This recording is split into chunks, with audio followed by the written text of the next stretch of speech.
Ladies and gentlemen,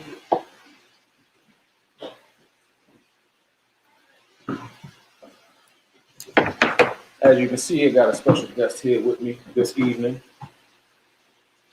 The world-renowned, world-famous Baltimore City legend, one of the best guards in the city that the city has ever seen. Not just the city, the state, country. Somebody I've met recently in this past couple of years. It's so crazy that I ain't even telling this beforehand. The first time I ever seen you ever in life was when we was on the Brunson team together. That's the first time I ever seen you in person in my life. Really, that was crazy. That was like when I seen you the first time. I was like, oh wow, that's I ain't never seen him in person. But ladies and gentlemen, this is Sean Mosley, and I know I left out a lot of things I could have said, but first and foremost, before we even go on, I appreciate you for coming through. Oh man, anytime, man. And like I said, it's definitely an honor to have you on here. I'm super excited to have you on. First guest to come upstairs, you know what I mean, in the clean joint, sophisticated up a little bit. And like I said, I really appreciate you for coming on. So let the people know a little bit about yourself, man, where you from, and all the good jazz like that about the beginning of Sean. Sean Mosley, man, from west side of Baltimore. Grew up like right there on Poplar Grove. Inner city kid, man, and I had a lot of success just playing basketball and just being who I am. And like I say, I was there right now. I went to St. Francis. Most people did my time there. Left to go to Maryland, graduated from Maryland, and spent some time in Europe playing basketball professionally. And now I'm back home, kind of working my kids out. Got my own nonprofit organization and just raising my 2-year-old son and just doing the family thing, man. That's about it. I know things have been pretty tough with this COVID, but yes, making it work as much as possible, man. You know, that's exactly the same thing I feel about. You got to make it work as much as possible. Yeah, we ain't never seen nothing like this in our lifetime, and it's kind of crazy to think about, man. If something like this was to happen when we was in school, things could be different for a lot of people. You know what I'm saying? So during this COVID time, and we're going to jump around a little bit during this interview, but during this COVID time, what was one thing that you kind of like got into that was like different than what you would normally do? Or did you kind of keep the routine? I kind of kept my same routine, man. I obviously spend more time with the family, being at home more. Yeah. And like I said, I've never really, since me playing AU basketball, when I was like 12 years old, I've never been home as much. Right. So it feels good to just be home, chill with my family.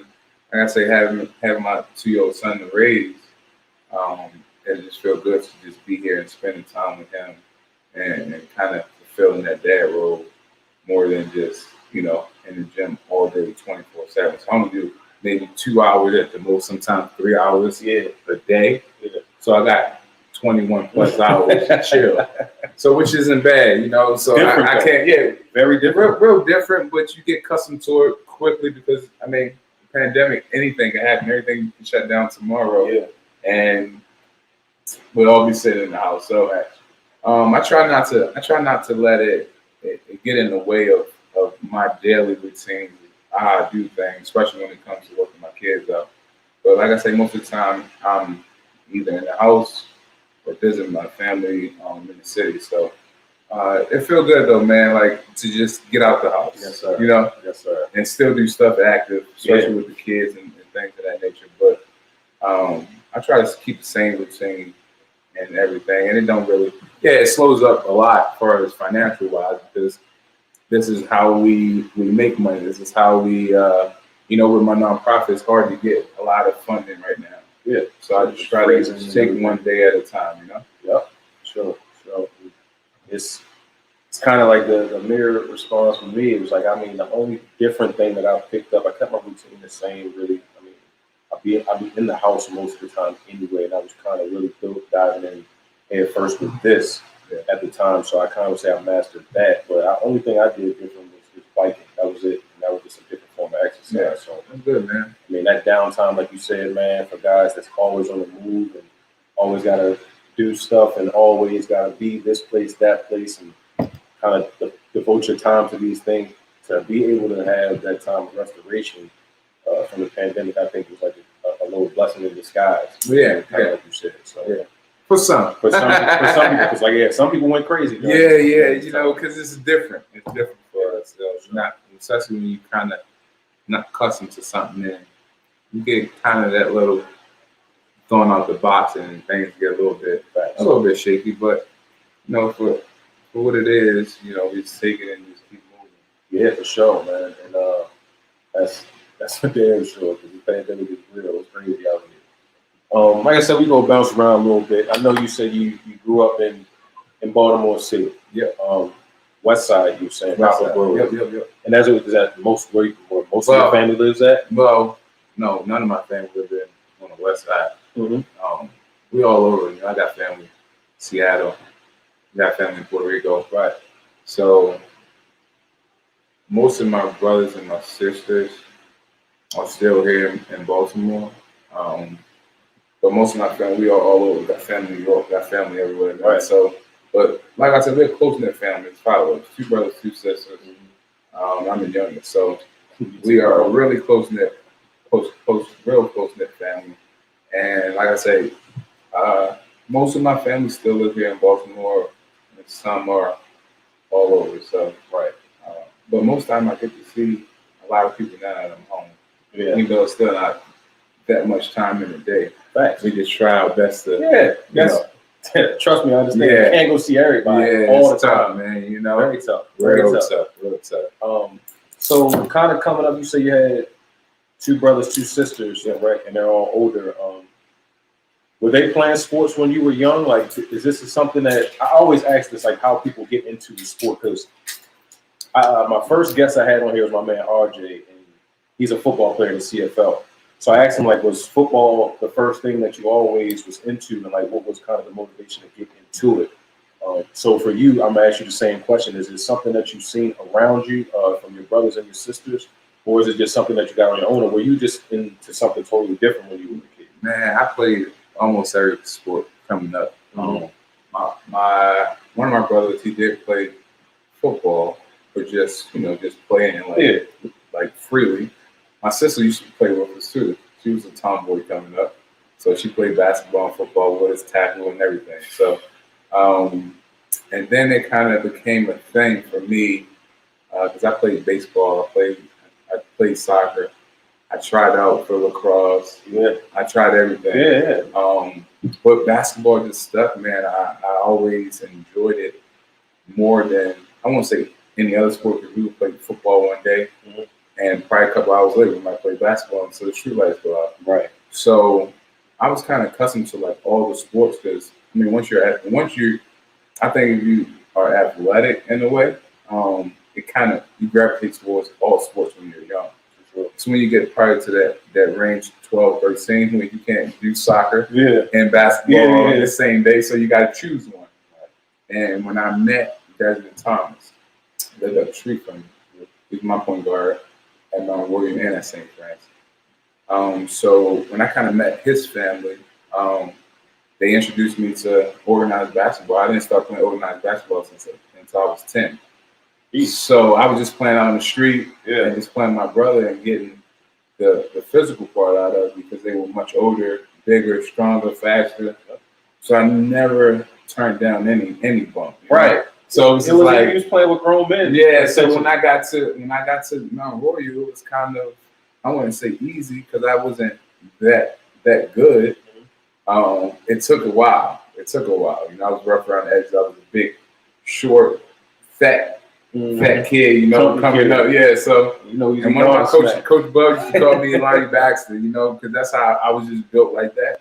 And I would get every rebound, I would get everything. But my coach used to tell me, and Coach Bug used to tell me, Coach Corbin and Coach Bug used to tell me all the time, you're not going to be 6'10". So they kind of, when I got to probably 12, 13, kind of gravitated towards, more around the perimeter. Yeah, working with my ball and working on my shooting and stuff like that. So it paid off, Yeah, for sure. So, but no, it was definitely a blessing just being able to be with the program like Mount Royal and it's not a lot of AU teams when you start with the same group when you was 10, and you finish up 17 with the same group.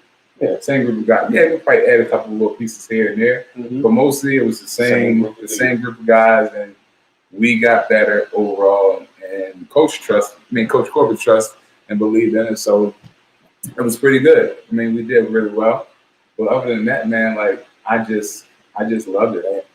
Everybody wanted to be like Mike, you know, when they step out on the basketball court, especially outside. Yeah, Kobe Bryant was kind of coming around at that time, but everybody, all right, want to shoot like Mike, want to be like Mike, fadeaway shots. But then in reality, we like, you know, we got to work on our game to disguise how we want to be seen as a basketball player and as a human being. So it was kind of cool, though, you know. Yeah, that's going to be part of my next couple of questions. The first, you kind of just answered, who was like one of your players that you kind of looked at to try to model your game after and try to be like who inspired you. And you kind of said Michael. And I think everybody wanted to be like Mike. Mike was hot back then, and obviously like Kobe and AI and them guys, they influential on a lot of people's life when it comes to basketball. But Mike, everybody wants to be like Mike. Who didn't want to be like Mike back in the day? You know, still to this day. Yeah, our generation. Yeah, for sure. Because I ask some of my kids, like, you know who these type of guys are? I mean, who they are? And he's like, no, I know LeBron. That's it. Kobe. Yeah, you know, some know about Kobe, but not a lot. Not too much. Yeah, so Mike was the guy.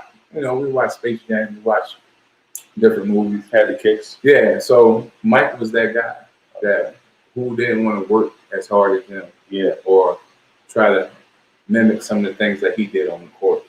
Crazy. Yeah, so that's what I did when I was younger, doing my one-on-one stuff by myself. Yeah, buzzer beater, you know. Yeah, and I already kind of knew the answer to that question. I read a quote that you had. You did this in probably about 2009 when you kind of talked about that. Yeah, but I just wanted to hear you kind of speak about it for a second.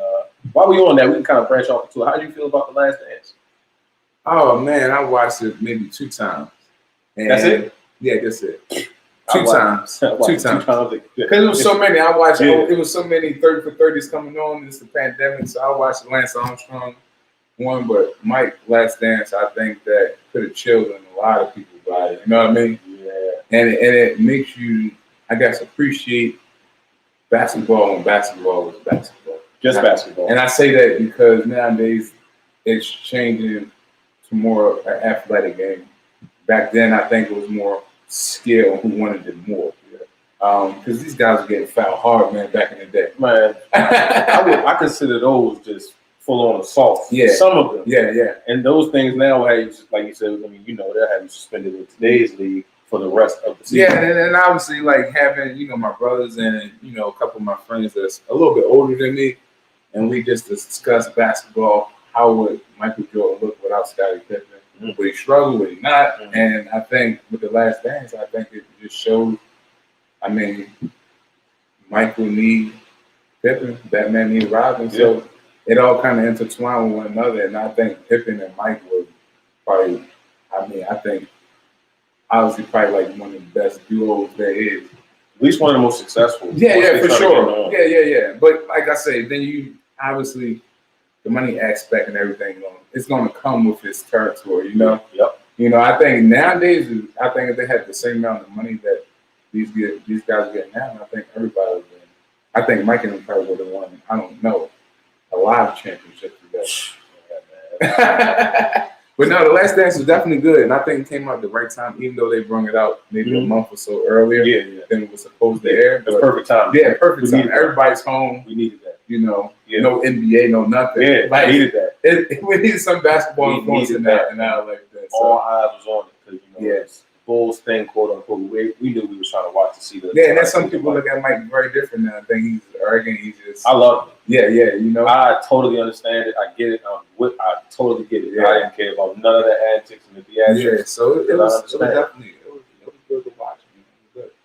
All right, bet. We're going to go ahead and crack this open real quick before we get to this Mount Royal talk. We got some people that we need to discuss. We got the best cigar in this League of Nine, man. Yeah, you got me on this League of Nine, man. I'm liking it for real. I'm thinking about making the transition. Yes, it has you. It has you. It's mellow. Yeah, I like it. It's definitely cool. Slow burning and everything. Yeah, cool. Yeah.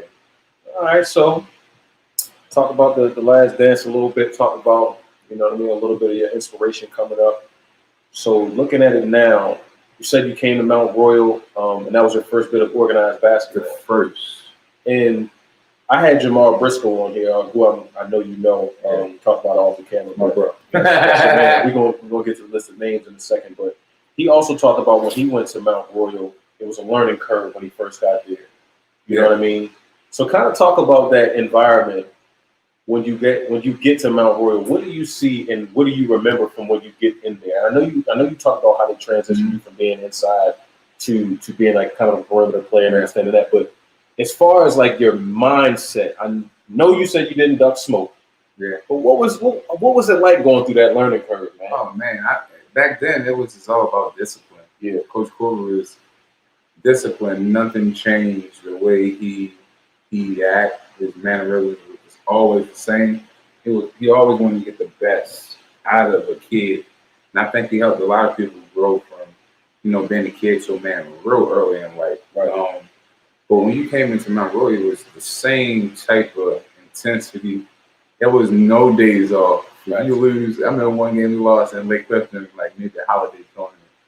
And we probably lost by maybe 7-8 points. We left there, went back to Mount Royal, we practiced for like 3 hours. Sheesh. Yeah. So he was one of them guys that wanted to get the best out of you. And probably one of the, other than Coach Williams at Maryland, probably one of the best coaches I ever played game of basketball with. But we walk in, man, we in there from maybe 6 o'clock to almost 9:30, 10 o'clock at night. And it felt like every day. Man. But we used to run down hallways, man. It's the first thing everybody did, 10 laps in the hallway, and we come in, we got bricks. It was all about discipline, man. It was discipline. And if you wasn't disciplined or couldn't handle it, man, you moved to a different program. It was just that tough. But I think like I say, he really, because when we turned 12 years old, I mean, we had some guys on my team, myself, we had Dez and Malcolm, Delaney, Dante Green, played on the same AAU team, Art Brooks, and a lot of other guys. But when we were 12, man, our coach would give us the first quarter to just play outside, just run out, play, press. By the time the second quarter come, man, we up like 15, 20 points by halftime. Yeah. So it was kind of, I wouldn't say easy, but I mean, that's what it was. Yeah, that's what you got accustomed to. And when we were 12, we would play 14 under, and it would be the same thing. And I'm going to get to that too, because this is something everybody talks about. Like, and I wanted to talk about that first, because that pocket that you're talking about, once you start playing up at 12 years old, this is when people start to know who you are individually. Yeah. And I don't know if people even knew that there was a curve in the beginning. They might have thought that you came straight out the gate, and it's just no, man. You know what I mean? So it was definitely it was really slow, because Royal. I played with Dante Green. I think he was damn good, and we never got the respect that we were supposed to get as players. Our organization, when we got the respect. And this is early you're talking about. Oh yeah, early, like 12. 12. When we playing against some tough guys. Right. And back in the day, everybody looked at the rankings and all that. We didn't care. If we knew somebody was ranked higher than us, curtains. We need to schedule that game. Oh, that's curtains. I don't even want to. We need to schedule that game. I remember we scheduled one game. Maybe we were probably, this is jumping a little bit ahead, but maybe we were probably, I think, 16, 17 years old. Kyrie Gavin was in my class. He was ranked higher than me. All right, we're going to drive to Philly and play him. Yeah. Corey Fisher and them guys were ranked higher than Malcolm and Dante, or probably Malcolm. We're going to go play these guys. So we tried to schedule a game with Corey Fisher. Who else had? Corey Fisher, Corey Stokes, Tyreek. It was all supposed to play on one team, and we drove up to Philly. And some was no show. Don't give them too much. That's how it was though. We chased the guys. We won them, and we were hungry because we knew that we were capable of beating anybody. From 12. Yeah, from our guys, man, we wanted the respect. Facts. And we wanted to go to AAU. We wanted to win. We wanted to do everything. And, you know, sometimes you don't win them all, but we bounce back, come back stronger next year and the year after that. So it was definitely one of them kind of like cat and mouse game. Yeah. Like, we want this guy. Got to try to get him. Yeah. Because he got, I mean. It ain't try. We was going to get him. No, it's we ain't try. We was going to get him one way or another. Because I know you said you're not worried about the rankings and all of that. But that's from the aspect of, I'm not worried about your ranking. Yeah. You know, I'll tell you. You just want our respect. But you're going to give me the respect. Yeah. So, because everybody on our team, we just played with heart, man. Yeah. We didn't care about getting dirty, getting down for a loose ball. But from I wouldn't even say our best player, because I think overall, I think everybody was good. Right. If we didn't have one person playing well, the next person step up, and the next person.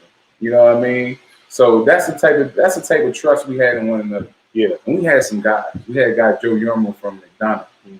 And Joe, probably 6'8", could shoot the ball, stretch the floor. And he was a baseball player. But he can go, though. Ask people about Joe Yermo. That's my guy. Joe Yermo? Yeah. Okay. Yeah, man, he was good. Yeah, look at him.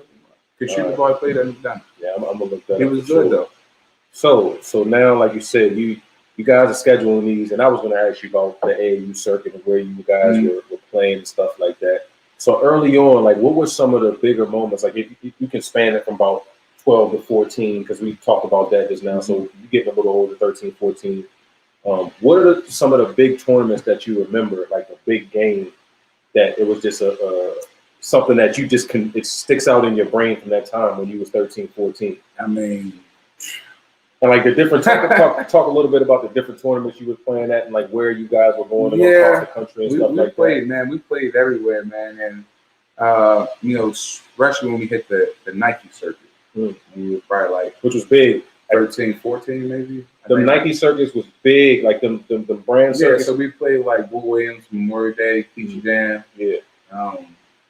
And we played a lot. We played a lot of basketball. Basketball starts in October. End of October. and never. Yeah. We go all year. Yeah. Because most guys, like, for me, I didn't play with my middle school. I went to college in middle school. Mm-hmm. I didn't play with them. So I would go and down Mount Royal and just work on my game. And obviously, I mean, some of my other teammates would play middle school basketball, but we just wanted to get better. So we just played in every one of the leagues that was, from Lock Raven to over Lake Clifton. So we would go all year. And it felt like no breaks. Yeah. It felt that way. But at the same time, you couldn't take no breaks. No, you couldn't, because other guys were getting better. Because I can tell that you was kind of aware of your surroundings. Like, you knew what was up and who was who, or trying to be this or that or whatever. And so you knew that. And that's the thing. I didn't.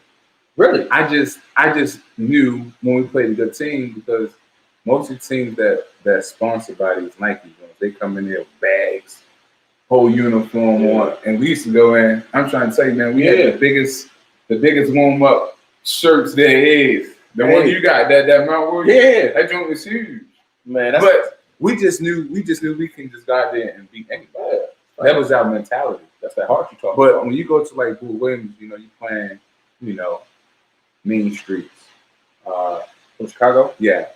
So you playing these guys, and you playing guys like Smarto Samuels that went to Louisville. Yeah. You know, like this is the biggest stage. He was ranked pretty high when Smarto was in my class. Smarto was that. He was top 3. It's top Smarto Samuels. He can hoop. And then Greg Monroe was in my class. Yeah. And I'm trying to tell you, them guys, and we won it. Yeah, I had the Clippers up on the wall. Yeah, so, but like Bull Williams was one of our kind of like our LU more like a step up. But they had a lot of good Nike teams down there, man. And like I said, the bump was good. I can tell you, we could be here all night, man. Yeah, I'm telling you so many stories. But they were some of the kind of prestigious tournaments that we go to. Bull Williams, Memorial Day, Peach Jam, and obviously AAU. But you know, we kind of pretty much won them all. I was going to ask you, Peach Jam. Did you guys win the national tournament 12 years old and 13 years old? We lost 12. We lost 13. I think it was maybe 16 and under that we won everything. Mm. I think we won 32-0, if I'm not mistaken. Goodness, Don't put facts on me on that. But yeah, we were gone. So whenever Katrina hit, what year was that? Probably 16, 15, 16. Yeah. 16 probably. When we were 16 years old. So we left here in Baltimore. We left to fly to, because we had Memorial Day Classic, because they switched the city like here and there. Yeah. So we played Memorial Day. We were there for a week. The day before we left, the day that we left, mine was raining cats and dogs. Bro. Yeah, right. We flew to Florida we stayed there for 2 weeks. We played Memorial Day, and then we played AAU in Florida. No, we was in New Orleans. Oh my God! Right. We flew the day before Hurricane Katrina hit. We flew straight to Florida. We get there to Florida, and it was like, yeah, New Orleans is done. It's under the water.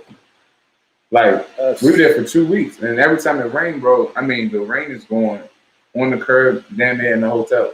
And in Florida, it rains. Yeah, and in Florida, it rains. But New Orleans, I guess the barrier, the way it is, everything is in the bowl. So the elevation of the actual state is low anyway. Yeah, so, man, it was raining. It was raining, bro.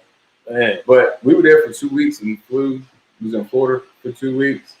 And we were so tired, bro. Like, we had to fly guys in to help us. That's wild. Fly. Because we were gone. We won 32 games in a row. That's wild. Like, this is in one summer. Yeah, I was ready to say. Like, within a month and a half time frame. So, all right. So now we got to the best of the best cream of the crop team that you obviously have been on. So, yeah, like, you talked about at 16 years old, because we jumped ahead a little bit, and yeah, because possibly being 32. I think when we were like 12, 13, it was challenging because we were just trying to feel ourselves. Because most people, sorry to jump backwards, but most people, before we started AU Mount Royal, we didn't start AU Mount Royal in my age group until we were like 12, kind of going on 13, because everybody else played with Baltimore Stars. Right. Desmond Thomas, Art Brooks, Malcolm Delaney, they all played with Baltimore. I played with Baltimore Stars on the but they played for Baltimore Stars before I came around. Right. So, and they would play like AAU basketball. I mean, they would play like winter basketball in Mount Royal. But AAU, they would play with Baltimore Stars. So once we got everything, the chemistry and everything, and I went to Corb, like, we need to have our own AAU team. And then he didn't want to break off guys from Baltimore Stars. So he's like, all right, we're just going to do it the following year. So when we were 12, we didn't have all these guys. Yeah. Which I'm about to ask you who all these guys were in a second. So we had to switch up a lot of things. And obviously, you know, we played here in the city, man. We were smacking everybody. 20, 30 points, 40 points. And I told Jamar this. I didn't know about AAU until, like, I knew about it, but I didn't play one AAU basketball game until I was 16.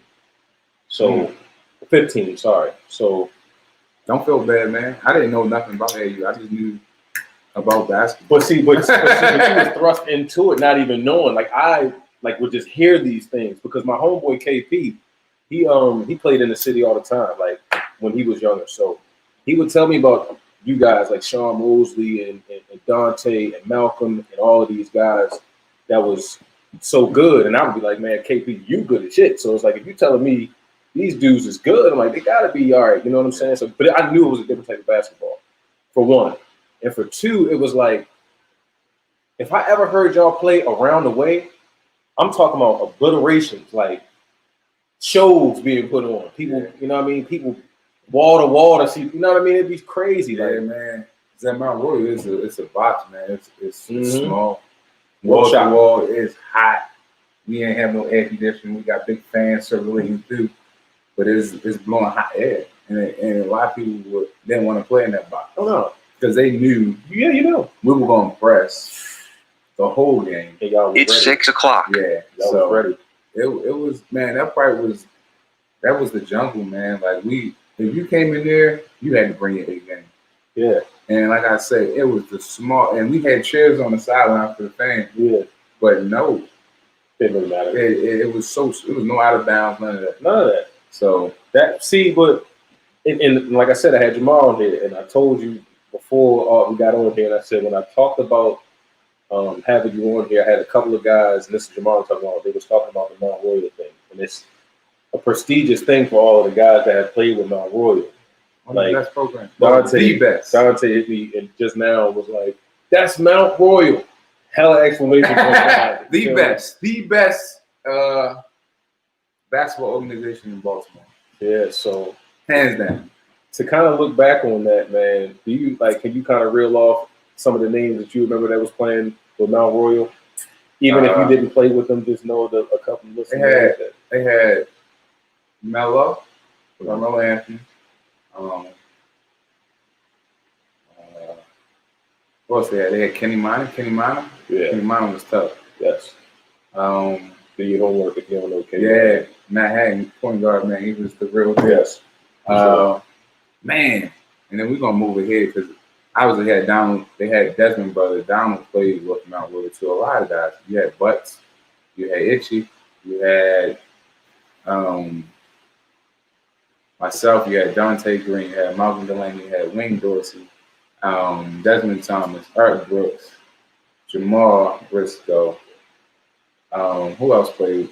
Man, when I say the list goes on, infinity. Yeah, a lot of guys, man. Because most of these teams, like I used to tell you, we used to beat every team, man.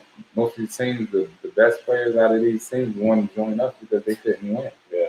And that was that's how we were. And them other teams are stacked too. Like we played Cecil Kirk, we played all these guys. That's crazy. And we would it was no competition. Like this is what I want to explain to you, right? So we played Cecil Kirk, my AU team.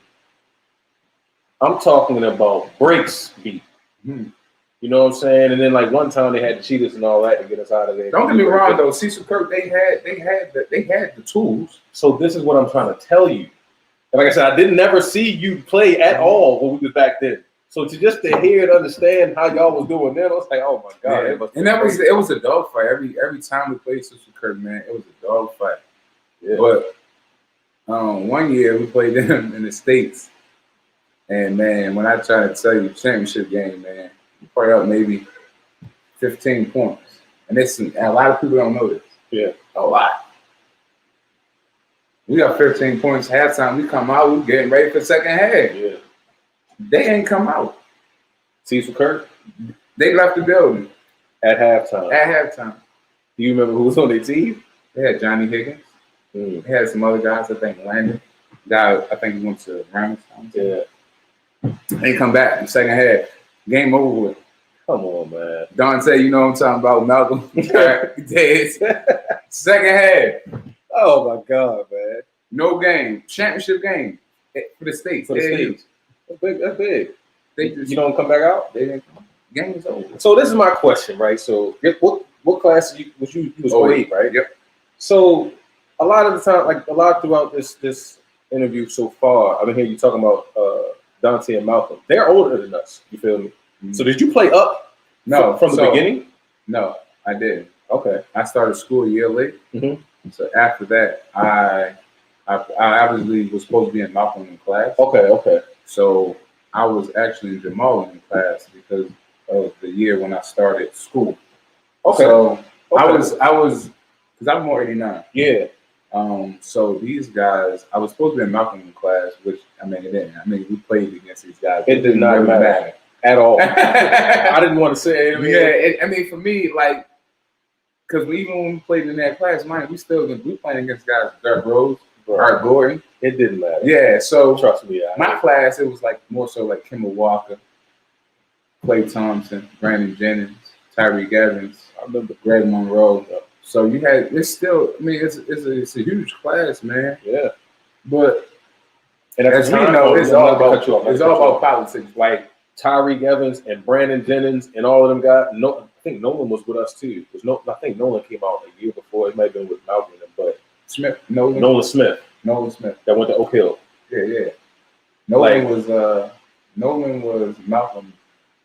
Dante class. Yeah. So, but they was around and stuff. But my thing about that is, at that time, people are looking at probably will hear those names now. They're those guys kind of had faltering careers or whatever. But at the time, Brandon Jennings, Tyreek Evans, it was a big deal, man. them dudes was big deals. Derrick Rose, like, man, come on now. That's crazy. It was crazy, man. Did you get to play against all of them individually in AAU?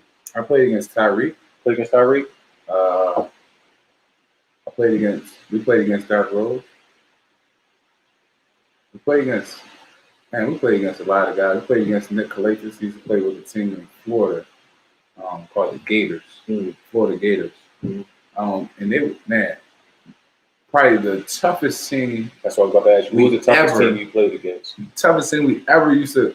And it's not just one time, because we would play, because Derrick Rose and we played them AAU. Yeah. Like these Nike guys, like Nick Calates, they were probably, they had Chandler Parsons on that team. Chandler Parsons. Okay.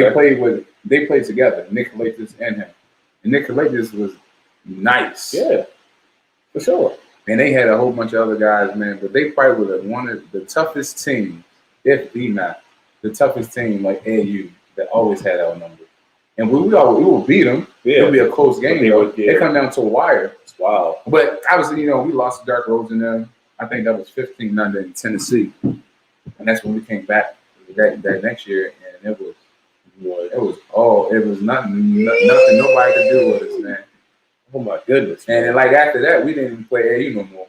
We just did all circuit tournaments because it was like, for what? What's the need? You know what I mean? Like, so we'd rather go and get the exposure, because everybody didn't commit just yet.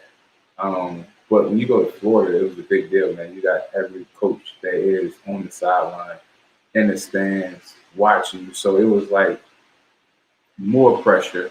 But for us, we was guys from the hood, and wanted to get somewhere in life. So we took that route, man, and we kind of just took off from there. That's wild, bro. And Dante bent 6'10". Oh, that helps. He's bringing. Don't get me wrong. Dante was our guy. But we collectively, we didn't do it together, man. It was tough. But I say, some games Dante go off, some days Malcolm go off, some downs I go off, Eric Brooks. So it wasn't just like the same guy every time. We just had the chemistry, and we didn't really care how many points. I didn't care how many points I had. Right. I just know I'm going to work my ass off, and I'm just going to try to do much as possible. Put your imprint on the game. Yeah, and that's what we did. We didn't care about nobody having 30, 40 points. I couldn't even imagine, dog. Like, I really couldn't, like, seeing that collection of talent. I told Jamar the same thing. I used to wonder about that. Like, man, all of these guys get to play with each other all the time, and that's why it's such a good crop of players, because iron sharpens iron. Everybody's going at it, and everybody's got game. So it's crazy when you think about it. Yeah, I mean, because Jamar got to see it first eye, because he played with us in some tournaments. Even though he was playing beneath us, but he had an opportunity to play with us. Taylor Austin had an opportunity to play with us. So it was kind of like us passing the torch, even though I was in Jamal's class. Yeah. But even when them guys left, I had an opportunity to go play with the Gauchos if I wanted to. My last year with them, it was Kimber. You had Truck Bryan that went to West Virginia. You had Durant Scott that went to Miami. Jordan Theodore went to Seton Hall, and they come stacked anyway. Yeah, so they were like we played the Gauchos maybe one time in New York, but they was like my brothers. Like, they good people, man. The coach that was coaching the Gauchos was like our family. Like, we go on road trips, and they did too, because they Nike, so we kind of all link up. But other than that, man, like, I just knew I wanted to just end my career, even though I wasn't playing with Malcolm and Dante and the guys. I knew it was going to be challenging. Yeah. But if it ain't a challenge, I mean, why you want to just put yourself being a winner? You know what I mean? Exactly. Like, we deserved everything that we had, from winning every championship one year, and to guys getting scholarships, going on to the next level, and planning on after college. Like, we deserve that. We deserve that because we worked for it. It ain't like it was given to us. No. Because a lot of these players is given the opportunity, because it's politics and everything. So if this guy is ranked higher than me, he's number one in the class. He's more than likely to get drafted, go to NBA, Okay. do this and do that, and he don't have to. He probably go to college and be a bust, but just because he got that rep already, he's good to go. But we strive to just be better than the next person. Yeah. Every game, every practice. And practice was competitive, man. Like when you got the guys that we have now team, we didn't want to play. I didn't want to be on Malcolm and Dante Green team all the time. No, okay, cool. Let's make practice challenges. Let's go 1-on-1. Let's go 5-on-5 where we can change the teams up and we can go at each other and coach for a little bit. Right. And he was willing to do that because we matured a lot quicker than the normal 13-year-old kid because it was all about discipline.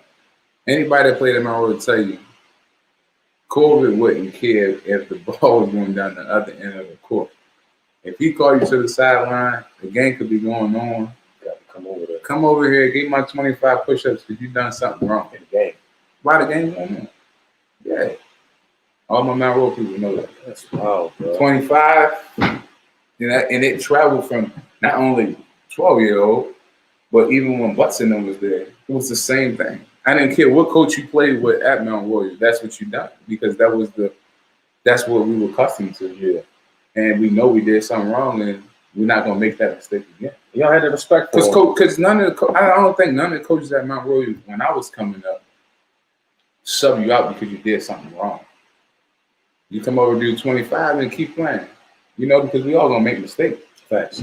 So that's how we was, man. We was a close knit family, man. We used to have, when I say fun, fun, man. We didn't have to spend no money on the road.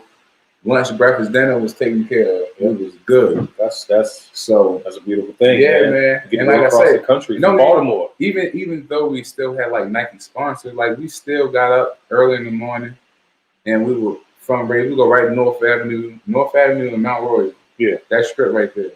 We out there collecting money because they can only do so much. Yeah, they probably can give us gear and stuff like that for the team, but when we go stay in hotels and stuff like that, we need spending money. We need that. Yeah. And not everybody was wealthy. Facts. Family wise. So it was cool. Like your parents know you going out of town, and she don't have to worry. Your mom and dad don't have to worry about giving you no change, even though they still might give you $100 here and there. Yeah. When you travel, but sometimes. Yeah, that's why I say it all the time. But not every parent. Yeah, you know what I mean? Yeah, for sure. So it was cool. We go McDonald's breakfast. It was cool, man. That's gourmet. Back then, that's gourmet. We go all you can eat. I won't eat it now, but back then, crushing it. What? All of it. Yeah, so it was good times, man. Like that was a brotherhood, man. We were a close knit group of guys, and everybody was willing to give any and everything for the team. And that was the thing about it, man. We were just different. It was different, man. Because I discipline my kids now in the same way I was disciplined as far as my workout when I'm working my kids out. Like, you miss a couple layups, you get on the baseline. And we used to run, man. Yeah. Bricks and all that. That was something I just used to, and you spoke of his name before. You didn't speak of this name, but as far as Eric Brooks is concerned, the first time I met him was when I went to a workout with Joe Connolly. Mm-hmm. Shout out to Coach Joe. Yeah, that's my guy, Joe. And I worked out with Joe and Reggie and them maybe 2 times. So first time I'm meeting them, this is after I think I came back to JUCO. I was about to get on St. Mary's to play. So my first introduction to them, I'm going in there. The first thing I see when I go in there is DeMar Johnson. I'd never seen him in person before. Yeah, DeMar. DJ, that's my guy. So it was DeMar, Jermaine Dixon, Devin Sweetney. Yep. Monster. Love Devin Sweetney game. Mike. It's my guy, Devin. So he got messed knee out there. But he's still good. He's still good now to this day. Austin Freeman, all them guys used to be in there. Yep. Chris Ray, Reggie Holmes. That particular day, Austin wasn't there, but he was there another time. And then the last couple people was Eric and Ricky Harris. Yeah, Ricky.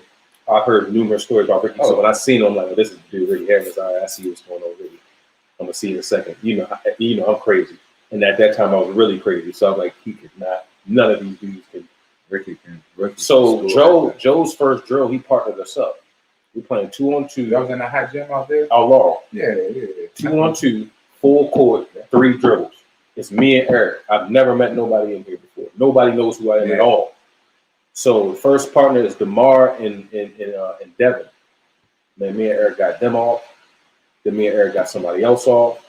Then somebody else off. And I'm like, that's my thing. I'm like, who the hell is this? Who is Eric? So that's when I found out who Eric was. And I'm like, Eric is a very, very good player. You know what I'm saying? Lamar Odom, man, so much. And it's so crazy. So that's he had the height, he had everything. Yeah. So a very good player, solid player. So that's what I wanted to ask you, like, because we're not getting into high school yet, because man, that's just going to be a story when we get there. And I wanted to ask you a couple of quick roundup questions. Who would you kind of have considered? I mean, I know you just said a bunch of names just now, but who would you have considered like the cream of the crop as far as players before we got to high school? In Baltimore? In Baltimore. That you consider. You put yourself in there as well. I mean, obviously you're going to put yourself in there. No, I would take myself out of it. No, we need you to That's put just yourself how I in there. am. Okay. I'm going to put you in there anyway. When I was like high school, like right before, like, because you know, like I said, that last year. See, that's the thing in the city, and I'm gonna say this from the outside looking in. From my standpoint, like our last year before high school, AAU wise, you see who's who and what's what because you pretty much know who's going to what school before high school. Right before high school started. And when I asked Jamal, he said, I'm just gonna be honest with you. I'm gonna be honest. I didn't really know a lot of people like that because I stayed to myself. Yeah, I just got my couple of my homies, and then most of them are the dudes I play ball with. Facts. If you ain't play at Mount Warrior, I ain't really know you. Didn't really care. I mean, on some respect stuff, like I didn't really. Yeah, you hear about guys, but I didn't never play against, so I couldn't evaluate or give you my opinion. Yeah. Like if you didn't walk through Mount Rory doors, or I didn't play you AAU, because I heard a little bit he was saying Troy Frank and all these guys, but for me playing with like Malcolm and them, it was just different. Yeah. Because that year behind was kind of like I didn't know none of these guys. Well, do you know some guys from that from who you were playing around? Like just from your Mount Rory cats. Like I can respect it. I totally respect Butts and them guys, because they were before us, like Itchy and them guys. I knew them more than I knew about anyone else because we used to practice against these guys. Like we come in, warm up, that's it. All right, cool. We scrimmaging 16 number. Itchy and them guys. Mm-hmm. So, and that's what it was. Like we didn't. I don't know. I really couldn't because I'm not gonna lie to you. Honestly, bro, like we played against these teams. We used to beat them like 20 plus. Whoever it was, yeah. No lie. Yeah. And a lot of people could vouch for me on the hit. And I'm being honest. That's just fact. If it's facts, it's facts. That's what I'm saying. If it's facts, I'm just like like that. That's just how it was. Like I can't think of nobody at the top of my head. Like, all right, cool. Was he better than anybody on my team? And he probably was, but I don't know. I can't pinpoint at the moment like someone that was that good because we go against anybody, and I put my guys against anybody back then. Yeah. You know, I think like once people start to get to high school, you start to hear more about them. Maybe because you got the Baltimore Sun. Everybody looked at the Baltimore Sun, especially in high school. And you had people being on TV like high school highlights, and this guy right here. Digital sports back You know what I mean? So it was different. So like for me, like when I was coming up in like middle school, like I say, I didn't play middle school basketball, so I didn't play against none of these guys. Even like far as AAU, like we used to play here in the States, and it was like the same teams over and over. And most of the time we traveled to play. And we played in, like I said, we played in the Lock Raven tournament, but you see the same teams that you see AAU use because everybody's trying to get their pieces together for the summertime batch.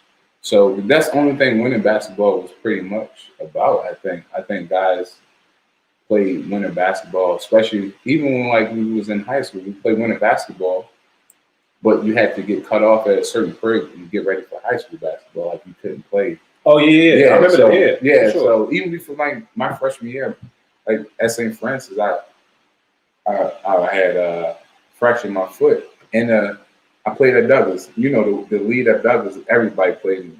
From First Baptist to everybody. I even played in that. Yeah, that was like my second. And I wound up messing my foot up. So my freshman year and like going into high school, like I didn't even practice the whole time. I got ready. You're moving too fast, Sean. Now I'm just saying, that's just how I was. Like, you already know how we had guests on here. They be moving too fast. You know, I slow them down every time. I'm not going into details, everybody. I'm just saying beforehand. I'm just kind of pigging back. Like I didn't know a lot of guys. Okay. And before I got to high school, like we still played in winter basketball.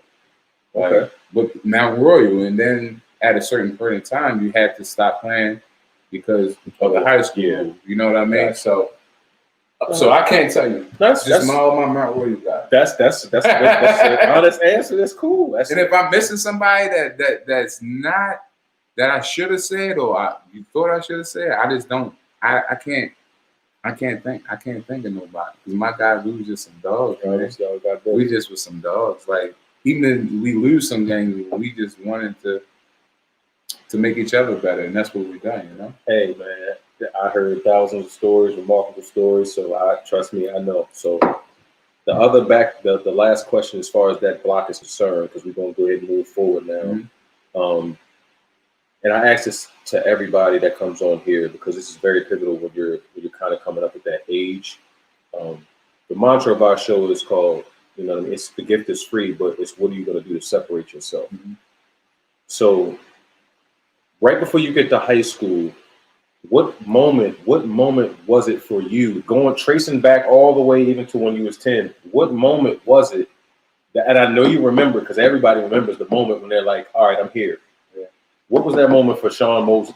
Out of all of the things that you could possibly go through and cipher through, but there was something that sticks out in your brain that says, okay, I'm here now. Like, I know we got Dante.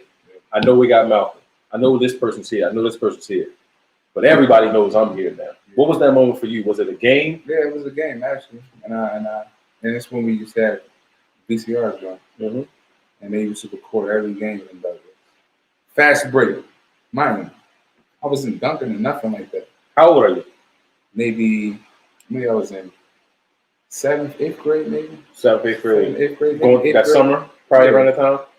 I go up, fast break. Mine, we're playing up. We're playing maybe 16 under, maybe. Or 17 under. Fast break, I get it. I take one dribble, 2 steps, and I dunk on the dude. Bang on him. And after that, it was a wrap. I was just on a different level. That changed it for me. Yeah, you know what I mean. Yeah, for sure. Worked hard every day, but that moment I remember like it was yesterday, man. It was my first dunk on somebody. Who wouldn't remember that? You know what I mean? So it was just like one of them things. Like, and I have it on tape. Crazy. So it's like, yeah, this is. I went home and watched it back to back. Yeah, that juice. Yeah, you know what I mean. And it I was like, oh yeah, I can do this. I can do this. You know what I mean? Because you know, you're always gonna have critics. You know, they're my best fans. I love them. Love them. You know what I mean? And a lot of people ask me, why you do this? Why you do that? Why you choose Merlin? Why you do that? But it's just who I am. You know what I mean? Yeah. If you don't like the way I play, mm-hmm. You so, and I'm not even saying this because, like, you know what I mean, we cool or whatever, but you seem like you so concrete in your values and how you do things. Like you said, you didn't have a lot of friends. Like, I'm not saying like a lot of friends, like super amount of friends you go to hang with. You got a couple group of guys, same guy. You was kind of lone, like on a loner tip, but hanging with your guys, and you're just concrete in who you are. That just remain. You know what I mean? I think it comes from just not only my values and stuff like that, but me being the youngest out of 5, and you know, like hanging with my brother and them. When I was younger, they were older. Yeah, you know, I think my brother's 37, that's 38, so they were much older than me. Yeah, the gap in mine is 9 and 10. And I would do everything. When I say everything, mm-hmm. I would do everything as far as sports-wise with these guys, and this is. And they are mostly my friends that I have. The guys is like 37, 38. And then you have like my guy Dez and Malcolm that I'm cool with. And then some other guys I grew up with, but that's it. Yeah. My same guys I hang out with is the same guys I've known since since I was young. So the family. Yeah. And that's it, bro. Like, that's it. That's what's up, though, dog. So I feel that I'm the same way, man. Everybody that knows me knows I'm with 4 people. That's it. And then I'm with my family. Because everybody say I always got an old soul, but this is me. Yeah, I'm not, but I'm gonna speak to that point though, because I'm the youngest as well. And like I was just saying just now, the age gap in me and my brothers is 9 and 10 years. So having those older relationships and hanging around those older guys, especially if they're your family and you guys are kind of a close-knit unit, man, you're gonna kind of gravitate to that. Yeah. You're gonna gravitate to that every time. Like, and that's what the old soul comes into play. Yeah, man. That's why people say that. Yeah. You know what I mean? Even from my game, a lot of people say, "Oh yeah, you definitely got the old." Yeah. So, yes, sir. And that's because I'm trying to tell you, when I was little, bro, I played on the box. I shot up the backboard. I did everything I would. Yeah. But then you start to develop as a player and start to grow as a person. Yeah. And it's kind of like, damn, bro, I can really do something with this. Okay. So now that you say that, I told you, I was just saying, I wanted to kind of move forward from that middle school presence and everything like that, because when we get to this point, this is when you kind of have those, I can really do this thing. I can really kind of do something with this. So coming into 9th grade, you have a great AAU experience coming into high school, and you're tearing up the AAU circuits, and you're playing up and doing whatever you got to do, so you're known already. Was it a selection process as far as what school you were going to go to? Because you ended up going to St. Francis. I mean, everybody was trying to get the whole Mount Roy to go to Boys Latin and Loyola, and Towson Catholic wasn't even. I mean, for me, I knew. I think Mike Daniels was at Towson Catholic then. It wasn't even a process to me. I went to St. Francis. I went to watch Dez and Eric Brooks play, because they were already at St. Francis. Yep. And then I seen the varsity play. And I was like, man, this is nice, man. Like almost a brand new gym. Yeah. Like for a high school gym, I was like, this is dope. So when I went there, I already made my mind up, man. I was like, even though Eric and Dez were already there, and it wasn't even like, all right, we're teaming up, because I was on a visit with Malcolm at McDonough. Because Malcolm, obviously, they were a year ahead of me. So when I went to my visit at McDonough, I'm like, cool, this is nice. It's like just you and Malcolm? Malcolm was already there. At McDonough. Malcolm was at McDonough. Okay. He was my shadow. I was a shadow. I was with him. Y'all had a relationship already, so it makes sense. Yeah. They were. I was like, man, this is nice. This is campus life. Yeah. And then I went to St. Francis, man, and it blew my mind. They had Gus Chase. They had Donnell Harris. Hold on 1 second. Hey, Big Gus, I love you. Big Gus, you already know what it is. Hey, man. He's a Mount Royal guy. See what I mean? See what I mean about this Mount Royal stuff? This is exactly what I was Big talking Gus about. was giving you the turnaround jab step off the glass. I don't know if you watched the Free Smoke or something, but somebody wanted to play him one-on-one in the Free Smoke tournament. Big Gus can move. Dog. I think he might have stumped it. Oh, yeah. Big Gus, bro, he's the St. Francis. Love him. Big Gus, I love you, boy. He's the Mount Royal guy. I left my guy Gus. He played with butts in him. That's wild. Damn. That's wild. Yeah. So you seen him? He was at St. Francis at the time. They had Gump. Gump was the light skinned dude, dread, jump out the gym. They had Donnell Harris, probably the prettiest jump shot I've ever seen playing basketball. Who else they had? Sean Alexander. They had everybody. They were pretty good. They lost to Rudy and them in the semifinals at Gaucho. Yeah, they played at Gaucho. They played at the Gaucho for BCL. MIA, because they didn't play in BCL. So MIA semifinals. And that boy Rudy was just... Man, he was ridiculous. That was up the street for me. He was phenomenal. That's what was up the street for me, Rudy. My homeboy Gus Durr, he was one of the big men for them in Batman. He played with them too. So that was up the street for me. That's what I got to see. So Spalding was pretty good. It was deep. They had Marquise Sullivan and all of that. Man, Marquise Sullivan. Yeah. So, but yeah, that's what got you. That was just going to St. Francis. I forget what game who they were playing that day, but man, Yeah, St. Francis vibe was just different. Did you know the history there before that? I didn't know anything. You supposed to know, so you didn't know nothing. Nothing at all. Okay. Only like Bino Ramsey is the coach now at Maryland, assistant coach. He was the JV coach there, so he was coaching Daz and them. And Bino was already. I knew Bino because I used to work out with Bino sometimes, and he coached AAU before he was at Marist and all these other. Well, before he was at St. Francis, he had his AAU team. He actually coached Jermaine Dixon and Ricky and all that. Okay. For AAU. But Bino was a JV coach there, and I was like, cool, I'm going to St. Francis. Bino, you there? I'm there. And then he wound up taking the job at Marist, leaving. And I'm going to tell you some funny stuff, bro. Let me know something. I guess there my freshman year, Coach Wells didn't know who I was. Wells was just that person. Stuck in his ways. Yeah. Older guy, he just like, whatever. Yeah. He wanted me to play JV my first year at St. Francis. But this is my thing, though. This is my thing, and I'm gonna say this, God, honestly, because he didn't know. Because he didn't know who you was. He like, all right. And everybody, like, I tell everybody, like, when there's him, was like, man, this guy gotta be crazy. You think you gonna play JV? And I was like, whatever. Mind you, I tell you, and you said whatever to piggyback on that. Remember, I told you I had messed my foot up, so I got crushes my freshman year. Yeah. And then, like, you know, they had tryouts and everything. And I got an air cast on after maybe a couple of weeks when I'm at St. Francis. And he was my gym teacher, Coach Wells. So he seen you every day. But I wasn't doing anything. I was in the air cast. So I'm in there dunking and everything, air cast on. You know, I didn't tell nobody, my parents, none of that. That's I'm in there dunking air cast on, and everything. Coach Wells was like, how did you say you fractured? I went up for something, a layup and something. It came down. I'm thinking it's just my ankle. I went to the doctors, and there was a Douglas tournament that we always play before high school season started. The fall league. Yeah, and I wound up doing something, tweaked something in my foot, and I just fractured like fifth metatarsal, like where the side of your foot is. I fractured, so it was just a slight fracture, but I was out for like a month and a half. Yeah. So I'm on crutches, air cast, everything at St. Francis. And then they had the tryouts, and Coach Wells would pick the list up outside of his door.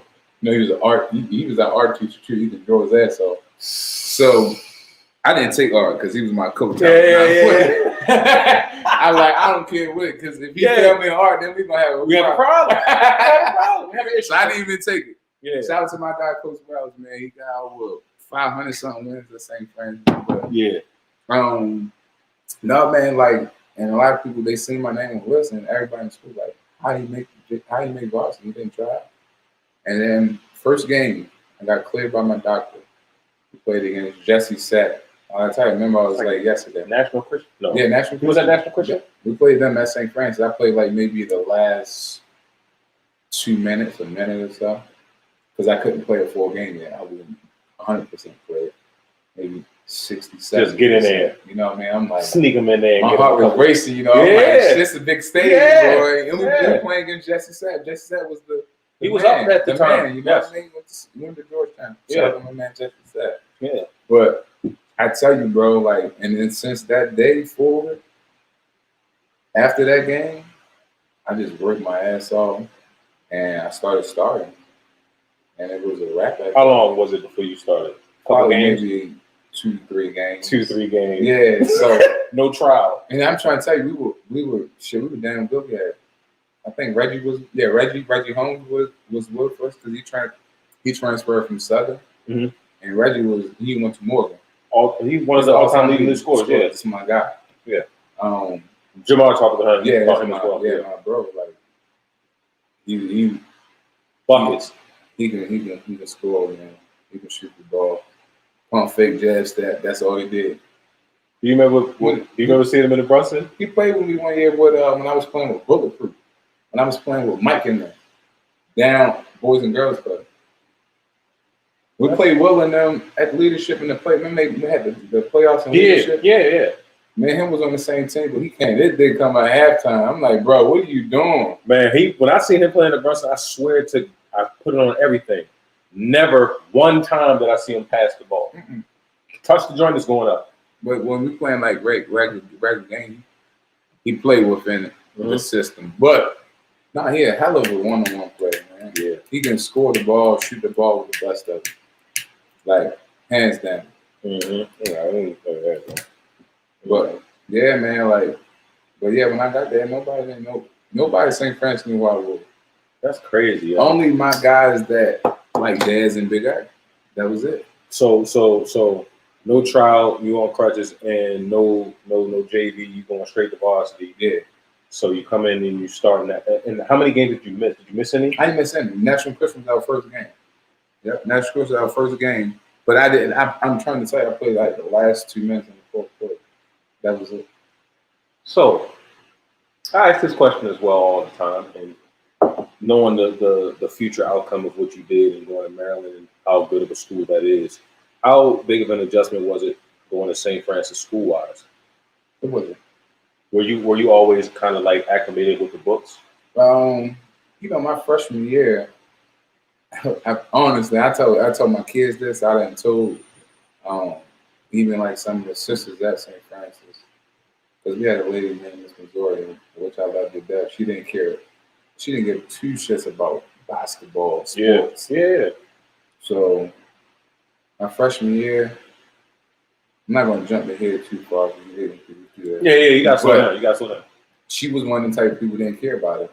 And obviously the sisters at St. Francis didn't either. So sisters are and to kind of give a explanation, like you had sisters and they kind of guided like no. So sisters, which are the nuns at St. Francis, because we had maybe two. Sister John Francis, who was the president and the principal at that time. Sister Rita was the coolest one. She was a sports fanatic. Yeah. Even though Sister John didn't miss a game. Yeah. But Sister Gabe was a cool one too, but she didn't care about sports. Mm-hmm. So we had like 3 or 4 sisters and like 2 brothers that was there. But they were just, we call them sisters because they're nuns. So. Yeah. But they didn't care about basketball. They wanted you to get education, and that's it. I mean, because I think St. Francis is a good educational school, Catholic. Black. It's a Catholic school, and it was all black. It's one of the until football came, and now there's a whole bunch of but this is the craziest part. Minority, and that's why I was asking about the history of it. Like, it was all black sisterhood. Yeah, kind of that's thing. It's the oldest, most affluent black high school in the country. Hands down. And that's wild. I never knew that. Yep. And I never really knew about the sister process, like the nun process either. Like nobody really talked about that. Mother Mary Lane, I think, founded. Mother Mary Lane, we always say like at the end of everything, like a prayer or something. We always say Mother Mary Lane, pray for us. Yeah. Okay. So stuff like that, like she was the one that founded it. I want to say it was in 1815 or something. Like somewhere around the 1800s. So I think it was 1815. They got it on the I can't remember. I ain't been there. I can't look at my notes right now. Yeah. But it's down for sure. So, but no, man, like one of the, like you said, black sister. I'll say sister because that's what it is. That's what it is. Yeah.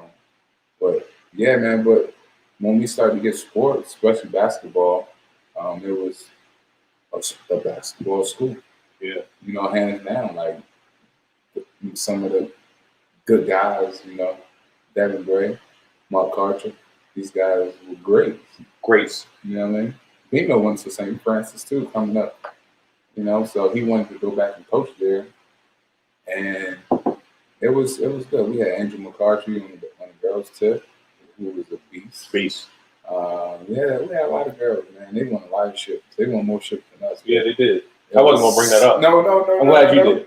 You go in the gym, look at the bands. You see it, yeah. Yeah. But I got a couple up there. Oh, we gonna get to that. Well, we have a couple. I would never like to, isolate myself from others. But check this out, though. All right, so that was the easiest. Like you, my homeboy that didn't really, he wasn't like he just wrote a book that I had on here earlier. Mm-hmm. He was good in school. Everybody else said they had a hard adjustment with the private school thing. Like I really didn't. I think if you apply yourself. And we had a really good. I don't know her actual name now, but back then, I know her name back then was Miss Barbosa, but I know she's married to something now. Yeah. But our academic advisor, we met with her, and she said, "This is what you need to do to get to this point from the jump." Yeah. Okay. And as a freshman, I didn't take it serious, and it didn't dawn on to me until like, damn, like I need my grades to get to point B. I was already at point A. Yeah. Point B is the next level to me. Okay. You know what I mean? Facts. But like I said, I didn't take it serious, man. And then, you know, doing everything I did my freshman year at St. Francis, I was like, grades? Yeah. What? But then I took it serious, you know, I started making high honor roll. Later on. Yeah, probably in my sophomore year. Okay. So yeah, before we get there. Yeah, so because we started with that first game that's versus NCA, that's a SAP and all of them, and you played the last couple minutes of the game, and then you wind up starting maybe a game or two later. It started in the BCL. Now, for people across that are going to be watching this, kind of explain the BCL if you can real quick, and just kind of how the landscape is, looking at the teams and looking at how certain programs are made up and the competition level. Talk about that. Getting introduced to BCL is called Baltimore Catholic League, short BCL. Most teams in the BCL don't play in MIA. So we had two different tournaments. So we had two different ones. Yeah. MIA, BCL. So you had teams like McDonough that only played in MIA. Yeah. We played in both. House of Catholic played in both. Mount St. Joe played in both. So you had different schools that only played in the BCL, and then you had some schools that played in both, and you had some teams that only played in MIA. Yeah. So the BCL, you know, you break it down, you got your Mount St. Joe, you got your Towson Catholic. Cardinal Gibbons at the time. Cardinal Gibbons was BCL? Yeah, at the time. Yeah, at the time. Because they're closed now. Yeah, they closed at the time, yeah. But I'm trying to think of other schools that was just BCL. They played both. We had Goretti. Man, that trip was the farthest trip, bro. I hate Goretti. Bro, we lost it in 1 year. I was pissed, bro. I don't like Goretti just because of the drive. Like, I don't have no problems with them. Like, yeah, I played weak when I was with Long Beach. Coach Corky was the coach here, the older guy. Okay. Because he coached Baltimore Road. Yeah. But he was the coolest guy. But, you know, just like I said, just to break it down, like that's just some of the schools that played in the BCL. And then you have the other guys, like I said, the McDonald's, that only played in MIA. So a lot of people were like, and for me, I was like, why would I want to go to McDonough and just play in MIA? But they're not even and they don't play in the BCL. I want to keep playing basketball until it's over with. Yeah, facts. And them teams didn't go to Alhambra. So it's only the BCL teams. Like McDonough never went to Alhambra because they just wasn't in the BCL. Played the MIAA. Yeah. So they couldn't.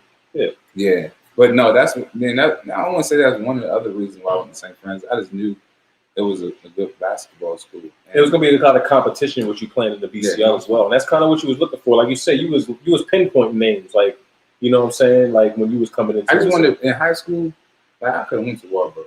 I could have went to Warburg. I could have went to Dunbar. But I only wanted to play in the functioning Junction. That's it. Like if I could have went to Warburg just to play in the functioning Junction and still been at St. Francis, I'd have been cool. Because I went there like my maybe 7th grade. Because I live right down the street from Warburg. So all like, you know, I was when Butts and them guys played at Warburg. It was up here. Oh my God, man. I think they played Southern. They played Barney that year. They went to Southern. Jim was rocking. You was in that thing. I was like, bro, I gotta come here to play in this. Yeah.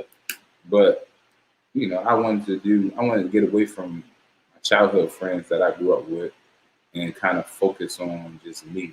You know what I mean? Like going to St. Francis kind of helped me out a lot. Because I think if I went to a public school, I probably would have got lost. Meaning, I know I wouldn't have went to class. I know I wouldn't have did this. Not saying that all these people that went to public school did that was good at basketball. Yeah. But I just know me, you know what I mean? Like, and I would have been with my homeboys and all that. Like, no, I needed something different. So I went there, I only knew 2 people outside of, I just knew Dez and Eric. I didn't know nobody else for real. So when I got there, everything was new to me. Yeah. You know what I mean? Like, did you like that though? Yeah, man. I mean, yeah, because I only lived in 2 areas in my whole life, and that was Myrtle and Lanville. That's when I was first born. And then I grew up, and then I moved there, and I was living in Pop Road. my whole life. That's wild, bro. Other than like, you know, I came back. It's so crazy. And predominantly a lot of my guests that I had on interviews is from Baltimore. Mm-hmm. And my homeboy is Stu Slick that comes on my show all the time. He's from Poplar Grove as well. Slick Johnson, no homo. Mm-hmm.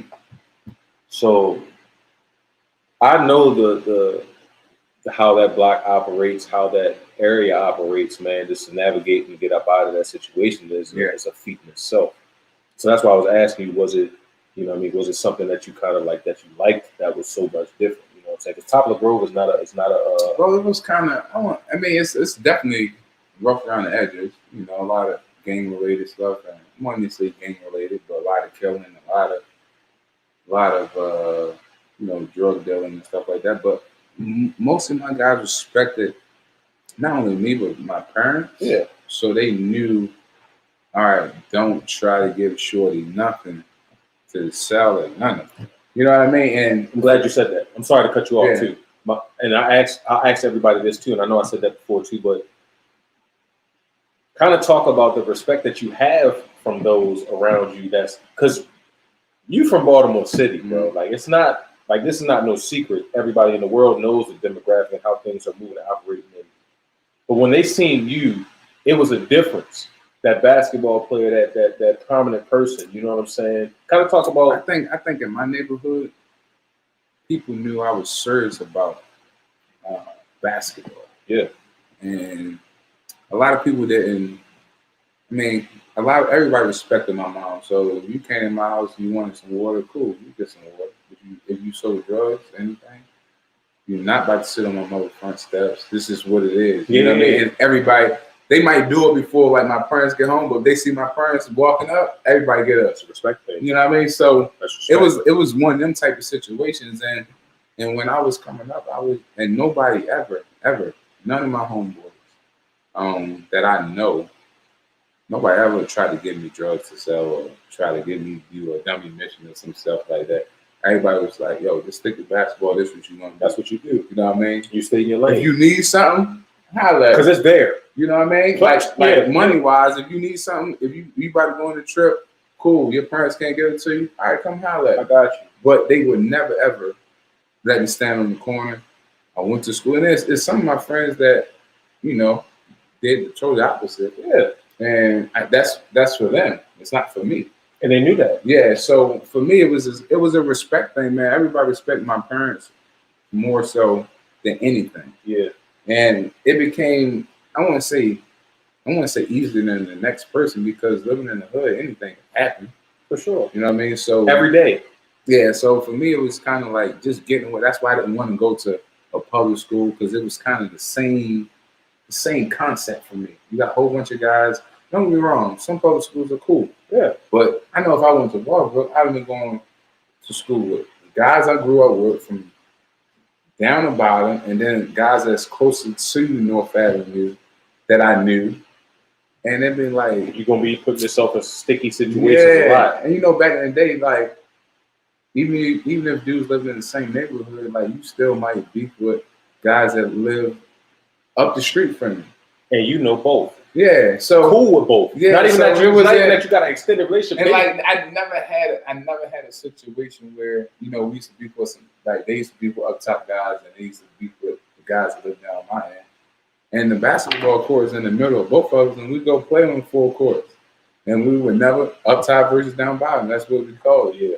But nobody never ever tried anything when it came to me. So it was kind of like, all right, cool, man. I can do this. I can defeat anything if I just stick to what I'm doing. You know. So when I got to St. Francis, even though it's east side of Baltimore, and we never lived on the east side. Well, I did. My parents did back in the day, but I never lived on the east side of Baltimore. So I was cool with adjusting to school life and traveling.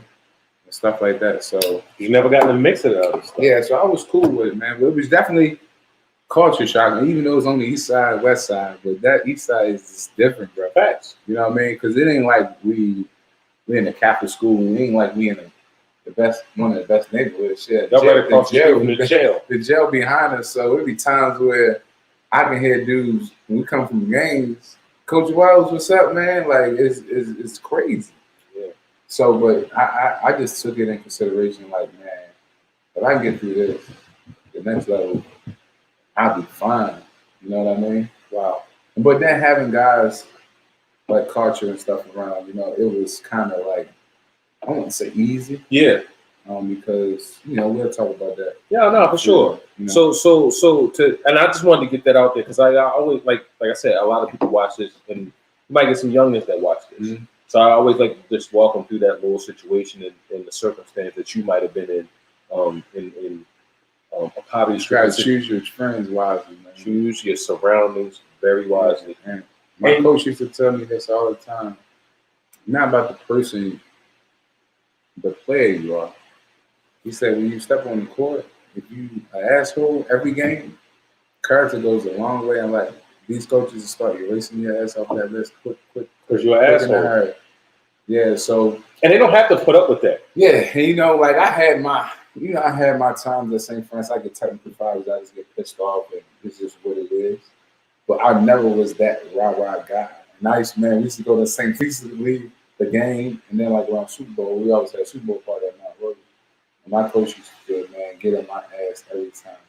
Like my AAU coach. Yeah. Not my high school coach. My AAU coach come back like, this ain't you. What you doing? Yeah, what you doing? Just go out there and play. Yeah. Stop trying to do too much. Right. Okay. And I just wanted to win so bad. Okay. I was a winner, bro. And that's and you know what's so wild, bro? Like I said, man, and we jumping around a little bit, both of us now at this point, but 9th grade, like, and I was going to ask you that. What was your mindset? And it sounds like you was just trying to. I wanted to win. Just coming in and trying to win. We used to have practice at 6 o'clock in the morning because on Thursdays, I was not accustomed to that at all. I was like, man, it's just shoot early. At 6 o'clock? Yeah, because on high school. On Thursdays, we used to have to do school at 9:30 instead of our regular time where it's 8:20 or so. Mm-hmm. So on Thursday, because, we had showers, everything was kind of brand new. So we used to get up 5 o'clock, drive to school, practice from 6 to like 7:30, 8 o'clock, take a shower, then go to class, man. And that was like, them days was like long, bro. Facts. Thursdays was long. Everybody else get to sleep. Up early. No, sir. We up early, man. But it like I said, it gets you ready for that next stage that you're gonna take. College or whatever else, man. It's preparatory. I think it was all about time management. And that's why I tell all my kids now. If you have time management, you could be great. Learn that in 9th grade? Yeah, man. Because I had to. I feel you. You know what I mean? I think based on the circumstance, you had to. Yeah, you had to adjust to it. It was to a point where it's like, I just wanted to be the best I can be. Yeah. Whatever I wanted to put my mind to. Mm-hmm. And that's the mentality I had. Like, fuck, I'm just gonna get up. I'm gonna do my push-ups and stuff. And I was already like just physically gifted by God with being stronger than the next person. So I didn't have to lift weights or none of that. So I never lifted weight for until like damn near college. That's crazy as shit. That's crazy. And nowadays, like St. Francis, they got a weight trainer. Yeah. And all. We didn't have all that. We just hooping. You know what I mean? That's it. So okay. It definitely that's the only thing I say I would have to like get adjusted to was in Thursday morning, 5 or 6 o'clock in the morning practice, man. So now, 9th grade, you are already one of the acclaimed names in the city, being a youngster or whatever, you know what I'm saying, and in the context of what's going on, being in 9th grade. How was your 9th grade season? Like, categorize your 9th grade season, some memorable moments, some moments where it might not have been so sharp, might not have been so hot. Yeah. You know what I mean? Maybe a moment where you was like, maybe this might not, you know what I mean? We had a lot of down moments there, bro. But like I say, like the guys that we had the team. 9th grade. Yeah, 9th grade. But Reggie was new. I was new.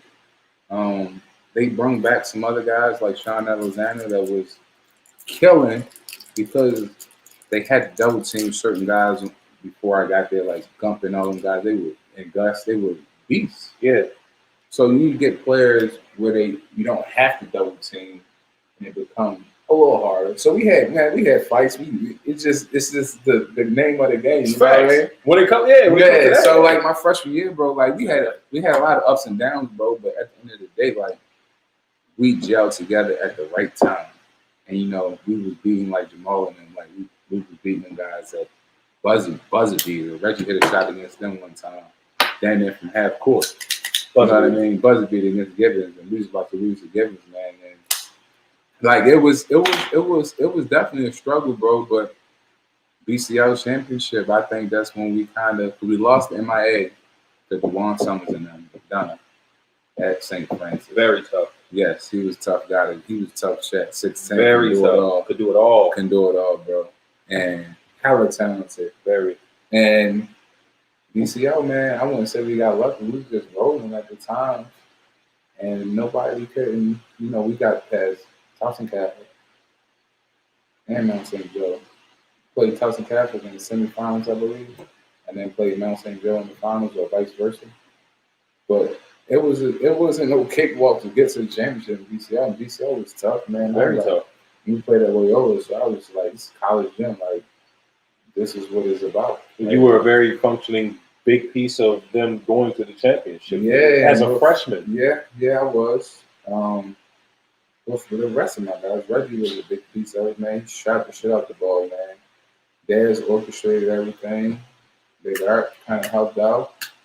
But my freshman year, like I said, we was fortunate enough to win it all. And, you know, BCL. And I was a big part of it. And, you know. Tell them what you won. Tell them what you did. Tell them what you did. Say it with your chest. Well, tell them the award that you won. At the I won the MVP, man. You won the MVP as a freshman in the BCL championship. Yeah, I was probably the only freshman to ever do it. The first and only so far. But I couldn't do it without my guys, though, man. Like, them guys, they drove me every day in practice. Y'all know how we do on this show. I'm keeping it 100. Sean, I'm keeping it 100 with everybody. You know what, Sean? I'm keeping it 100, man. Like, these guys drove me. Listen. Drove me. Let me tell you like this. And Reggie was my right hand man. Like, Facts. These guys drove me not to be good or anything, but in practice, man, like they got the best out of me, and I knew what I needed to do. You know, as a freshman, I probably averaging maybe 19, 20, probably. So it was like I needed to step up the big moments when it really counted, because if not, that shit don't matter. Okay. To me. You know what I mean? That's a fact. That's a certified fact. But I'm gonna tell you like this. The gift is free. This gift is free right here. This is the gift is free. And I don't tell nobody none of this, because we actually played Mount St. Joe in the championship, bro. And I remember this now. Game over with everything.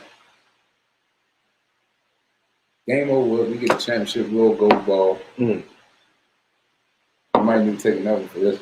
Look, let me get this. Game over with, bro. Over with. We get the gold ball, go back to St. Francis. We got all the teams' names on it. After a year, you just give it back for the season stuff. Yeah. Like, cool. It's like, all right, MVP, BCL, Sean Mosley. Because y'all have a banquet. No, this is at the game. This is at the at the game. Okay. Game over. We get the ball. MVP, Sean Mosley. No trophy. They didn't give it to you. They didn't have one for me. They didn't have a trophy to give you all of a sudden. Because they thought Mount St. Joe was going. So they put somebody else's name out here. Oh! Yeah, crazy, bro. And then we got screwed. We didn't even go to Alhambra that year. They talking about they switched the rules. Because whoever wins. Hold on, describe Alhambra for me. So Alhambra is like a prestigious kind of like tournament for like all the Catholic schools. Like you got Roman Catholic from Philly. They had the other team, I forget the one team name, but they had like guys like Ed Davis and all these guys in North Carolina. It's like all the prestigious like Catholic schools. But Alhambra is the most prestigious. When I say is man, top of the line, high school tournament, end of the year. You got all the best schools from all over. Catholic schools only. Yeah. So usually it's whoever wins the BCL, this was the rule. It's 7 o'clock. Whoever wins the BCL, supposed to go to Alhambra. We didn't even go to Alhambra, man. Did St. Joe go? St. Joe's House Academy. Yeah, it was crazy, bro. Like they said, well, the rules had changed. And Dante Green, you already know what I'm talking about. Right. They're supposed to be announcing because it's usually the best person that has the record in the championship wins the championship.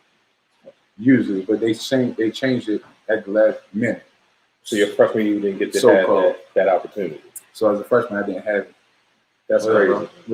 So you already know what trade is. So man, but we still wound up going up there, just driving up there because the principal was like, no, you guys deserve to go. So we went up there for the weekend or whatever. It was, man, when I say it was the coolest thing to ever see, bro, I'm like, man, this is nice. Dunk contest, 3-point contest, everything. Yeah. So my freshman year, I got screwed 2 times. Yeah. But it made me want it so much more, next year, even though sophomore and junior year ain't nothing really happened. That was the downside for St. Francis basketball. Yeah. But I mean, we competed though. This is the thing about that, right? So you talk about that freshman year, and before we move to the sophomore and the junior year experience, like let's try to feel. So the freshman year, for me, and you talk about the grades and everything like that. For me, my freshman year, I was ineligible, and so I had a different type of experience my 9th grade year and looking at things a little differently because I got my grades back to be able to play when my mom didn't let me play and she made me focus on school. So that's when the journalism thing started. Yeah. So I knew all about this whole process, and like you being a 9th grader winning the MVP of this tournament in the BCL was a very, very, very big deal. Yeah, for sure. And everything that comes with that, like going forward. Kind of talk about your because you didn't really talk about how you felt individually. Like, yeah, that's why I didn't want to jump into things because, winning my freshman year, coming back my sophomore year, I'm like, shit, I ain't got to do nothing. In my mind, I'm like, shit, I won the championship. I'm good, you know what I mean? Off the rip. As far as school-wise, I mean, even though they don't give you no damn grades there because you got to work for everything. But then that's when my mentality started to kick in a little bit more, you know what I mean? I got trash bags. I go to my coach's art room, and I got black trash bags full of mail, everything. I never read none of this shit because it's too much to read. Yeah. I was like, Coach, you just throw it away, really. But, I had... These are letters from schools. From college, yeah. So 9th grade. Yeah, I was getting it from 8th grade, though. Even 8th grade. Dang. Coming in. But my freshman year, after my freshman year, was kind of like... I talked to my academic advisor. She's like, man, you're not doing so well in school, blah, blah, blah. All right, cool. Sophomore year. Since then, my sophomore year, my junior year, my senior year, just high on the road.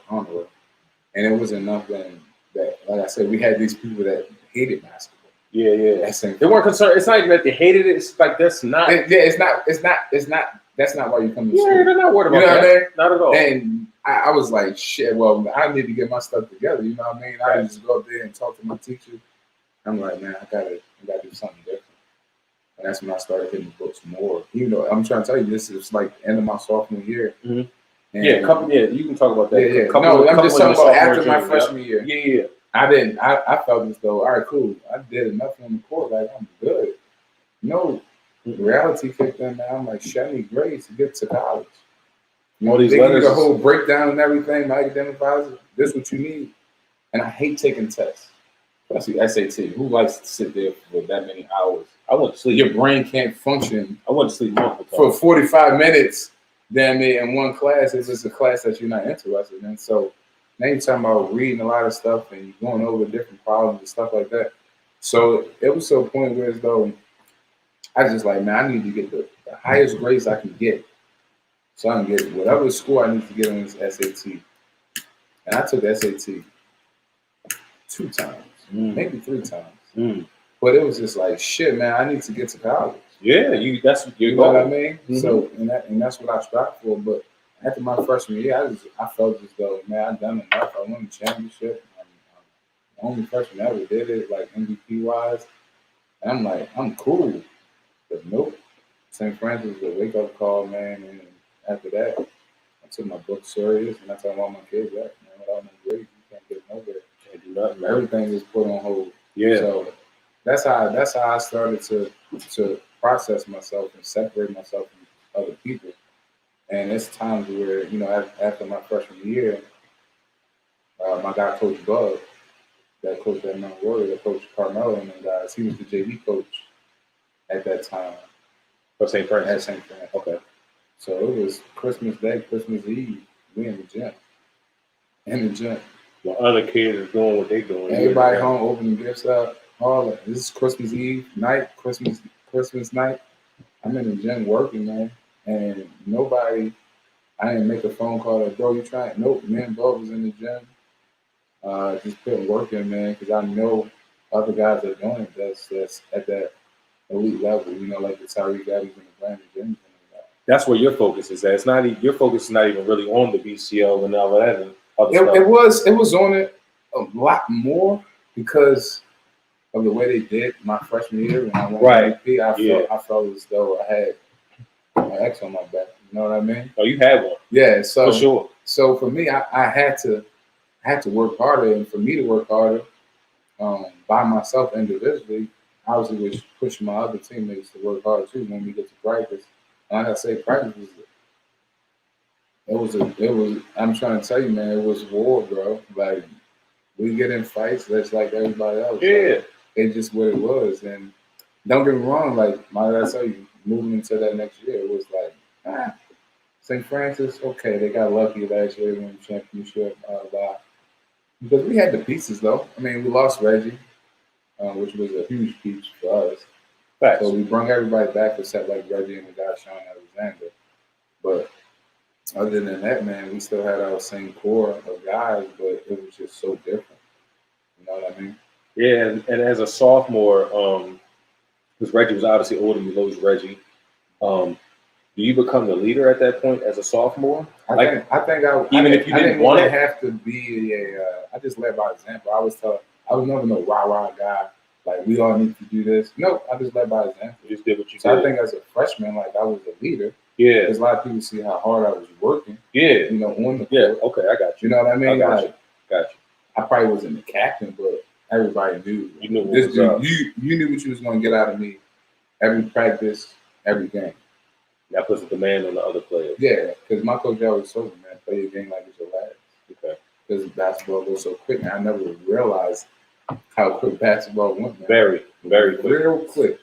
So, we've been talking about the sophomore campaign, and I want to kind of couple both of them, sophomore and junior year, right? We can mix them together. They were all like the same. Yeah, exactly. And looking at it from the standpoint of how you guys were made up, and a lot of people not knowing, like, the guys that were your teammates, which was Dante and Malcolm, these guys are on other teams. In the same team. In the same team.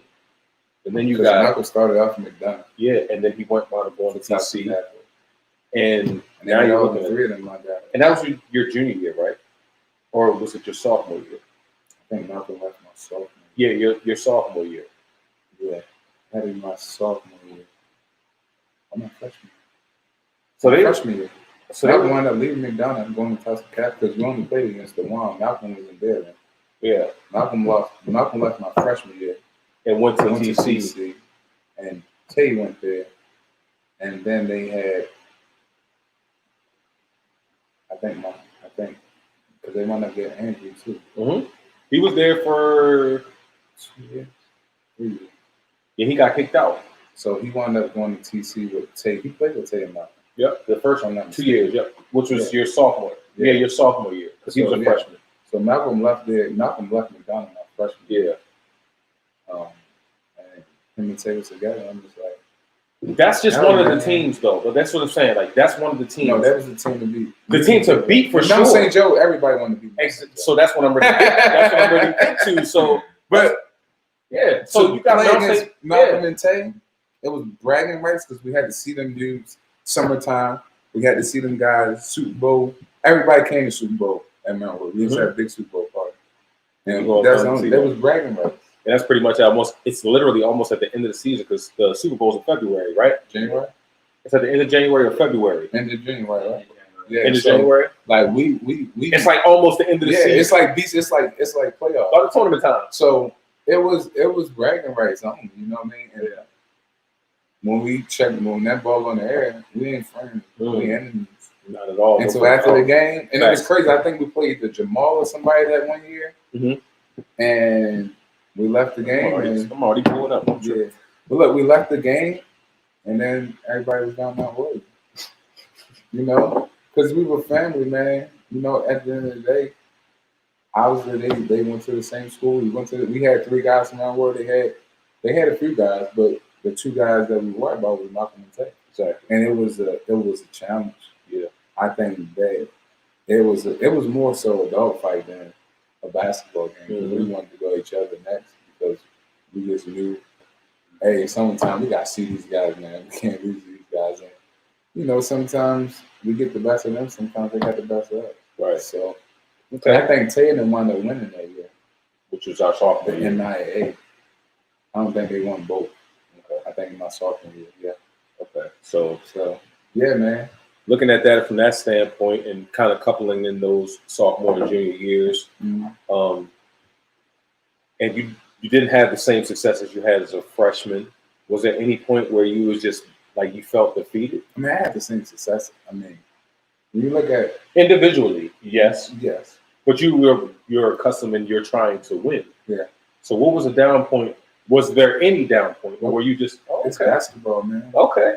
I mean, I look at it like this, man. I was kind of put in a position where I knew I was going to lose my guy Daz and Eric and Reggie within a year or two. Yeah. So I already knew it was going to be, I want to say a downfall, because we have other guys that can go. And they knew that role. You guys are still competitive. It's not like everybody. If you play basketball, it's a competitive sport. Nice. You know what I mean? So when I kind of lost these guys, I had guys that was just role players. Like RJ was my dude from New York. He played at my league too. Yeah. He wound up coming in as a freshman or his sophomore year, or he moved up, either or. But he was my guy. He was my dude. He was a dog, man. Like, he played his ass off. And we had Wings, bro. Wing played with me. My man. I used to tell Wing every day, if I pass you the ball in the corner, shoot the ball. And now I'm going to tell Coach something. And that was my bro. That's my little bro to this day. That's my man. You know what I mean? Like, that's my man. And he can play his ass off. Definitely. You know, at St. Francis, it was kind of, he had to mature because he played his JV. He played JV his first year there. Everybody, some people played JV. No, he did though. No, some people played JV. He should have been on varsity, but and they had to try out. He groomed to become an elite shooter. Yeah. And everybody had to focus on him, and it took a lot of focus off me. You know, so it was kind of like, even though I was still getting double teamed and all that stuff. Man, no, for sure. Boxing one, all type of shit. I seen a lot of shit, bro. I know you did. But they had to. For me, I was just like, I'm just going to do everything. I used to take charge. I used to do everything. Anybody tell you, I was an offensive player. That's it. No, you did. No, that's one thing. That's one thing I know. I like both ends of it. You did everything. And you had to. You had to. I think to be an all-around player, you have to be both. That's one thing you always have been, bro. Yeah, if you could score 50, you tough. And coming from Baltimore City, like, you're gonna have to guard. You can't.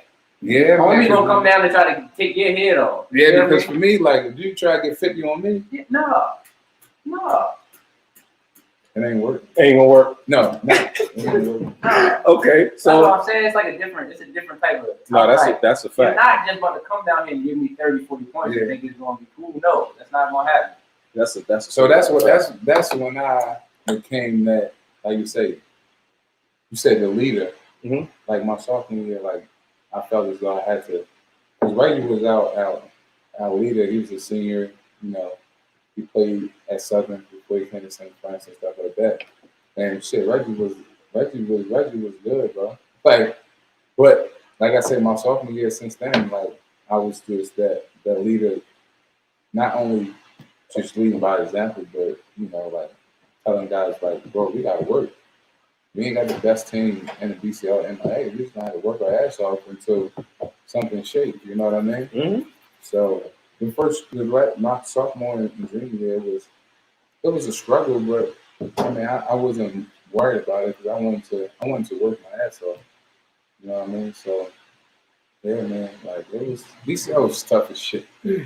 It was tough, bro. I want to ask you. That's something I want to ask you. Like from that time, like obviously from your freshman to your junior year, like I know personally, like because of the competition and being around and like seeing all the competition, but like and I'm gonna ask you the same question from before because I'm gonna get your senior year was different. So that's a whole different. That's a whole different segment we're gonna have. Different. So up until this point, it's the same question I want to ask you again. Like you're looking around the BCL, you guys are playing at St. Francis. You guys are playing across the country sometimes, and you're coming across different guys and whatever. At this point, who is on your radar at this point? Because now you can obviously see who's around you. And even if you like, you know what I mean? Because before you weren't really kind of cognizant of the surroundings, but now do you kind of know who to and what's Everybody what? just wanted to be Mount St. Joe and Tusker Cat. That's all? That was it. And I feel that. I mean, they were the teams to beat back then. Yeah. Yeah, okay. Cardinal Gibbs with my man Jamal went. You had to beat Loyola, but Loyola wasn't, because there was no shot clock. There wasn't no problem. Loyola said, bro, we lost Loyola one day at Loyola. And we were down probably 8 points at halftime. They held the ball the whole damn second half. And it was so annoying, bro, because you playing in Catholic League and you down to Loyola, that's not a good sign, bro, at halftime. And it used to drive me crazy when I lose to teams like that. Like I told you, I mentioned earlier, we lost to already. But the shit used to drive me insane. I go up there and lose to these dudes. But basketball, any day, the ball bounces anyway. One team going on the road, it's a wrap. Facts. You know what I mean? I don't care what team it is. And you have to bring your A game because there was no team that you was just going to blow out in the IABCL. You was not going to just blow any team. Maybe you're ready. And we lost to Ready. Everybody beat the Ready by 56 points. But that drive out there, that is a drive, bro.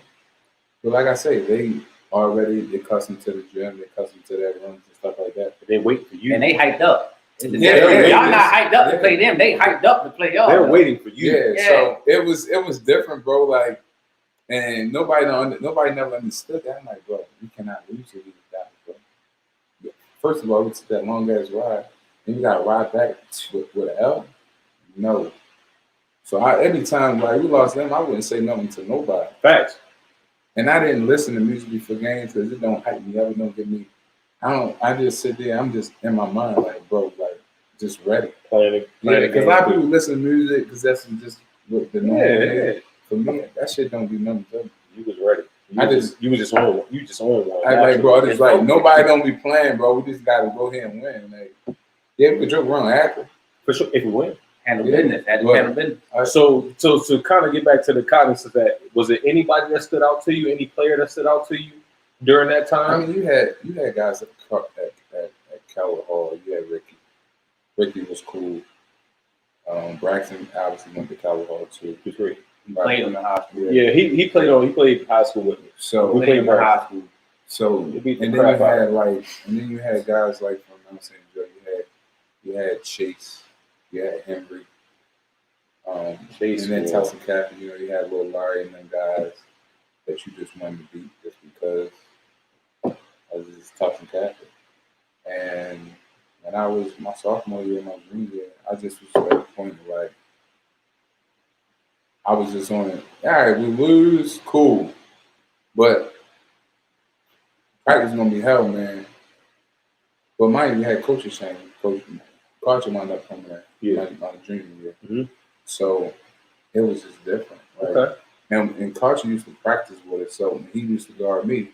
So the game became easier. You know what I mean? Because Carter, when I say scrimmage, he scrimmaged with us. Yeah, I see you talking and about that. It was to the point like, damn, young fella, like, yo, you got me. He had to come see you. Yeah, you know what I mean? So that's I got to that point where as though I just needed to elevate my game on a different level where as though I can just take over a game myself. Facts. You know what I mean? If it's needed. But I always, you played with a bunch of it. Yeah. I don't care. I don't need to shoot the ball a couple times. Facts. For me, if it got open, he gets the ball. Yo, now you spoke on that. That's very true fact. Like you'll definitely facilitate. That's for sure. That's for sure. And that's something that's never changed. You always Yeah, been Mike, I played in Buckley. I stopped playing for what, 3 years, 2 years. Yeah, seasons are like 2.5 years. You ain't So if playing. I was still hooping, and I didn't want to play with none of those. I didn't want to play on Melton team. I didn't want to play on World team. It's just too many people. I just want to play. For me, I told people this is my workout Sunday morning Yeah, or Sunday evening. You know what I mean? Like Look, I know a lot of people like took that shit to heart because when we was in Wichita in high school, a lot of people wanted to go games. But like, bro, this is a varsity league. Like, I know it's competitive, but it's still at the end of the day, like you said, the piggyback.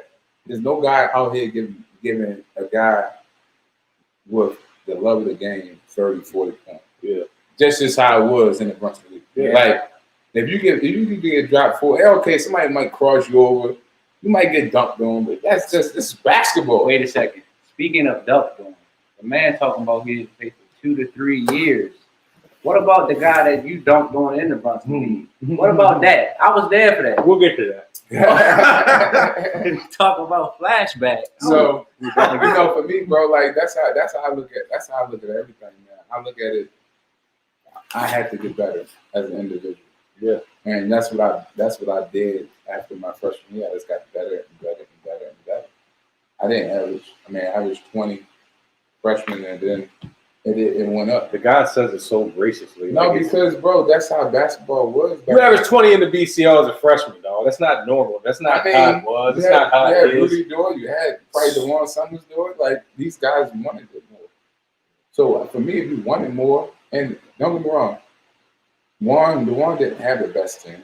Yeah, He still went out there and got his double. That's the situation. You know what I mean? And that's the only thing you can do. Okay. Yeah. So my dad used to work with the one Summers Pop, so I was hitting with him real early. And that was one of the players that my father used to be like, Yeah, no, that's a fact. Like when we was young, like that's another thing too. Like he's from the city, family from the city, so like we get that little abreast of knowledge too. And he was, he said like what he just said with DeJuan Pops working with his pops. Like we knew about DeJuan from a minute ago. You know what I'm saying? Yeah. See, DeJuan played with Cecil Kirk. I didn't really know nothing about him until I played my freshman year. I'm like, damn, you're a big fella. You go. Yeah. And we used to beat them at McDonough, all that. And we lost to them. We beat them twice that year, my freshman year. And we lost them in the playoffs, the first round in my head. And then wound up winning the BCL.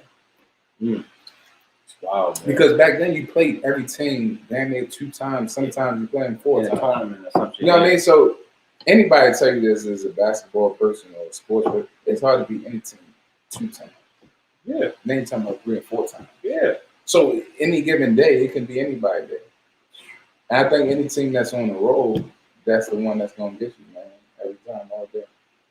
Home court advantage. That's when it high school. Shit, we lost the home court to the one in the playoffs. So for me, like it was different, bro. Like, and we had the guys my freshman year, we just lost. Yeah.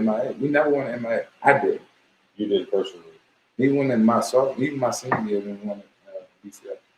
We lost to TC in MIA. We didn't win. I didn't win it. That's the only thing I don't have is MIA championship. I got 2 BCL. Only thing you don't have. I got 2 BCL. All right, so the only thing you don't have.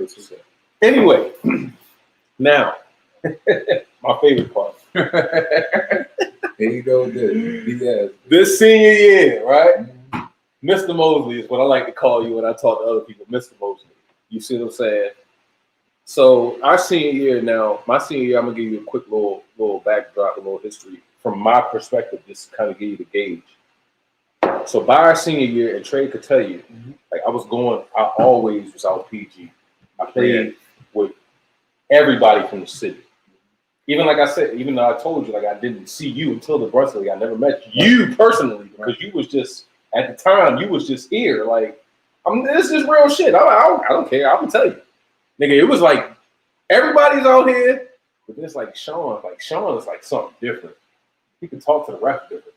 No, I can't. He can do a lot of shit. Remember I told you? Yeah, you did say that. Used to get on me, man. So they didn't like me. The refs hated me, bro. So this senior year, this time, like during this time, in my 11th grade year, like I even put it in the paper that I wanted to be a journalist.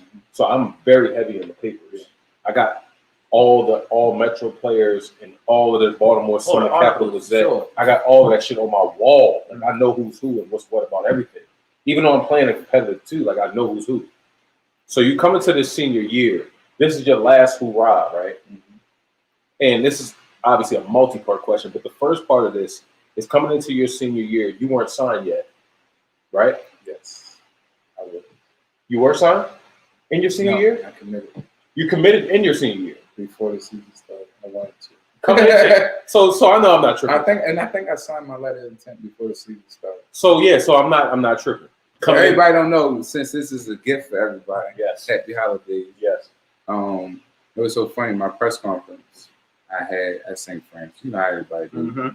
You know, you come in, cool. You got a little crowd there. You got all the news stations there. So funny. Me and my man Dante Green. Mind, I took my business Syracuse and everything. I was going to ask. Okay. This is my next question. Hold on. What made you choose MD, and what other schools were you considering I was only at the top? Syracuse and Maryland. That's it. Yeah. So what were they considering? Like what other big schools offered that you didn't?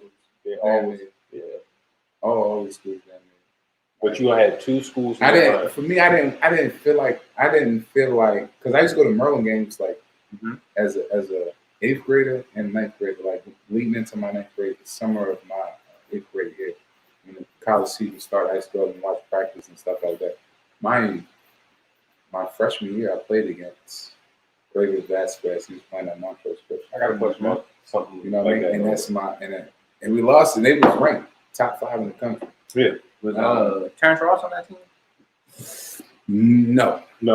They had Ravis and they had an African guy and the 2 Chinese. They had a Chinese point guard that was cool. I think Terrence was still at Montrose, but I don't think he played. I don't know. Yeah, because the year after that, that's when they got Katie and them guys. We didn't play against them. Okay. So we wound up playing Montrose twice. We lost to them by 2 points or 1 point at Montrose. And after that, like all of the high schools wanted me to come there. Montrose wanted me to come. And I was loyal to St. Francis, and I was just like, I'm sticking here, man. Shit, we can compete with you guys.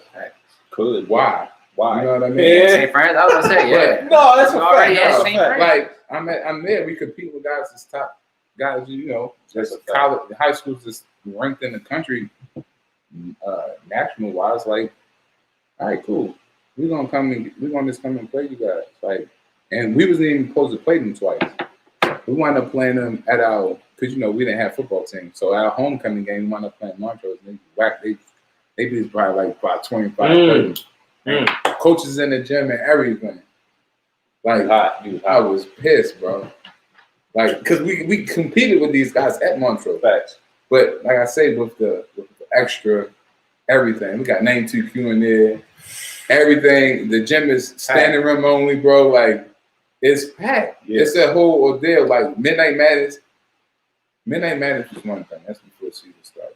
But homecoming, marching bands and all that. This shit was jam packed. Right. And I was like, man, we're gonna beat these. That's kind of how it was. Because we ain't have a football team, so basketball was it. Yeah. Like that rally was for basketball. That was it. We didn't have no other sport for real. We had volleyball. Everybody played volleyball. You had to play 2 sports back then. Mm-hmm. But when I tell you, bro, that year, I was like, shit, man, we gotta do something, bro. They whooped our ass bad. And since then, I was just like, man, Brady's been like that. That's crazy, bro. And that's not the reason why I went to Maryland, to piggyback on your question. I just always liked the Maryland atmosphere. I liked the campus. I know it was a great school to kind of go to and get an education from. And when I walked into St. Francis, man, that day, me and Dante walking together. It's just so ironic that we pull up at the same time. He walk in, I walk in, and everybody think I'm going to the Qs. Even Dante. Up Syracuse. Yes. Oh, for the visit, y'all pulled up at the same time. No, St. Francis. Oh. Your announcement. Okay, I got you. Okay. So we walk in the gym together. It's all the news cameras. It's people in the stand. I got my mom and dad. My mom and dad with me, and they know Dante because he used to come over and chill. We used to hang out. You know what I mean? But he went to college academy, but that's my guy. Yeah, it's your guy. But man, I'm trying to tell you, we walk in, everybody like, oh shit, he going to serve you. They both like good people. So I'm sitting there like, cool, you know, think all the schools and everything. And I commit to Maryland. Oh, And that shit just is so quiet. cuz I remember this shit like, bro. I'm saying like, yo, come on, bro. I remember this shit like it was yesterday. I didn't tell you it was the funniest thing ever. And like this was like very, very, very big news.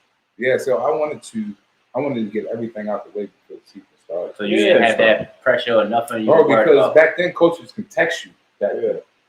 Man, I'm trying to tell you, from the moment I wake up, you know, everybody had sidekick and next up back then. Mhm. You know what I mean? Yeah. So I just use my sidekick to just text me. You know, you can spend a couple of dollars, $20, $30. Cool, you can text free all month. All month. So I just use my sidekick as that. And now I'm trying to tell you, man, it'd be text messages From who? everybody. From who? Everybody. Who that? I need to Everybody, hear some names. So you had Indiana texting me. Obviously Syracuse. Obviously Keeper from Maryland. But for me, it was text message wasn't anything. I mean, anybody can send a text. Who was pulling up on you? But Jim Boeheim actually came to visit me at St. Francis. Coach Williams from Maryland came in the hood to my house with people. Gary. So that was a big ordeal. You know, for me, I'm like, who this dude's in my living room? Like, I always see like movies and shit like that. Yeah. You know what I mean? Like watching He Got Game and shit. Yeah. Like that. And he came to the hood. And he came in the hood and everybody like, oh yeah, guy, you ever see your crib? I'm like, yeah, man, like these are cool people, you know what I mean? And he never told me or promised me, bro, you gonna start when you come. No. So I know when he I didn't say chose that. Maryland, I go to the games every day whenever they have a home game. I mean, I don't care if it's at 8 o'clock at night. I take that drive, I get home, wake up, go to school the next day. But just looking at the same inside out from the outside. And I'm just like, bro, everybody cool here. They got Daniel Braxton, and I'm cool with them guys. I'm cool with Gravers. I'm cool with my man Landon Milborn, Art Hayes, and these guys. I'm like, shit, now I can start as a freshman. Why not go to Maryland? I'm playing ESPN. Yeah, it's a different situation. And a lot of people say, oh, man, you should have went somewhere else. Like, slows your game down, you know, flex offense and shit like that. Which the flex offense do limit you to certain standards if you don't have the ball. Like, if you're a point guard like one Dixon guys, You run the flex, you get a lot of touches. You know what I mean? And don't get me wrong. I mean, I did what I had to do at Maryland, but could I have done more? Whoa, hold on. God damn it. I Hold said, on. who knows? Wait a minute. So 1,000-point score. No, God, hold on. You too fast too. But like I say, but coming in, I committed that summer. I mean, that year Coming into the season, and I signed my letter of intent before the season started. Yes. And then after that, it was because that shit's a headache. Yes, it is. Like a headache. Like your phone is blowing up from the moment you wake up to the moment you go to sleep, and it's nonstop. It's like a revolving door, bro. It's like nonstop text messages, phone calls, emails, fucking voicemails, and it's like All day, every and day. anybody that my guys that been through it, they can tell you, bro. Like the shit's a headache. Some people like it. I hated this shit. You hated it. Yeah. That's why I didn't go on because I think you're going to take the 5 visits. Yeah. How many you take? 2. Syracuse. No. That's the only 2 you took? I went to Syracuse game day. They played Louisville. Shit was packed. Like I walked in packed there, up there is different. It's packed. Because they stadium huge. You was just sitting behind the bleachers in the dome. Yeah. And when I went there, I had a chance to meet Dick Vitale and all stuff like that.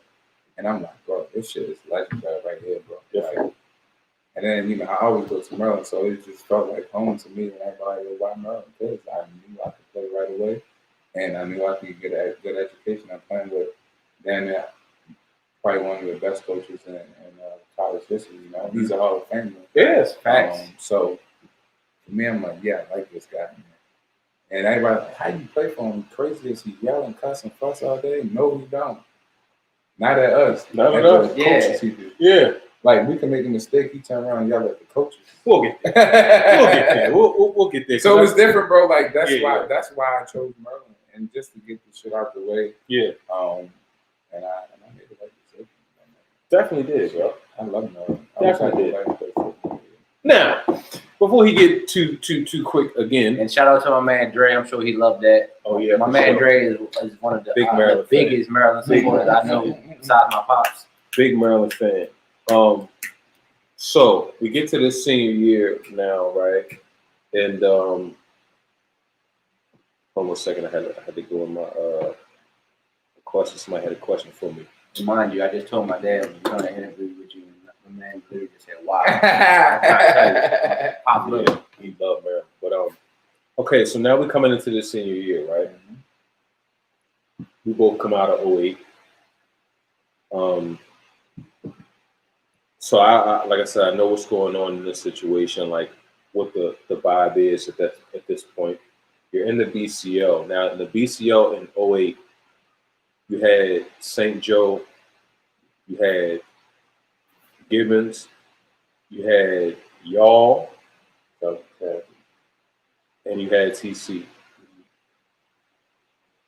So when you're coming into this season, knowing that a lot of the big dogs is gone,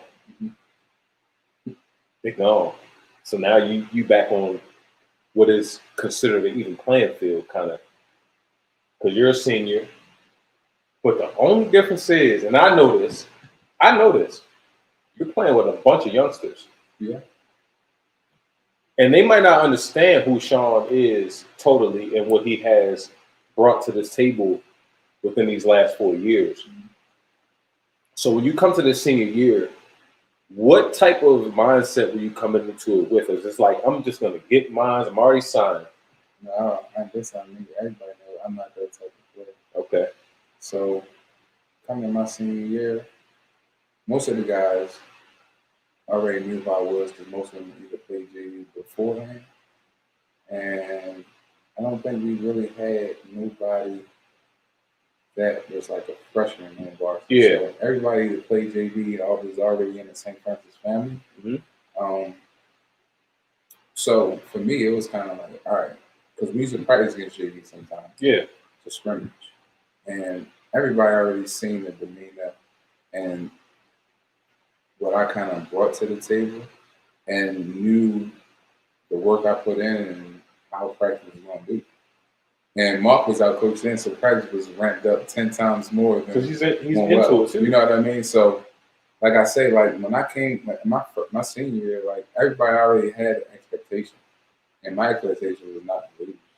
If I couldn't lose no game, cool. Period. But if I can win the ship one way or another, right, I'm going to do everything in my power.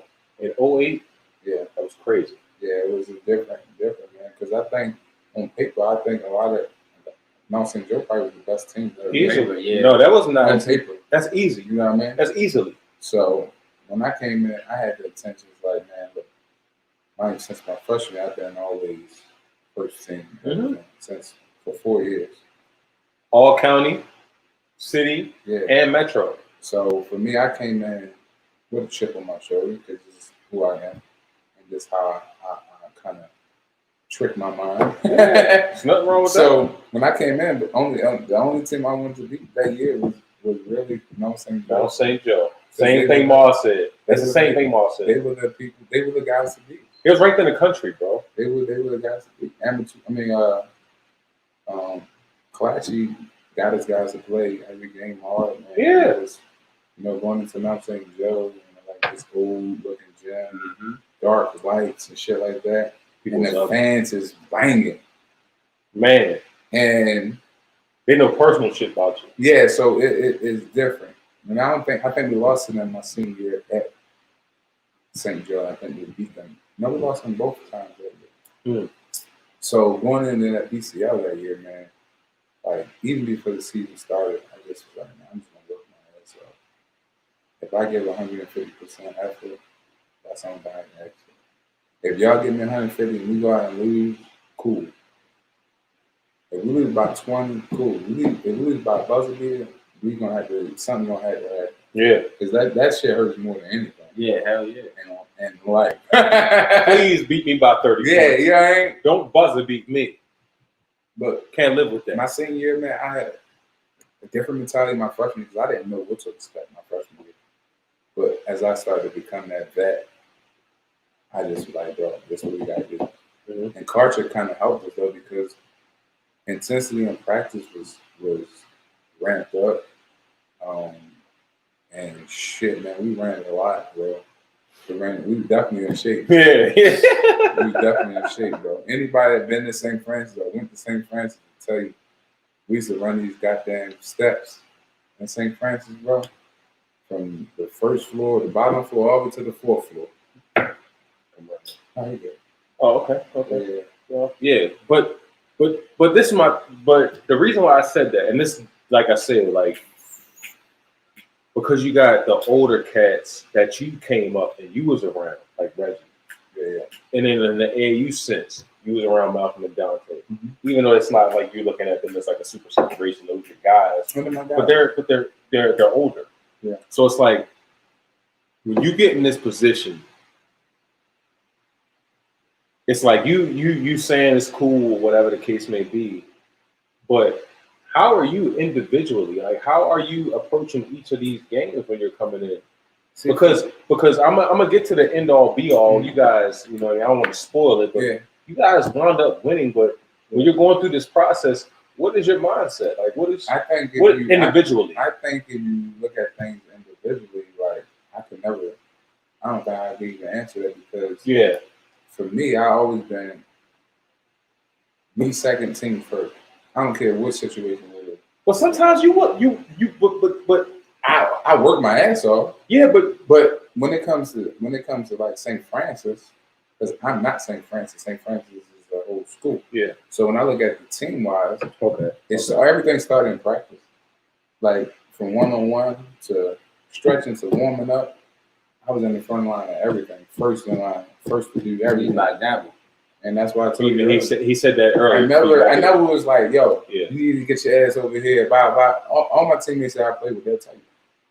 I'd probably be the quietest guy in practice. But when that game comes, that shit's different. It brings something different out of you. You know what I mean? Yeah. Like, I never was that rah-rah guy. Ever. So for me, when I'm going into my senior year, bro, like, my expectation, like, this is my last year. I gotta win. I gotta win something. Gotta win it. You know what I mean? Yeah. You know what I mean? It's been 2 years, gap in between. I gotta win something. And that's what I came into, and I told Carter, like, man, look, sure, this your team. You just go ahead and do what you do, and just have them lead behind. You know what I mean? Because that's just what it was. And as my senior year, man, I'm like, man, I want to not accomplish things on my own. Like breaking scoring records and shit like that. Like, you guys are gonna be part of that because when they talk about, all right, cool, Sean is the second leading scorer in America. Boom. I did it with these guys that I've been playing for 4 years. You know what I mean? Yes. Not even from my senior year, but from my freshman year. So these guys get talked about too because without them guys, I can't pass the ball to myself. I can't do certain shit by myself. These guys were the guys that were there fighting these wars with me every day in, day out. Man. So that was I had a different mindset than a lot of people.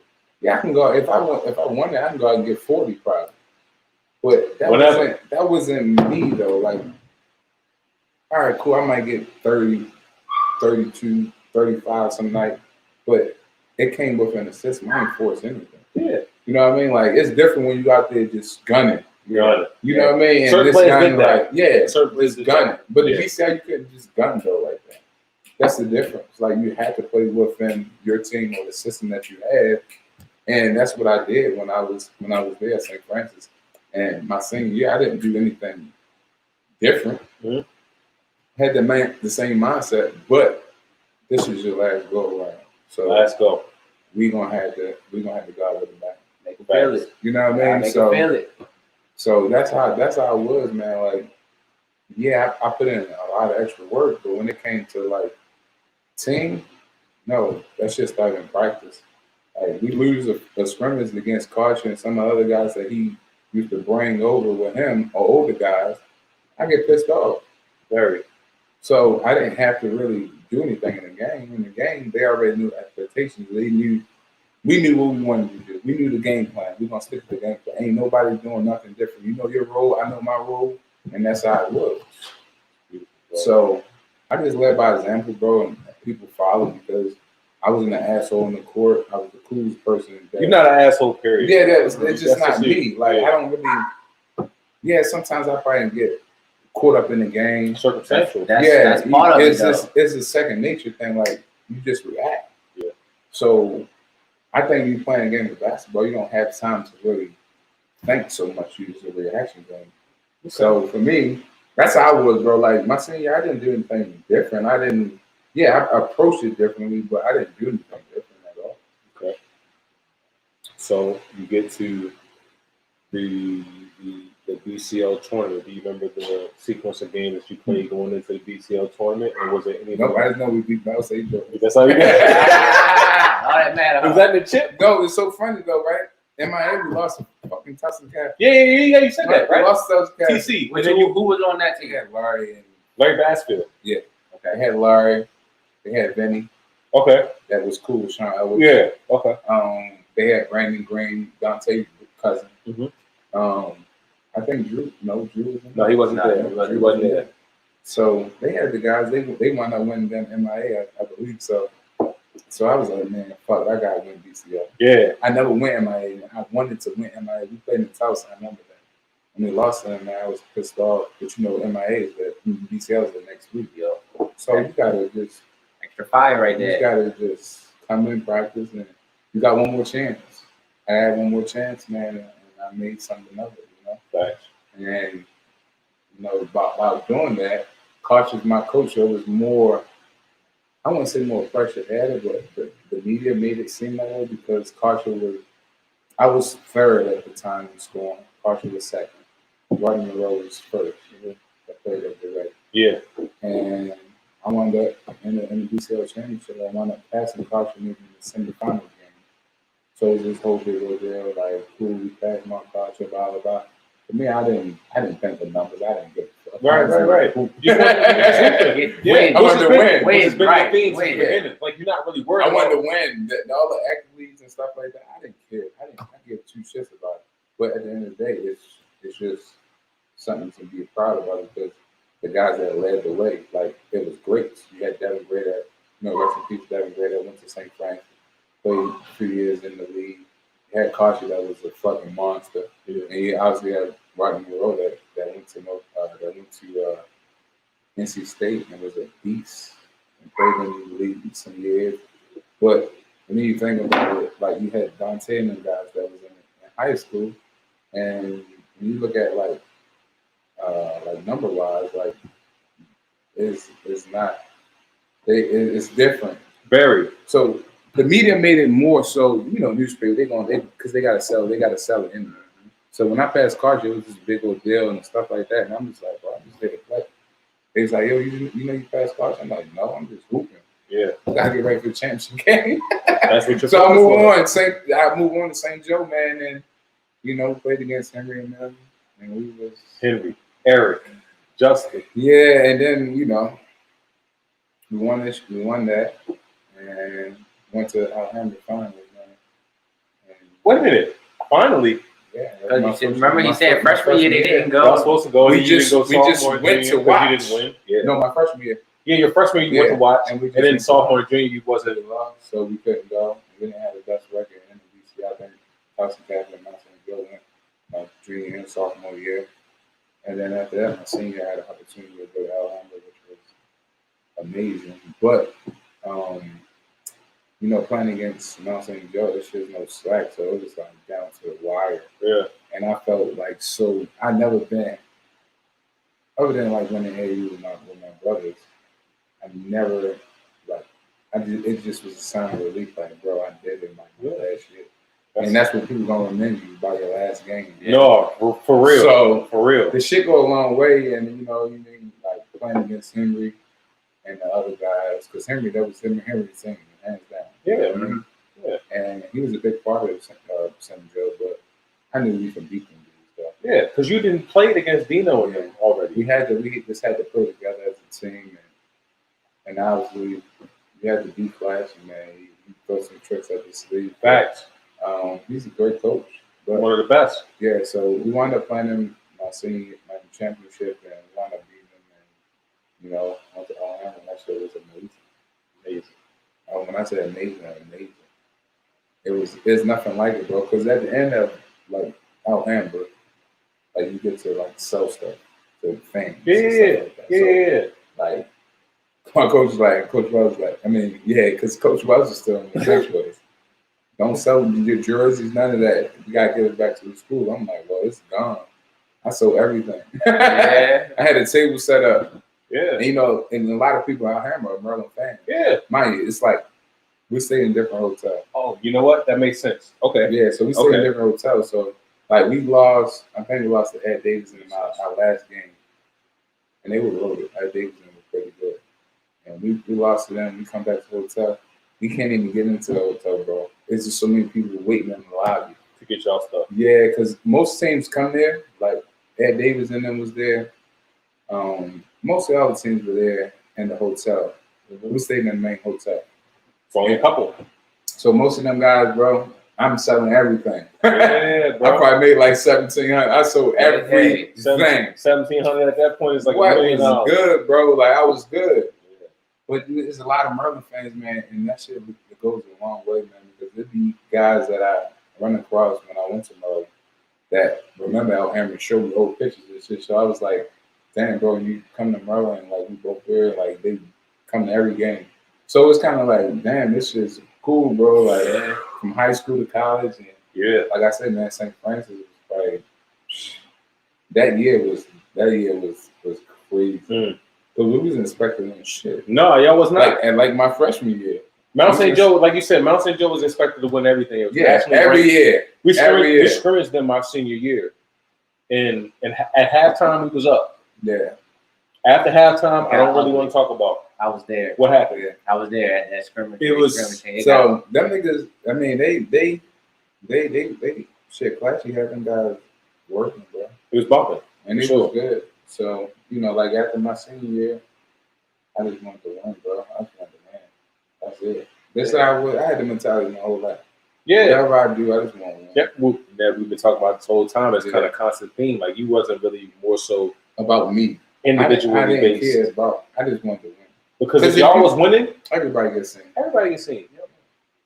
Yep. So that's how. That's even AAU. You pick it back to that. Like when me, Malcolm, and Tate played together. Yeah, we probably was the 3 top guys. Mm-hmm. But shit, everybody else got scholarships too. We were winning. Coach was coming to see us play. That's the name of the game. Yep. Facts. You know what I mean? But if you sitting on the bench, you ain't getting shit. So I tell a lot of people all the time, if you got opportunity to go play more minutes elsewhere, go play. Rather than being on that coach. Just a winning team because you win the championship. Because y'all winning, then you just a piece of it. So, but man, we grinded, bro. I'm trying to tell you, since I was 10. Yeah. To shit, even now, I still grind. Facts. And I ain't even playing anymore. I just do it for the fun of it. Yeah. You know what I mean? No, for sure. And like I said, man, it's just that whole spectrum, that senior year, and go ahead and bust that thing over. You know what I mean? That's something nice right there. I had yours for the whole first half. That's mine's right there. Yeah. So that senior year, man, it was very special, man. And you as a player, dog, like I'm telling you, man, it was nobody bigger. It was. No, not when we was in school. Because I was talking about our we all in the same class. I tell you, from the outside, it was nobody bigger. Come on, bro. It was nobody bigger. Nothing. Nobody. So, like, you looking at that from that standpoint, now you're a senior year, and y'all won the BCL. Yeah, I got fucked that year too. As far as what? Because Henry was coach. All right, so Jamal talked about this too, right? I'll speak on that. So y'all won code. You and Henry. Jamal feel like he should have had a piece in that, right?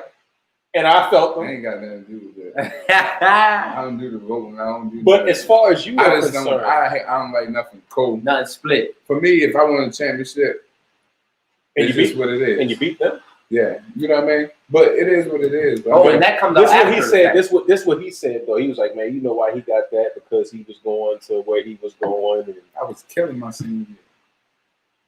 I was better than my junior, my sophomore, junior, freshman year. I was better than that. Sean, you was really ridiculous your senior year. Yo. So I just don't like Cole anything.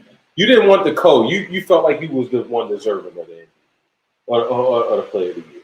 Yeah, why not? But this is my thing, though, right? As far as that's concerned, they gave it to y'all on the Cole tip, but every other place you won player of the year. I think you won all Metro. Y'all didn't win Cole. Y'all didn't win Cole all Metro player of the year. You won player of the year senior year, right? You was Cole player of the year.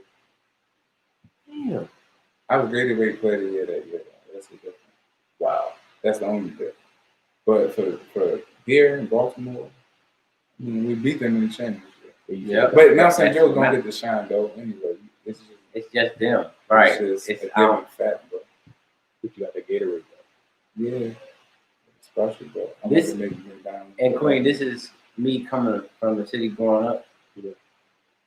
The difference from Mount St. Joe and St. Francis has always been that St. Joe has always been the Grand Hills.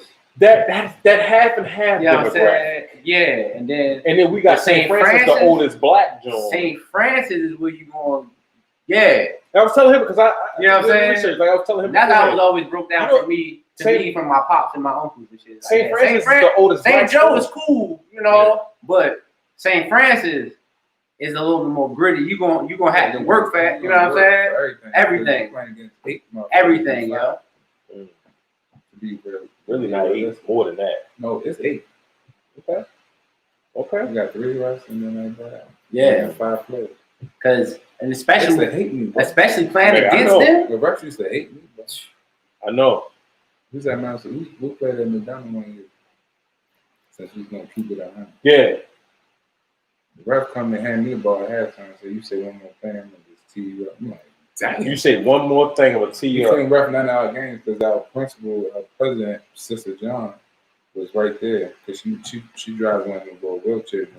So she heard him. She reported him. They Wound know up she winning ain't the lying. game, but she reported me couldn't. One of You us can't come back there. He couldn't ref none of our games. And they Wow. know she's not lying. Wow. So it's crazy, bro. We get the same refs every time we play the same day. Mm. That don't have nothing to do with anything. Yeah. If we win or lose the game, cool. We gonna get them again. Yeah. But like I said, we beat them in the championship. That's the only thing that I won. That's all you You need. know what I mean? So for me, it was cool. Okay. All right, But man. that's when basketball was basketball, man. It's different. Definitely different. Different. Hold on. Matter of fact, hey, I need Trey and Sean to take this up while I use the bathroom real quick. I'm use the bathroom. Y'all get some questions in. But yeah, but I had some questions myself, like even from like just starting like younger, you can go up through high school, college, whatever. Personally, did you feel like the toughest matchups and players you played against, pretty much? I mean, obviously, you had Tyson Catholic had probably 2 of the best guys in Baltimore. Don't take nothing. We just, like I was telling Queen earlier, like we play AU ball together, so it was all about bragging rights. Facts, because that's kind of how it was around. When me and Dion played on the same high school team, but me and Dion played on the same AA team with all the best players from Anne Arundel County. Mm-hmm. So literally, all our practices is the star players from every school.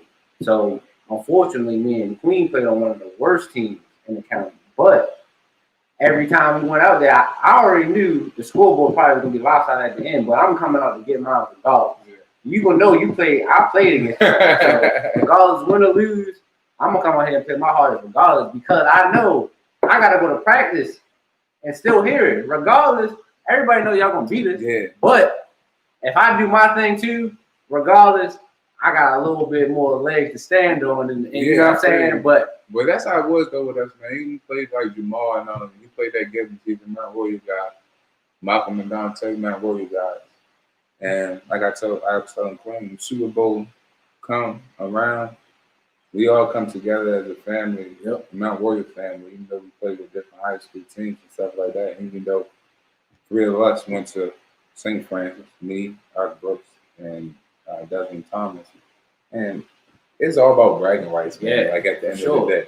Because at the end of the day, we still bros off the court, but on the court, we enemies. yeah, exactly. And but low key, those be the best games though, because you already yeah, you playing to win, but you got it's a little extra on top of that when you playing It's a against lot your boys. You feel me? Like when you playing against your boys, It's 8 o'clock. it don't even matter. You feel me? It's balls to the wall. Like you said, we can be friends after the clock go off, but Yeah. But that's the thing that drove us, man. The thing that drove us the most was just being competitive. And that's just from the natural of being at Mount Royal, the nature of being at Mount Royal, man. We was competitive. and that's what I try to about tell everything. And that's what I try to tell people. Like, it starts from when you're a kid, though. Like, that competitive drive, it's just like when you competing at a young age and then you building bonds, like you said, with guys that are going on as in life and becoming and going on to the next levels in basketball and stuff like that. Like, it just look back when you was kids, like, y'all was pushing each other to be that great. You know what I'm saying? Sure. You know what I'm saying? It's kind of like. And Malcolm will tell you, Malcolm's probably the best point guard I played with. Literally. He's the top tier point guard in Europe at the moment. He was one of the best point guards. And he was a scoring guard back then. But he can see the floor in so many different ways, man. And Tay just can take over a game. He was 16, can put on the floor, he can shoot the three. And with everybody we had, everybody knew that role. We didn't try to do nothing different. We just knew our role. We knew what we can do. I did the things I was best at doing, Right. And so did they. You know what I mean? Everybody play these. Yeah, you know, nowadays you got people playing outside the role and they don't look like they can play basketball because it's not what they do. You tell us, you know what I mean? Right. Yeah, so that's the difference. I think from now until when we were playing. When we played, man, we didn't care who we played. Like, ain't nobody put fear in our heart. That's right. Yeah, it is. Derrick Rose might have gave us 30 plus. Now see that was like that was my question. Like but who was guys like then like you Derrick came Rose, across Rose that the you only that one. that opened your eyes? Only one. Derrick Rose cooked that whole team. Yeah, you 15 under. It's crazy. Yo was like, Was he playing with Eric Gordon at that time? Nah, he had this other dude who was like undersized. So, dude. my man said, ask him about the big head dude from the county. He said, you and my man Garrett Blackstone used to have battles. Big head dude had cornrows back in the day. What team y'all played on? Fighting Irish? What team was it? Brent? Oh, yeah, Brent. Oh, my man Brent, yo. My man Brent. Fighting Irish. Yeah, Fighting Irish. The New Orleans thing you was talking about? I think my man Brent was there. I think it was Fighting Irish. What team was it? Brent, what's the name of your team? Yeah. He had it in the film. They gave us a run. No, he was saying he was talking about it. He was like, yo, that team that they had was just crazy. I know, we was crazy. I'm gonna go to. I'm gonna find a big head dude. But my man Garrett Blackstone, ain't nobody do a lot to it. Yeah. no. Yeah, it was Fighting Irish. So see, Trey, you wasn't hit. Yo, that dude, Derrick Rose, was something special, bro. I mean, I'm even trying to tell you. Me, Malcolm, my guy, Eric Boxer that played that number. Everybody guarded dude. He just was invincible. Yeah, it was different. Just real 15 years old. Man, that was 15. You seen Derrick Rose? Yeah. And he was jumping up the but jump and stuff like that. I played with Derrick Rose at Nike All-American camp. Okay. So we were on the same team. I was a freshman. All them guys were like older. But that was my thing. My freshman year, I played at Nike All-American camp. We were on the same team. Me, him, Nick Calais, Spencer Halls, Raymond Morgan. We played on the same team at Nike All-American. Nike All-American was a big deal back then, though. Hell yeah. That shit used to be. That's what I was saying earlier. Like that, them circuit, like them brain camps. What was that magazine we used to get in school, yo? Back in high school, yo. Max Preps. Wasn't y'all on the cover of that? That room? No, y'all. Max Preps. I thought. What other magazine? Don? No, it was. I forgot what it was. I think it was like a newer joint that had just started when we were in high school, and they had like all the high school. But I was trying to tell him though, like and I was trying to tell him like he was a fucking big deal, like coming through. Like he was, you know what I'm saying? Like so, it was a little different for you, bro. I'm trying to tell you, bro. It was different, bro. Like it was me. I just felt as I was just on the even playing field. I don't see how though. My man said, I guess he seen y'all play some joint PA against Herb Pope, Dewan Blair, DJ Kennedy. That was in Pittsburgh. Yeah, The in Pittsburgh joint. We beat them though. Yeah. See, But we played against DJ Kennedy in New Orleans. It was either Memorial Day or AAU. I want to say it was AAU. And we beat DJ Kennedy. DJ Kennedy can hoop though. Yeah. I played against him in Germany too. Yeah. I played against him in England. We beat them too. Yeah. you keep tracking it. Nah, No, DJ Kennedy, no. Hey, we won. DJ Kennedy can go though. No, but this is the thing though, right? Okay, so since we getting to that point now, right? And you already had signed the intent to Maryland. Now That game was stupid though. Pittsburgh joint. It was crazy. It was a Pittsburgh. I remember that. You have that one on. He said So, Natty game and New Orleans. He said you get to y'all this walked- one- He said y'all walked them. See, the New Orleans joint, DJ Kennedy played. But when we went to Pittsburgh, they had like all like the top. They just probably put one team together. They had the one Blade Island. We beat them though in Pittsburgh. I know what he's talking about, but New Orleans, I think we played them in maybe the finals. DJ Kennedy and them. We played them in the finals, I think, that either Memorial Day or National. But we beat them. That's the year we won 32-0. Okay.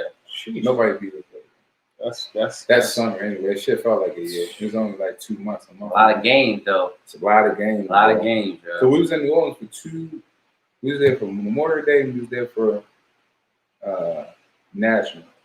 National was first, then Memorial Day. Then we flew out. The day, like I was telling Quinn, the day we flew out, Hurricane Katrina hit. And then we was in Florida. Wow. We was already in Florida though. We was in Florida for 2 weeks. So we was gone for like a month and a half. Because we did Boo Williams before, we did New Orleans, chilled out, then we moved for 2 weeks, and then we was in Florida for 2 weeks. Another question. So talking AAU and all that, right? So do you think playing against all of the, like, you know how Maryland's been a hotbed for basketball, you think playing against all the talent we didn't have locally prepared y'all was already on that same playing field or on a higher playing field when y'all went national wise? because when you went national wise, was like you said, was it as much competition as you've seen at home?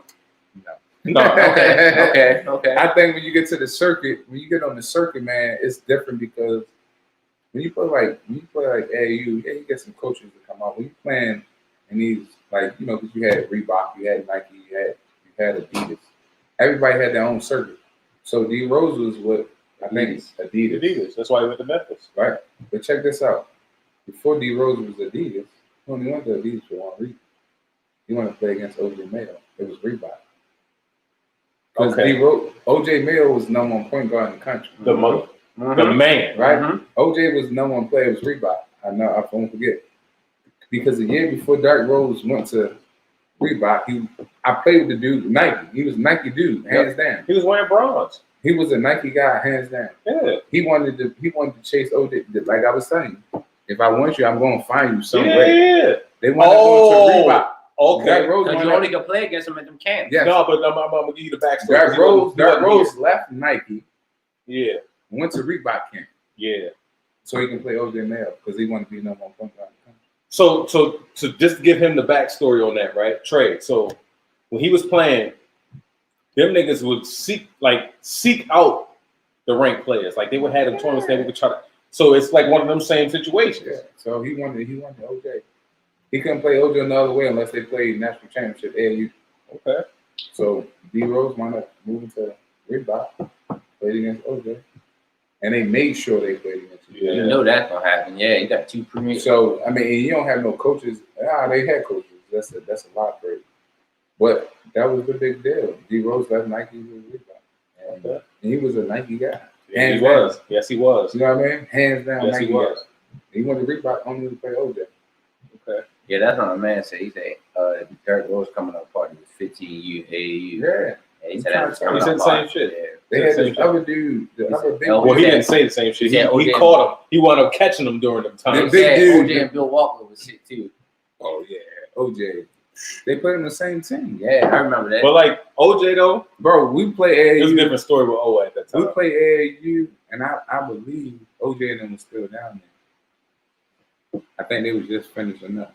Man, they used to get up the bus, sign autographs, and all types of shit. He was different. Yeah, they moved different, bro. He was different at that time. All right, so Bill Walker had grown man bounce back then. Too. Now I'm Bro, we gonna used to watch that live line. What? Damn, what? But the one dude that gave him that business, OJ and them, that boy Lou Williams was a beast. Man, Lou- I got to see him in Lemon person. Pepper Lou. But they had another dude on Lou Williams. I forget the dude's name.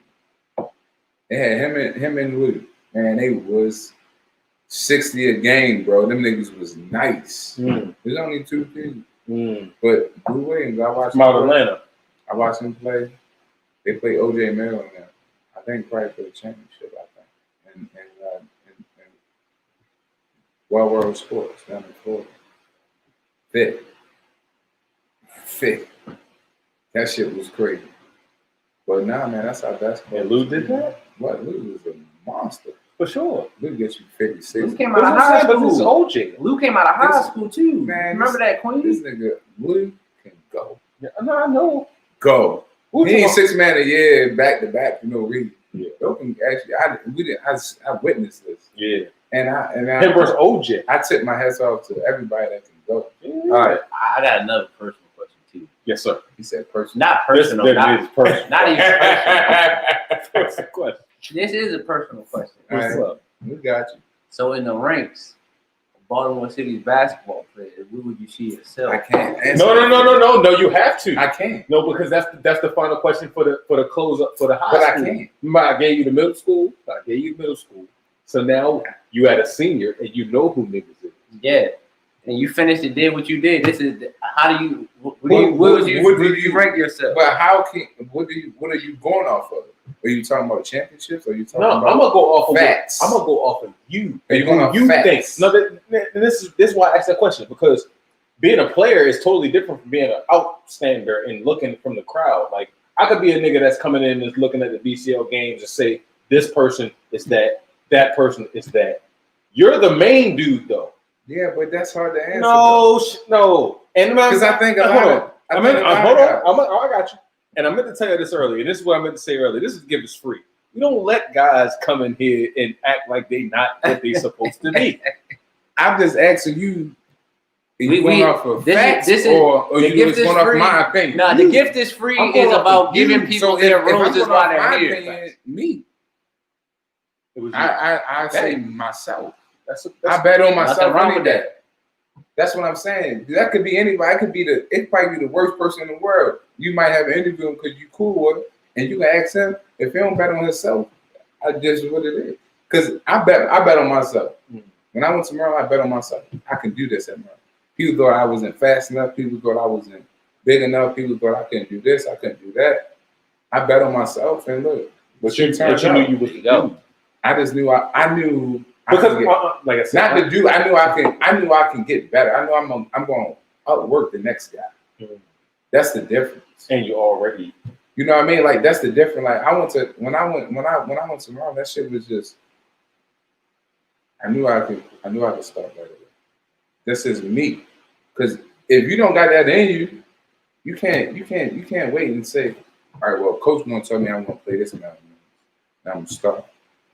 You gotta come in the person like, no, because this dude started before you got here. So you gotta come in with the attention as though, shit, I'm gonna learn the plays, I'm gonna learn everything I need to learn, because at Maryland we ran the flex offense. Out of the flex offense, we got like 10 different options. Off the first dribble, And we got 50 more plays to go over. for sure. So my Coach Willis came to me. We was practicing one day. He was like, "You gonna start?" I'm like, "Oh shit! I gotta learn things a little bit better now, because you can't. The boy was saying he's going at his own pace, but he's going too fast. You cannot. This is in life, period. Facts. To answer your question, because Yeah. if you can't go thrown out in the jungle and you can't figure yourself out how to survive, you're gonna sink. So was you. Because in college, it's sometimes they recruit the same position, 2 people, 3 people deep. Whoever respond better. Yep. You know what I mean? Just to get a little bit insight to how it works. Facts. So, but to piggyback to him, I mean, I bet on myself any day, every day. Okay. That's any dude that's competitive. Facts. I mean, At the top of their craft. anybody can say whatever, but you're gonna have critics, you're gonna have people that's gonna agree with you, you're gonna have people that look at just facts. But facts wise, yeah, I bet on myself. Okay. So before we get to Maryland, Mm-hmm. because I'm about to go there now, and then we're gonna close out after we go to Maryland, and the next step we're gonna close after that. Couple questions.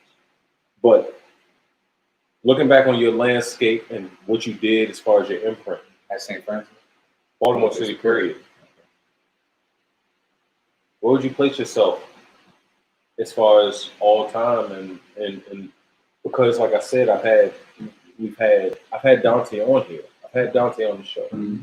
I've had Jamal. I've had a lot of different guys that have been in the city and that know the complex and the history behind the city. And I know you do at this point. At this point. So looking back on your career, where would you place yourself? Would you say you are easily one of the greatest that played? Or I'm saying that's my opinion. yeah, that's what I want. I want your opinion. And like I told you, if I'm going for my opinion, Betting on itself. I'm betting on me. Yeah. At the end of the day. Second leading scorer of all time in Maryland State history. Mm-hmm. St. Francis, two-time champion. Ships. BCL championships, not MIAAs. No disrespect. Catholic League. But you got two Catholic League championships. One as a freshman and you won the MVP. Mm-hmm. Senior year won MVP. Yeah. Two-time MVP, BCL championship. So, I me personally, I have to thrust you in because there's a lot of, but that's the thing. If you go off generation wise, It is. I just say me. Yeah. But when you talk about like the whole Baltimore, you got a lot. There's a lot of guys. There's a lot of guys, bro. You talking about? Then you go talk about like Sam and everybody else. Sam Cassell, everybody else. This shit is different. You know what I mean? Like that whole fucking Dunbar team was that. You got to kind of break it down. So generational wise, yes, yeah, me for sure. Hands down. Because that's what counts to me. Because a lot of people say when you say Baltimore, like how do you rank yourself Baltimore Hoopers? It's a long ass list. Right, very. I probably can be down 20. Who knows? Depending on the conversation. But don't get me wrong, this a hell of a class to be a part of because it's a lot of guys, bro. It's a lot of guys. It's a lot. It's a lot. So I'm gonna tell you right now, bro. You definitely are in the conversation. No, for sure. I mean, but if you talking about generation, you talking about my generation when I was in high school. Okay, cool. I'm betting on me. Mm-hmm. Any day. Fact. All day. You know what I mean? Every day. And that's just by just the facts itself. Mm-hmm. But when you talk about Baltimore as a whole, now you got to think about back then before Sam and Dante Bright. And yeah, you got to think about a lot of guys, bro. but still. But just to be in that class is an honor, you know what I mean? Yeah, for sure. Like within Baltimore City Hoopers, period. Yeah. We're not talking about what guys did when they leave high school. Mm-hmm. We talking about high school. Yeah, just high school. Yeah, for sure. No, I'm up there. No, you are. I'm up there. Yeah. You know what I mean? Like, there's no question. Yeah. That's All why I OGs, say. That's why I was actually. No. Because it's a broad question. Yeah. No, I got you. Know what I mean? I got you. But I'm so you talking about generation? Yeah. Bet on me. No, you was that dude, dog. Easily, for sure, no question. Like you say, from the freshman on, you made your stamp and you was a name from the jump. Because everybody don't get a name. Yeah. Nobody unless you're that, you're not getting a name in the city. And you had that from your freshman. You talking about generation? Like for sure. I put myself top 3 for sure. Now, top 2. Okay, got that out the way. Now this is gonna be the closing last little segment, right? Because this is the part that I don't know about. Couldn't do too much research about. Mm-hmm. And this is the Maryland time, right? So you get to Maryland, and University of Maryland at the time is coached by Gary Williams. And Hall of Fame, you got to put that out there. Hall of Fame coach Gary Williams. Yeah, you got. I'm sorry, coach. But you've had a lot of you've had coaches and you've had, I would say, instrumental pieces before then. What was it about Coach Williams before we get into the career? I want you to just talk about Coach Williams for an extent because I've read multiple articles about how you guys were. It was more so a personal relationship, and this is even from close reporters that was in your school, broad spectrum reporters that was on the outside looking in. Like all of the reports that I've seen is like when you came there, you guys had a different report. And even like you kind of touched on earlier, like from the outside looking in, people will kind of look at him like this, like brash guy who's kind of like always cuss at you and stuff like that. You kind of touched on how it kind of like it wasn't that, you know what I'm saying? So like a lot of people probably don't know from the outside looking in. You know what I mean? Yeah. So for me, this is Coach Gary Williams from Maryland, Hall of Fame coach we talking about. Yeah. I mean, I remember Coach Williams. We talked about it before he came in. Mm-hmm. The moment he came into my house, when I lived in, in the city, probably Grove, I always had respect for the guy. I knew he was a winner. I knew he was going to work his ass off, and I knew he was going to be the best out of the play. Yeah, obviously, a lot of guys like Rudy Gay and Dante and Malcolm, for sure, he recruited him. But, it didn't fall through. Yeah. But at the end of the day, I loved him because he was honest with you. With all his players. Okay. But with me, when it came to me, I just knew what he wanted from me. And that was just come out here and work hard. And like a lot of people, if the coaches don't say shit to you, then you start to worry. You should. You should start to worry real quick, you know what I mean? For sure. But to go back to my senior year, when I seen Coach Williams at my championship game, sitting on the sideline with Keith Booth, I knew, like, this dude is, because Coach Williams he's an anti-social. He don't like come out. He don't like attention. Period. Yeah. Like even when he go to the interview, he have to do it because it's just your job. Yeah. But he won't sit here and have a conversation with people that he don't know. Yeah. And that's the difference. Like when I used to walk in Coach Williams' office, and my coach, Coach Corbett, was probably 10 times crazier than Coach Williams. Right. Which is why it's discipline. Hold on, not to cut you off. Which is why I said that, like that certain respect that you had for him. I just had respect for him because, for one, I'm from Maryland. When Juan Dixon won the championship, I was happy as hell. He was young. Yeah. So I was like, shit, I'm going to Maryland. Yeah. So when I had a chance to kind of meet him and like going into my freshman year in Maryland, I didn't know what the fuck to expect. To be honest, I just like, I'm a young kid. I'm just gonna go in and hoop. I know what I can do. I know what I can't do. I'm not gonna try to do anything. I'm not gonna try to do anything in between. I'm gonna do my job. So going in my freshman year, man, I had some breakout games here and there, and I used to get help. I used to come back home. Come on, bro, shoot the ball more, blah. You're not in my situation. So you don't really know what's going on. I said, man, look, I'm on ESPN every big time game, 9 o'clock, prime time, once a week. You know what I mean? Probably twice.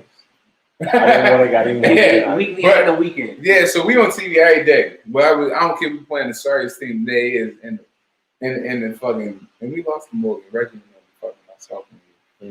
And but no, bro, like going to play with Coach Williams, he's a really this is your job. This is what you're gonna do.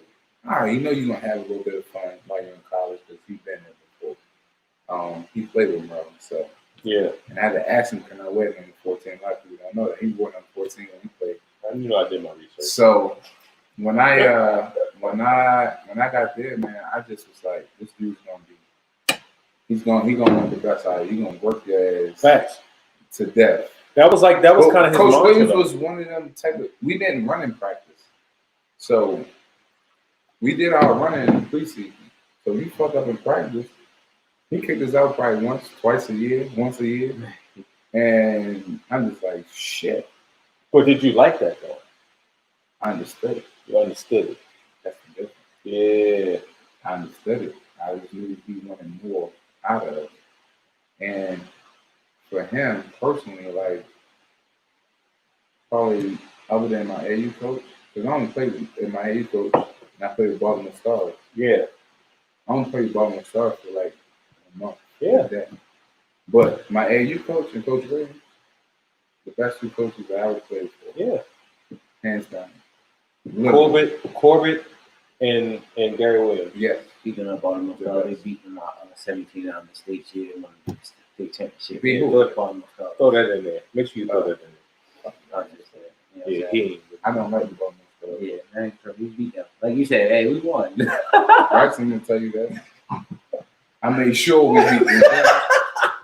I Listen, made we're not gonna go back to the Baltimore No, Stars. I made sure when we played them, I made sure we beat them by 20 plus.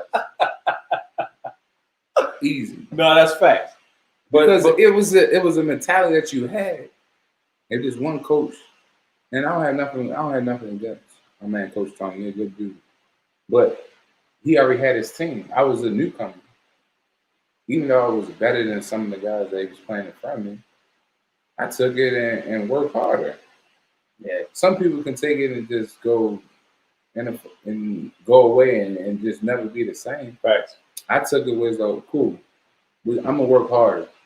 Clearly, I'm not there yet. But when we played Baltimore Stars, You had to let them know. I made sure, Coach, we is going diamond press the whole game. But Big Bad and Coach Williams, man, he was a winner. That's I've been saying. Yeah, He's a winner. I'm a winner. I like winning. I hate losing. But he's always been a winner to me in my eyes, bro. And like I say, I learned a lot from him. And like I say, we ran that flex offense. A lot of people don't like it, but shit, it won us a lot of games. Yeah. We won an ACC regular championship and all that, bro. Yeah. You know, so it's been 10 years. Yeah. Since 2010. My sophomore year. you got that. Yeah. So it's going 10 years. If everybody, we're actually doing the Zoom December 17th. Mm. I'll give everybody, I'll send you the link and you can put it up. But we're doing 10 years. We like me, Gravis, a lot of guys that played on that 2010 team. This month, December 17th. I think it's from 6 to 7 o'clock. So we'll have a guy Johnny Howard there, Coach Williams, myself, Gravis. I think Dano's gonna be in one of the arcades, Landon Milburn. So it's a big one. I didn't even know. A guy called me and like, hey man, you know it's been 10 years? I'm like, since when? Yeah, since we won the ACC championship. Well, regular season. Regular season, yeah. You know what I mean? So yeah. That's a fucking accomplishment, dog. Yeah. Got North Carolina and Duke in that joint. And speaking of, yeah, go ahead. No, I was about to say, speaking of, he jumped in the head. Queen. No. Go ahead. No, go ahead. He jumped in the head. No, my man got it. He jumped in the head. My man got it. He got it. Watch, he got it. He might jump in the head. Go no, ahead. I was just gonna ask personally, because like I told you, my dad is a diehard Maryland Terrapins fan, like to the death. He hates you. Yeah. Passion. I'm talking about. You hate him, but he is not the same for North Carolina. He don't like him like that, but it's not like the hatred he has for you. Yeah. And personally, like growing up, like everybody, like you said, that's no. Did you take that into like consideration? Yeah, when you were there, was it like more of a thing of when you played them or like North Carolina? It's like playing on St. Joe. No. There's a bit of X on your camera. We got these guys this day. I'm gonna take it one more. I'm gonna take one more because what he was talking about, like as far because I like North Carolina, and looking at that complex and that situation, Maryland and Duke at the time, it's like you know who our rivalry a mirror of fans. You know who our rivalry really was. Hold on, before we get there, you can go there in 1 second, but I'm gonna just say the Duke fans and the Maryland fans. Like Duke fans, like Duke fans are fun. I watched a recent interview. Duke fans are fun. I was gonna ask I watched a question. recent interview with JJ Redick. He talked about the Maryland fans was the one that's mostly on them. So being at Maryland, I love it. and you had to deal with the North Carolinas and the Dukes. How was that experience? Yeah, because I was gonna ask about the The fans. Dukes Are and the North camera Carolina crazy? Is really crazy, or is it just a whole lot of fluff? It's a whole lot of fluff. It gets crazy in there. The floor is shaking. My freshman year, bro, I'm not gonna lie to you. We played there. I think we probably lost by like 35 that year, right? Or something like that. Man, I'm a freshman. I'm walking the camera. This shit is different. Right, yeah. It's like a high school gym. The fans is closed, bro. They went like on a 20-year-old, 15-year-old run. The fucking floor was shaking. Coach called the timeout. Gravis called the timeout, bro. I'm in there like, what the fuck is going on? Why is the floor shaking, bro? Like literally, you can feel it shaking. But it man, Maryland Duke, I miss it. Maryland Duke. I miss it, bro. I miss it. You got the experience for 4 years. Yeah. So how was your first experience? The I floor was scared, bro. Like you said, the floor was shaking. I was scared. My freshman year, I wasn't scared. I was just nervous. a lot of nerves and excitement because it's a fucking legendary place. Yeah, Duke, Cameron. That's like if we played in Cole Fieldhouse when we was coming up, yeah, it'd be legendary. Like, but going into Cameron, that's always been the same. And the fans is like arm length away. I feel like a high school gym again, bro. But at the end of the day, it's definitely a hell of an experience that if you haven't been through it before, you will never understand it. Mm-hmm. Yes, Maryland fans, we don't like Duke. I don't like Duke. But Coach K is a hell of a coach. Everybody knows that in the world. But like I say, man, like they were the games that you just forget every other game. They're the games you just get up for. You circle them. Yeah, gotta get up for sure. Because now it's gonna be a long night. It's gonna be a long night. But man, them games, it comes down. You can be up by 15, bro. You can't play. You can't let up. You gotta play until zero's on the clock. Because I want you to kind of like expound, you know what I mean, a little bit on it, like just the feelings and the intimate excitement, bro. Because I like a nigga like me. It's exciting. Freshman year, like you said, you got beat by 35. Who was on that team, if you can remember? That was what, 09? That was so. Bro, mind you, when I was in college, I played against I guarded pretty much the best players on each team. Yeah. Yep. So I played against Kyrie. I played against my freshman year at Duke. They had Nolan, Shire, Singler. They had fucking what's his name? He played with the Bobcats when they first came out. Bobcats. Big man or no? Wingman. Gerald Henderson. Yeah. Beast. Yeah. Probably one of the best players I played against at ACC. Yo was tough. Mm-hmm. But I was a freshman. So, Yo was that. Yeah. He was that. 100%. He came out in the lottery. Yo was, and I had to stick this nigga as a freshman. Yeah. When I say Yo can go, go. But at the end of the day, like, I don't respect him at all. We gonna just we're going there. They had no 30, 40. No, he didn't. I played against Kyle Single. I was stuck on them guys, but they was loaded though. But North Carolina, they had Harrison. Listen, Tyler. They had Tywan Lawson. Ty. Danny Grant. Wait. I'm sorry. Wait. Tyler Hansborough. Wait. I'm sorry to cut you loaded. off. Because we beat them too though. I know that. I do know that. There you go. And I do know that because, like I said, I like North Carolina, so I know y'all did. Yeah, whatever. But anyway, but to go in against them, like, bro, like as a freshman, it was so surreal because I used to watch them, Jay Will and Steve Blake, Juan Dixon, Chris Wilcox, and them guys, Shane Battier, and you in that spot. And now when I was there, like literally, like watching them on TV.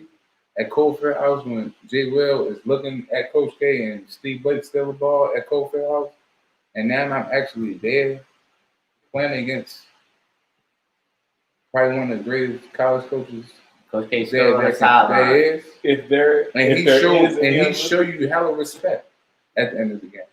I was gonna ask you about that. Oh no, man, because I watched the whole thing. Like Trey will know because like I'm stopped me. Yes. After shaking hands, he stopped you and he talked to you specifically. Yeah, and we talked. He talked to you. I was going to ask you about that conversation. I didn't know if you wanted to give it that. No, it was cool. He was like, keep working. You're pretty good. But coming that's the respect. Coming from somebody like that? That's the respect that he had, though. If you work hard and you play hard, he respected everything that you've done. But at the end of the day, them motherfuckers get that win cup. Yeah. Because if you make one mistake, you down anybody. Malcolm will tell you played. And Malcolm beat him too. Yeah, he did. But I think we beat him. We probably the only school that beat him the most. Yeah. It's different. It's a dog fight. But that shit, he just. But when Malcolm did it, it was like it was different. It was very game different. day. Shit Yes. was loaded. Different. But Malcolm was a different animal. It got that's what. But That's why that I kind say of he was goes one of back. the best point guards. That kind of goes back to that whole. It's in the water animal. type of situation because guys are just it's dogs from around the way. Like, Mhm. There's so many dogs like But all you go over. against that, mind Nolan, Gerald Henderson, Won a national and championship. a couple of them, they the only like minorities. I mean, Yeah. that's the difference. Like, It was him and it was I don't no, it wasn't Emil wasn't there yet. you had Gerald Henderson, Nolan Gerald Smith, Henderson, Nolan Smith. and that's pretty much it. They won the chip. But they were fundamentally sound, bro. As a Yep. team, it's like watching the Spurs play all over again. Okay. Because Coach Okay. K had the NBA. I mean, he had an NBA system. Yeah. Yeah. Bro, we come down and we score the same play. He might ISO the whole side for Joe Henderson. And it's always the left side, it's never the right side. He ISO, you score, cool. We get the ball again, same play. We score again, same play until you stop it. There's nothing, but you just can't make mistakes against them. That's all. Okay. If you make Okay. mistakes, you find yourself down. It might be 4 points or it might be 6 points. 6 points is a lot. Yeah, playing against them. Other teams is easy to bounce 2 back. possessions. You know what I mean? So I said Lance Thomas. Too. That's crazy. Lance Thompson was not Not good. right. Not good. Okay. That's a gift to y'all. Hey, that's a good one. Nah, hell no. That's not somebody you He was a piece. no. He was just there. He rebounded and took charges. He Okay. didn't show you threes when he was with New York. That was it. He Yeah. didn't do none of that, dude. None of that. He took charges, rebound. Yeah, no, he did though. He did. That's No, I'm telling you. I tell everybody that. That's why I say the NBA is politic wise for me in my eye. You play with Coach K. Anybody that plays with Coach K, you gonna get a Yeah, shot. shot. Hell yeah. Now you go to these other colleges. You might not. Malcolm should have been had a shot. Real shit. And I tell you, and that's my man. Like, no. I put him against anybody from Dukes and Easily. North Carolina. easily, My guy. easily, I picked my guy. Any day. easily, for sure. Hands Yeah. down. Like me and Queen, we seen Nolan when we was like what 16. Nolan was, I was telling him no, that. don't get me wrong. I was telling him that. Nolan's No. chills. No, I know. Nolan's chill. No, I know. Nah, I Trust wasn't me, just I him, know. but his team was loaded, bro. I'm Nolan's talking about chill. When we seen him But it was him and Beasley, bro. Like And him, KD. Beasley. and KD and Yeah. And he had Chris Wright. and And Austin Freeman. see, That was Chris- loaded. My See, man like, Dre. Oh, go ahead. see, Go that's finish, crazy. That was loaded. That's a lot of people don't know. DC South had them guys. Chris Wright. We beat DC South. That type shit. Not worried. See, that's the type of stuff I like to hear, right? No, see, you wasn't here. We beat them. They was beating. They was beating. Yeah, they played that 33-0 season. No, Mm, this different even before that. Even before that. Uh-huh. We played them at St. I think we did. We beat Nolan and Chris. We did Beltway at St. Francis one year.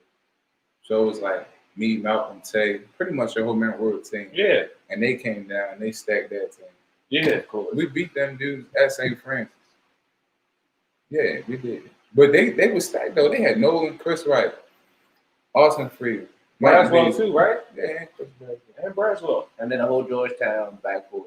They was, Everything. Yeah. They was cool. My man Dre said, who is the most overrated player you played in the ACC? Yeah, because that's gonna be my follow-up question. I mean, and like just like we bunched the sophomore and the junior year. Overrated. I think playing ACC was tough. Facts. You played ACC back then, At that time, during that 08 through 12, but that's what I'm saying. You said you had most Durant Scott during that time. You saying most overrated, as far as like whoever went to like the NBA and shit like that. No, because you Everybody seen in all of the ACC top was- players. I think everybody in ACC was tough. No, but you've seen all of them. So who was one of the niggas that That was like who, that. who but- they gassed? Who did they If gas? they was like that, they was like that. Okay. Okay. Because I played against Reggie Jackson. I played against Reggie Jackson was at Boston College. Dude was a bucket. He the bucket. Yeah. Jack McCann. That's how you got Miami. Jack. Bucket. Yo, this guy Tyrese Rice that played at Boston College. that went to Strawberry Mansion. He wound up going and playing Tel Aviv for a minute. I don't think there was no Like in my eyes, I don't think nobody in ACC back then was overrated. If you was ACC, you was in the ACC. It was tough because every game was like you played North Carolina Duke, especially at the guard. See, I don't mind. It's not like at the full. Maryland is like my second team. I like UConn.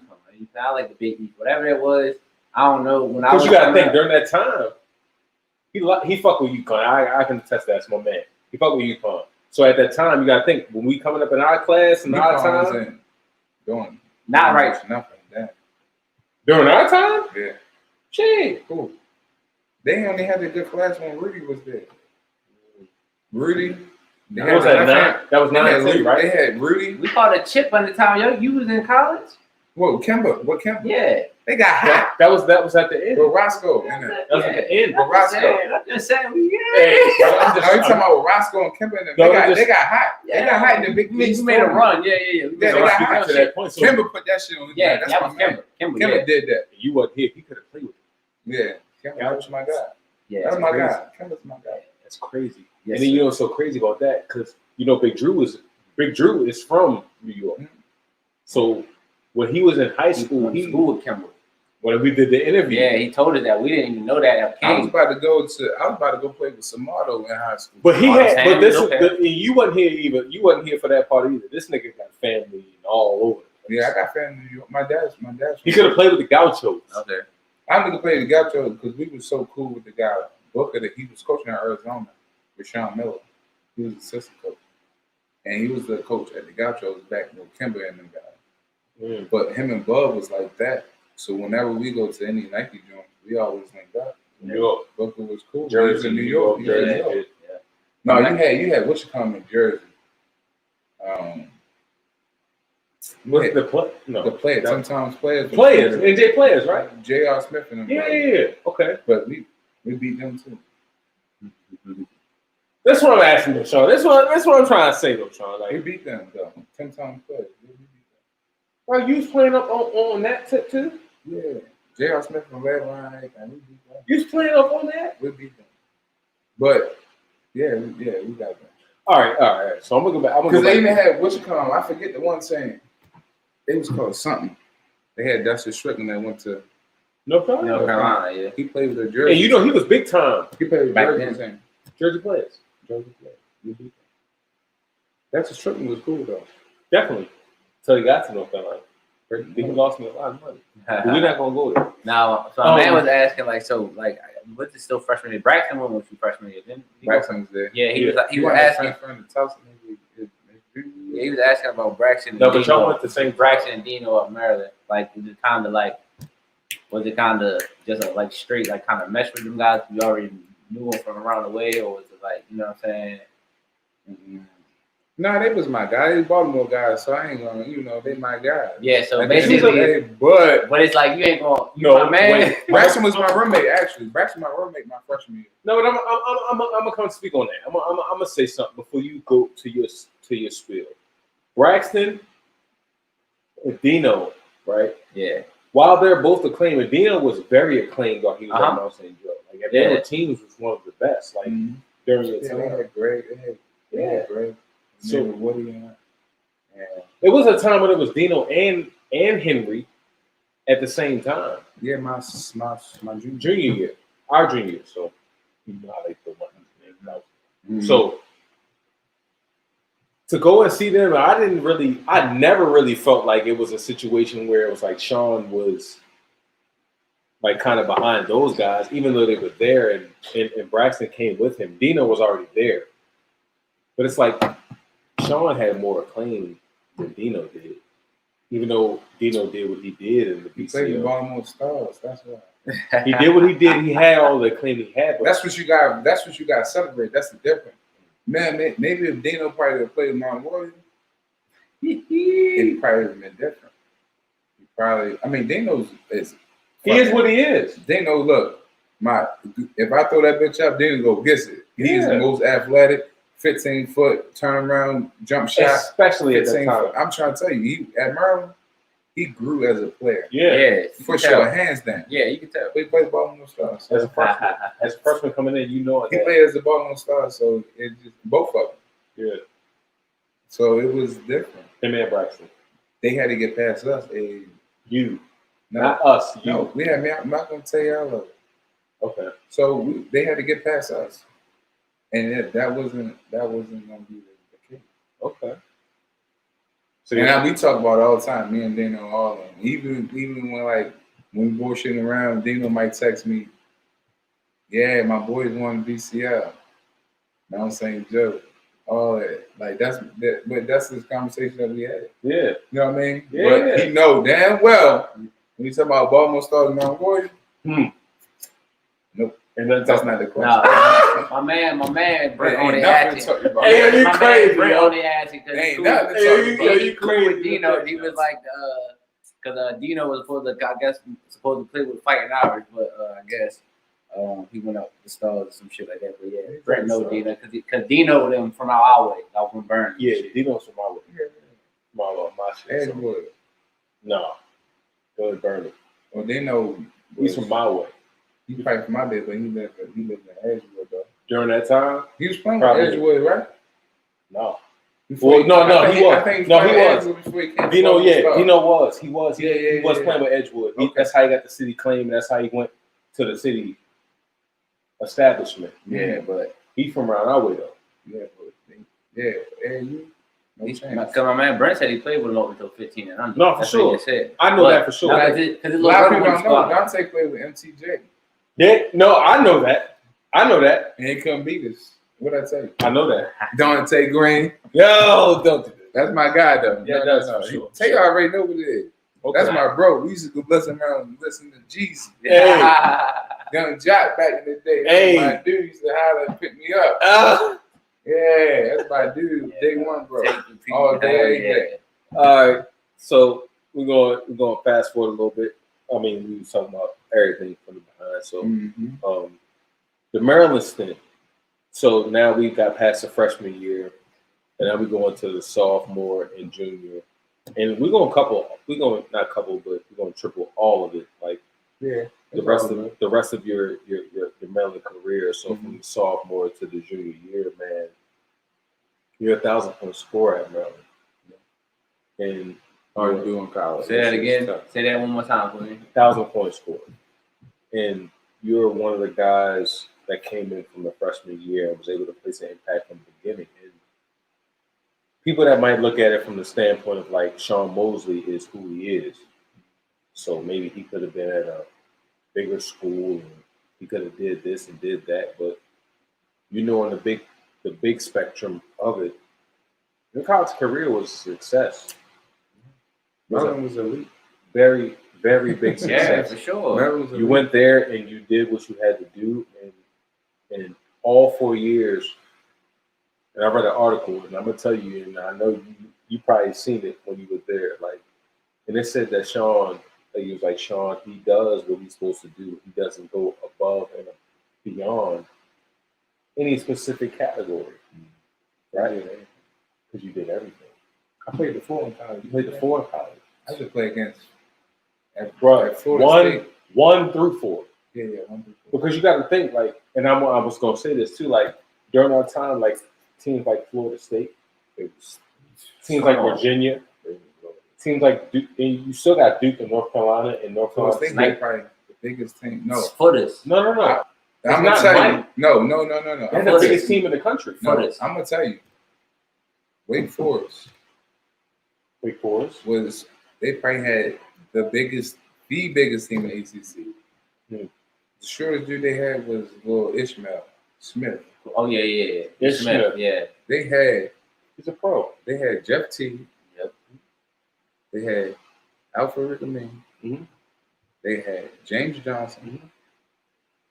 Ty Woods.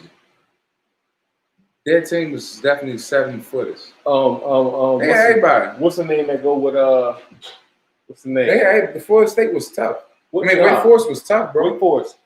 And GT too. What's the nigga name that go with Tiana Taylor? No, he was at Georgia Tech. He's at Georgia Tech. Yeah, Shumpert. Yeah, he But that was won during your something. time. That was during your venture too, right? But Georgia Tech, they was cool. That's what I'm saying. But like, this is the type of players you'll come across. League That guys. Wake Forest, bro. Wake You Forest. just named off what? Yo. 3-4 league guys. Wake- No, but even I wasn't thinking about Wake No, Forest. don't get me wrong. My man Ishmael Smith. I mean, Shumpert. Mm-hmm. Real Shumpert, Amon Shumpert. good. Real good. He Real gave you good. 30. He gave you 30. But That's my bro. somebody else took out for them. Who? What you said? Who's that? Wake Forest. You said Wake Forest. Wake Forest was tough. They had. No, we're talking about Florida State. Florida State. Yeah, Florida State. They had Sean Singletary, which was a beast, 6'9", put on the floor. They had the dude Kitchen, who was tough in the ACC. They just had some footage. They was big. They had footage, yo. Clemson was good too. They had T.J. Booker. Oh, Dre Hopkins. They played against Dre Hopkins in there. Was he there? I don't I know. don't remember if he was. But no, they was good though. I don't know. It was T.J. Booker. Whatever it was, Booker. Oh, the No, big but dude, even the still, big like, dude, I remember that. Booker, yeah. Booker. Yeah, Booker was tough. NC State too. That's up. C.J. Leslie and T.J. Leslie had the other little dude, I forgot his name. brown skin dude. I forgot his name. Yo, yeah, but he made a little bit of noise too, though. North Carolina was tough. Duke was tough. Wake Forest was mean. Wake Forest had 7 pros on that team. North Carolina had that whole team was pros, yeah. But yeah, man, that shit was ACC was big. And you still come out as a 1,000-point scorer. Yeah. Mm-hmm. We played against Villanova. They had Scotty Reynolds and all them guys. And knowing that you know the local history, Scotty Reynolds was that deal. Scotty Reynolds. I think he probably gave it 5. Scotty Reynolds was He's that deal. tough. Scotty Reynolds was that deal. I felt like 26 right now. I think that was my sophomore year. Freshman Boy, year. you did something different, bro. That shit was, the basketball was different. You was different. No, basketball. No, nigga, you. But that's when basketball was good, though, bro. Like, I mean, I like Around our area, yeah. I don't for like watching NBA. I like watching college basketball. These dudes grinding to get to that next level. Right. And most people can't play within the system. Like I tell people all the time, man, shit, Josh Shelby, you put that nigga in any situation, it's tough. But now when you put him in like the college atmosphere, when he sheltered around the system, it becomes hard because the space on the court, you don't get these gaps that you used to. You know what I mean? So, but you put him in an NBA, he already had an NBA game. But you put him in an NBA situation, he can do something. He can do something. Facts. But college, the court is small because you got all this. Yeah, and Bill Self is a fucking hell of a coach. Yeah. So you know what I mean? It's different, yo. Like some people just adapt to the environment and the situation and the place that you have. But some people just already destined to be pros because college it kind of just. I don't know how many points y'all should average in college. Not over 10. But he was a fucking monster, 1-on-1. It was tough. Facts. And he playing with draft picks. He tough. Yo was tough. Yeah. And that's what a lot of people just can't play within the system. And that's one thing I learned just watching basketball and studying film and watching videos on individuals that we about to play. Because that shit was a job. Like you had to know what your guy do. You know what I mean? You just get this big ass book. This person do this, and then you got them. You sitting there. That's a fact. In a dark ass room, dozing all and everything, and then you go practice against the scout team, and the scout team help you out a lot because they do everything that player does. You know what I mean? Facts. So that shit. If you can't study film and understand the weakness of the opponent, you're done. Like I tell you, in college, they don't recruit only one guy that played this way, multiple people. So you fall in quicksand, bro. Like it's like you either transfer or you just gonna ride that pine. That's a fact. Because there's a lot of people that's good that went to college and ain't get no PT because they just don't understand the system. Yeah. That was me. You know what I mean? I'm the greatest. But I couldn't get the system. That's why I tell a lot of people, I tell my kids that, like, just do what you are actually do. Don't try to be nothing extra. You know especially if you're already in position. Yeah. And, with me training kids now, I tell people, fuck starting. I'm going to be in the game at the end. Yeah. Fourth quarter. Facts. And count. Facts. So a lot of people need to start to get themselves going. No, for sure. You know what I mean? And I mean, I was really talking about overseas and stuff like that, but No, we get to that. you have to adapt to the environment, the situation, Yeah. and then No, you for got to sure. make the best out of it. For sure. You know what I mean? Like I didn't when I was in college, I wasn't even thinking. I didn't even think I'm playing ACC. I'm scoring 1,000 points. Mm-hmm. I know we was gonna win because Coach Williams is a fucking hell He's of a coach. fucking monster. But at the end of the day, this shit happened because I was in the right position at the right time, and things just went my way. Facts. So moving on in college. Hold on. I'm gonna put it on y'all. Let me use the bathroom one more time. We're gonna close it out so my man can get up out of here. So y'all, Take your time, Queen. Y'all good? Y'all on it? Y'all both on it? Yeah, we good. All right, you're good. I'm gonna use the bathroom, y'all. Go ahead, Trey. So, cause my homeboy Dre was asking, cause during your partial time there, Gary Williams left, right? Didn't he retire? No, my Yep. going into my senior. That was senior. Okay, we'll wait on that. Then. All right. So, freshman and sophomore year in college, how would you rate yourself? So, considering that's like the first half of your college career, since you were there 4 years. Oh shit! I think Freshman, sophomore year, how would you think? I think I You rate did. yourself? I held my own, but I think we had that team for one more year. My junior year, I ain't lost Michigan State at buzzer beater. That was our chance to the Final Four, Sweet 16, everything. Yeah, and who Michigan was State. on that Michigan State team? That was They had Summers. They had Draymond Green, okay. Lucius, and the one point guard, the one that made the fucking shot at the top of the three. Gotcha.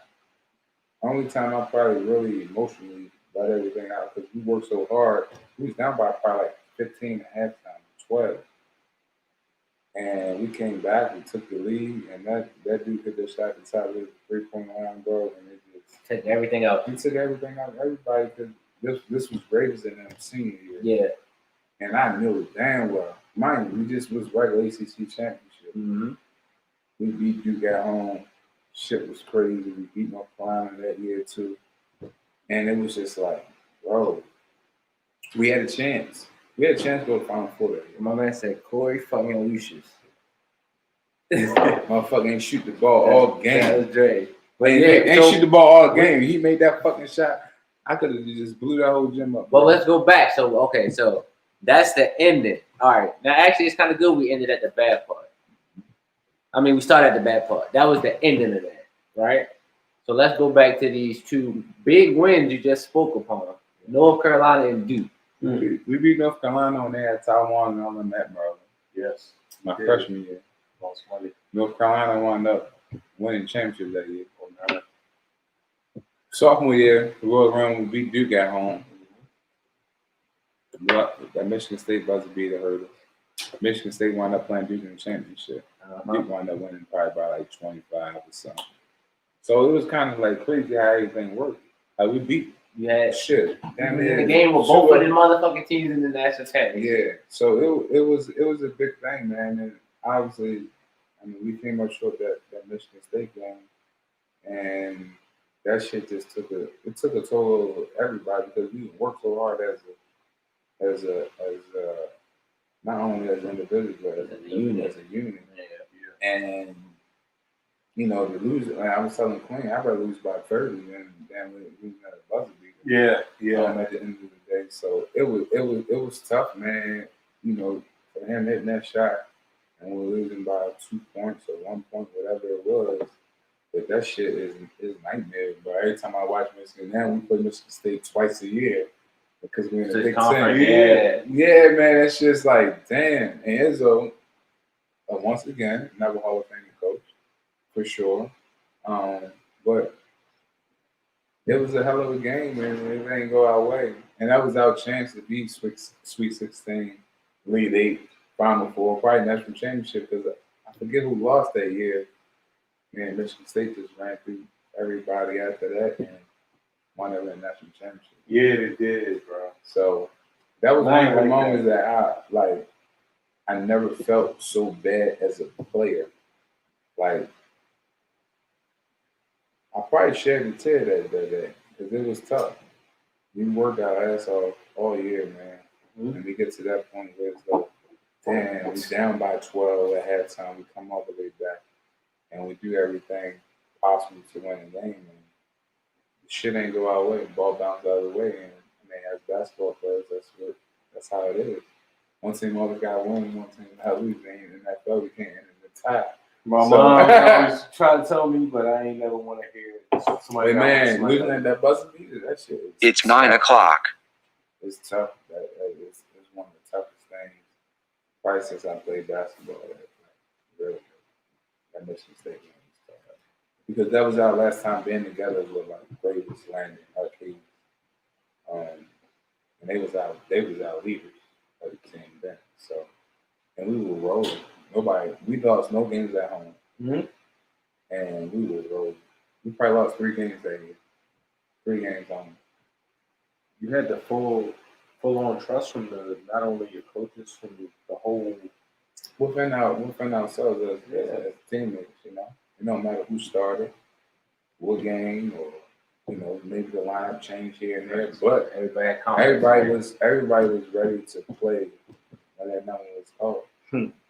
Shit. Crazy. And I remember that game like it was yesterday. And that shit haunts me every day. Hey, man. Hey, I'll tell you like this. Something like that, like, will definitely haunt you. To the end, you know what I'm saying? But, like I said, man, like, me, and even then, like, even during that time, like, we was rooting for you. You know what I'm saying? Like, you from our class, you the person that done broke through, and you the person that's like in the moment. You know what I'm saying? Like, so you was the kind of the guy, like, bro, like, I'm telling you, man, like, even if none of them other guys was telling you, like, all those guys we was all looking at you, like, how you was doing things. You feel me? Like, it was different. And you wasn't no guy like Jamar, he'll play a certain way. Troy, he'll play a certain way. And all the guys that was in our class that was playing a certain way. Najee. We didn't speak on Najee this whole time, but we know that Najee was. Najee played with me for what, 2 years? Yeah. Same thing. Yes. He did the Matha thing, the PG Beltway thing. We was trying to play the man. You never played them? We was trying to play him my senior year. And trying to play him. No, he don't want to do that. Yeah, they had Josh and Najee. He didn't want to do that. Yeah, that would have been a good game. Oh, Josh, he did go to the Matha. Yeah, he was at the Matha early. Yeah. Quinn too. Quinn was down there too. We wanted to play. Because But Quinn, they already Quinn and said Josh is younger than us. Yeah, okay. So Quinn, Josh, you're younger than us. Quinn, right? Josh, Victor was there too, and they had a big I man. used to train with Victor when I was in college. This guy, Coach Adams. Now he's the kind of like the skill guys for the Wizards. Mm-hmm. He was coaching Merlin Girls team. He was assistant coach, but he was at Montrose when Graves was there. Yeah. But nah, man, Victor and all them guys, we used to all train together in the summertime, man. Like at 5 o'clock in the morning. And you would do. So I met all them guys, man, and like I say, basketball is a small world. Yeah. And It's once small. you get one person, and you play, especially when you play in like these Nike circuits and stuff like that. High level, I meet so many people, bro, and so many coaches, and it's definitely it's brotherhood for sure. Yeah. It's brotherhood for sure, man. But I was just blessed to to have opportunity to play against a lot of greats. Be one of the fucking best. Yeah, I mean, My puppy. Shit is going Beast. crazy. But no, man, like to kind of speak on that point, man, and I want to close you because I know you gotta go. We good. I know we good. But we got time, bro. my thing is like as far as the Maryland thing, right? Because you look at the numbers in all of these other things and all these other attributes, but you're one of the most beloved Maryland players that come through there. You know what I'm saying? That's like a theme. Like, you know what I'm saying? Like a lot of these other guys, they got a lot of prestige and they got these things that they come with and whatever. But regardless of when you had Coach Williams and then you had your other coach after that, like You had nobody Turgeon. has I played Turgeon my senior year. Turgeon. He had to kind of come to you. That was kind of Dre was asking in the comments, like, how was it kind of going from Gary Williams to Mark Turgeon? I wouldn't say it was night and day because I think he was coaching at the elite. Mind you, Coach Turgeon had DeAndre Jordan. He was at Texas A&M. Mm-hmm. So he had a pro. Yes. So he knows. And they went maybe Sweet 16 or Something like that. Yeah. I think it was something like that. Coach Turgeon's a really family-oriented guy. And for me being there the longest on that team that year he came in, like you say, like me and Coach Turgeon had the best relationship. Like he would come to me and ask me different things. Yeah. You know, that summer, my senior year, I played on maybe 7%. I took 2 ligaments in my ankle. So, coming into your senior year? Yeah, we played pickup. I came down on one of my teammates' foot. My shit just was, I thought my shit was broke. I just heard something snap. Back the freshman year. And I was, mind you, my freshman year, I came down on Rager's foot. Just, I think it was playing pickup or practice. But I took 2 ligaments in my ankle, man, my senior year. I practiced maybe 70% of the time. So I would practice like the first 45 minutes and then sit. That's how it goes. So a lot of people didn't know that. Like I was going to redshirt my senior year. I was just ready to get out of college and make some cash. Make some money. Yeah. You know what I mean? So, obviously, it kind of worked out, but, I played 7% in the ACC, which isn't ideal. But, and then we didn't have anybody. Like we had walk-ons playing in Duke. Your senior year, bro, it was very different. It was like kind of being back into your senior year at St. Francis. It was a long season. That's all that. Like we played at Duke, and we had walk-ons playing at Duke. I never would. That's crazy. Because a lot of people kind of back. We had some guys coming in my senior year. Coach Williams decided to step down. Cool. All right, move on to the next situation. And, I talked to Coach Williams personally and everything when he retired. But it just wasn't the same. That shit just was different. Yeah, it was different. It's going to be different. And I was hurt. I literally played 70% the whole season my senior year, and I still did. I did okay. Mm-hmm. We didn't do okay as a team, but I did all right. Yeah. So, and a lot of people don't know that. So I was gonna redshirt my senior year, but it was just time. Because it'd be so funny, because the referees would come to me like, "You still here?" I'm like, "Yeah, I was a freshman." Yeah. 2008. You know what I mean? Yeah. No, it makes sense. It was different. Everybody like, "You still here?" I'm like, "Yeah," but I just, like I say, since my freshman year, I played as a freshman. I played a lot of minutes, but I got to my senior year, man. When I told my 2 ligaments, I was just like, this shit's gonna be a long year, bro. I did rehab and therapy over and over and every day and over. And that I'm gonna I tell people all the time, like even with the minuscule, as far as this comparison, like the minuscule, like when I had to go through rehab, man, I could hate the bro. All right.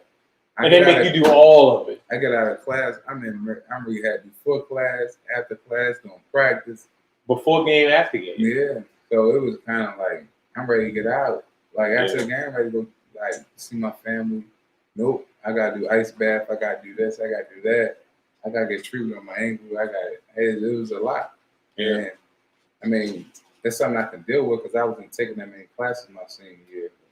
So, because I could have graduated in 3 years, but I slowed my classes down. Well, if you could graduate from 2 classes. Wait a minute. We're not going to gloss over that. If you can graduate in 3 years and playing a sport, bro, that's an accomplishment. Yeah, so I told you I took. Oh, yeah. Man said he was on honor rolls of St. Francis. Yeah, he did his thing. You ain't playing around. You wasn't playing around. You just got no time, man. You got to know what you got to do in college. That discipline. School-wise. Because your freshman and sophomore year is the easiest year. You take prereq classes for your classes. So it was kind of like, all right, you taking these intro classes, you might as well get A's.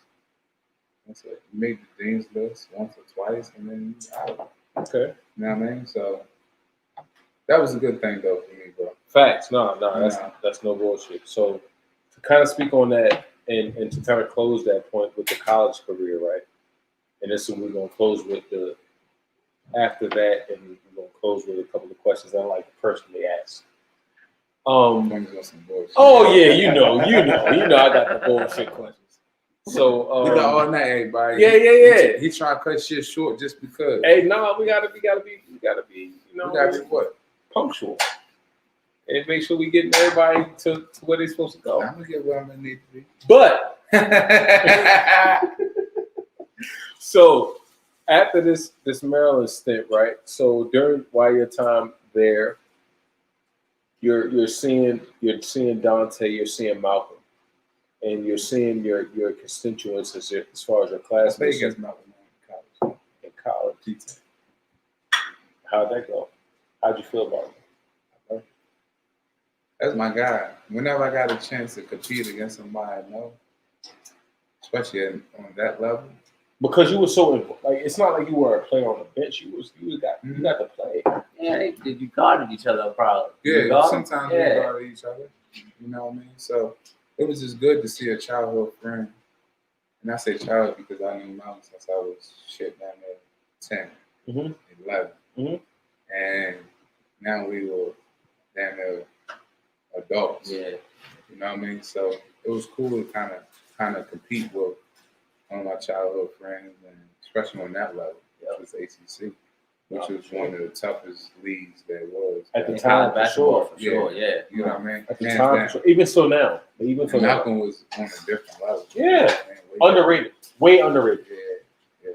So you get to that point, and you guys and you get to compete against him, and you're looking back on your college career at this point. At what point are you looking at professional? Oh, when I first went to college. As a freshman. Why not? That's what we work for. I'm sure, right? You know what I mean? Right. That's at the end of the day, we work to get, to make money. Off of what you did. Because when you go to college, you don't make any money. Like, that shit's a struggle. Mm-hmm. You know what I mean? Oodles you get these grants and stuff like that. No, you oodles and noodles out. And chow hall. Yeah, so, you always, that's what you work for when you first start playing or commit to any sport. For sure. For sure. If you're not going to go all the way, then why not? Yeah, that's why I tell my kids that I train, if you don't want to get to that next level, there's no need for you to train or no need for you or your parents to spend the money to do it. You know what I mean? Like, we played basketball at a young age to get to that next level. That's a fact. And that's the thing about it. Like, we didn't play it just to have fun. Nah. Yeah, it was fun, but at the end of the day, that's what we played for. You know what I mean? Is to get to that next level. Yeah, for sure. So at that, at what point? I mean, obviously you say your freshman year, but you getting into your senior years and you getting into where you get into that level where you got to sign contracts and you got to do certain things. Was there ever something that you ever worried about? Like, was you worried about getting? No, not worried at all. No, you're gonna get paid off of it. I mean, I knew I was capable to play like overseas. Or something Yeah. That's what. Yeah. And like I say, playing against the guys that I played against coming up. I see these guys in the league, like, and we beating them, so why not? You know what I mean? So I look at it in a different stance than a lot of people. You know what I mean? Like, right. If I can compete with these Derrick Rose guys and Nick Colatas and Tyreek Evans and playing alongside with Malcolm and Dante and see where they were before I graduated college, either playing in Europe or playing. Dante went to Sacramento Eastern, what I mean? Oh, yeah, then he went to Middle Eastern after Sacramento. Yep. Like, yes, sir. These are the guys that I played with. And Malcolm made a living overseas. Yeah, for sure. Still is. So, but playing alongside of them, it's like, why can't I do it? Yeah. You know what I mean? Yep. Like, and we was 1, 2, and 3. Yeah. However you put it. How, you know what I mean? Yes. You know what I mean? So that's the thing I look at more than anything. Like I said, basketball is politics. Everything's politics as we go. Mm-hmm. You know what I mean? So that's the thing that I kind of like I had put my focus around was that. Like, it's just like, if these guys can do it, why can't I? Facts. You know what I mean? That's a It fact. takes just a little bit more work, and that's it. No, for sure. And like I said, man, looking at it from my perspective, like from who I am as a basketball player and a competitor, like I always looked at it like as a realist standpoint, and you was always like the pinnacle. You know what I'm saying? So, like when you was going through and going through Maryland and you went overseas and played and all of that kind of stuff, and what you did play overseas, and you kind of talk about it if you want to, and I'm gonna talk about it a little bit after this, but for you being the guy that you are and the stature that you are, man, you served as a model for like everybody that came after that. Like because for Malcolm and Dante, those guys are loud. They're very loud. Very, very, very loud. Like Malcolm especially, like he's like a guy that's like more so intertwined with his own thing. Mm-hmm. He does his own thing and people like call him an asshole about that. A lot of people that know that don't know Malcolm know he like don't think he's an asshole, but he's how he is.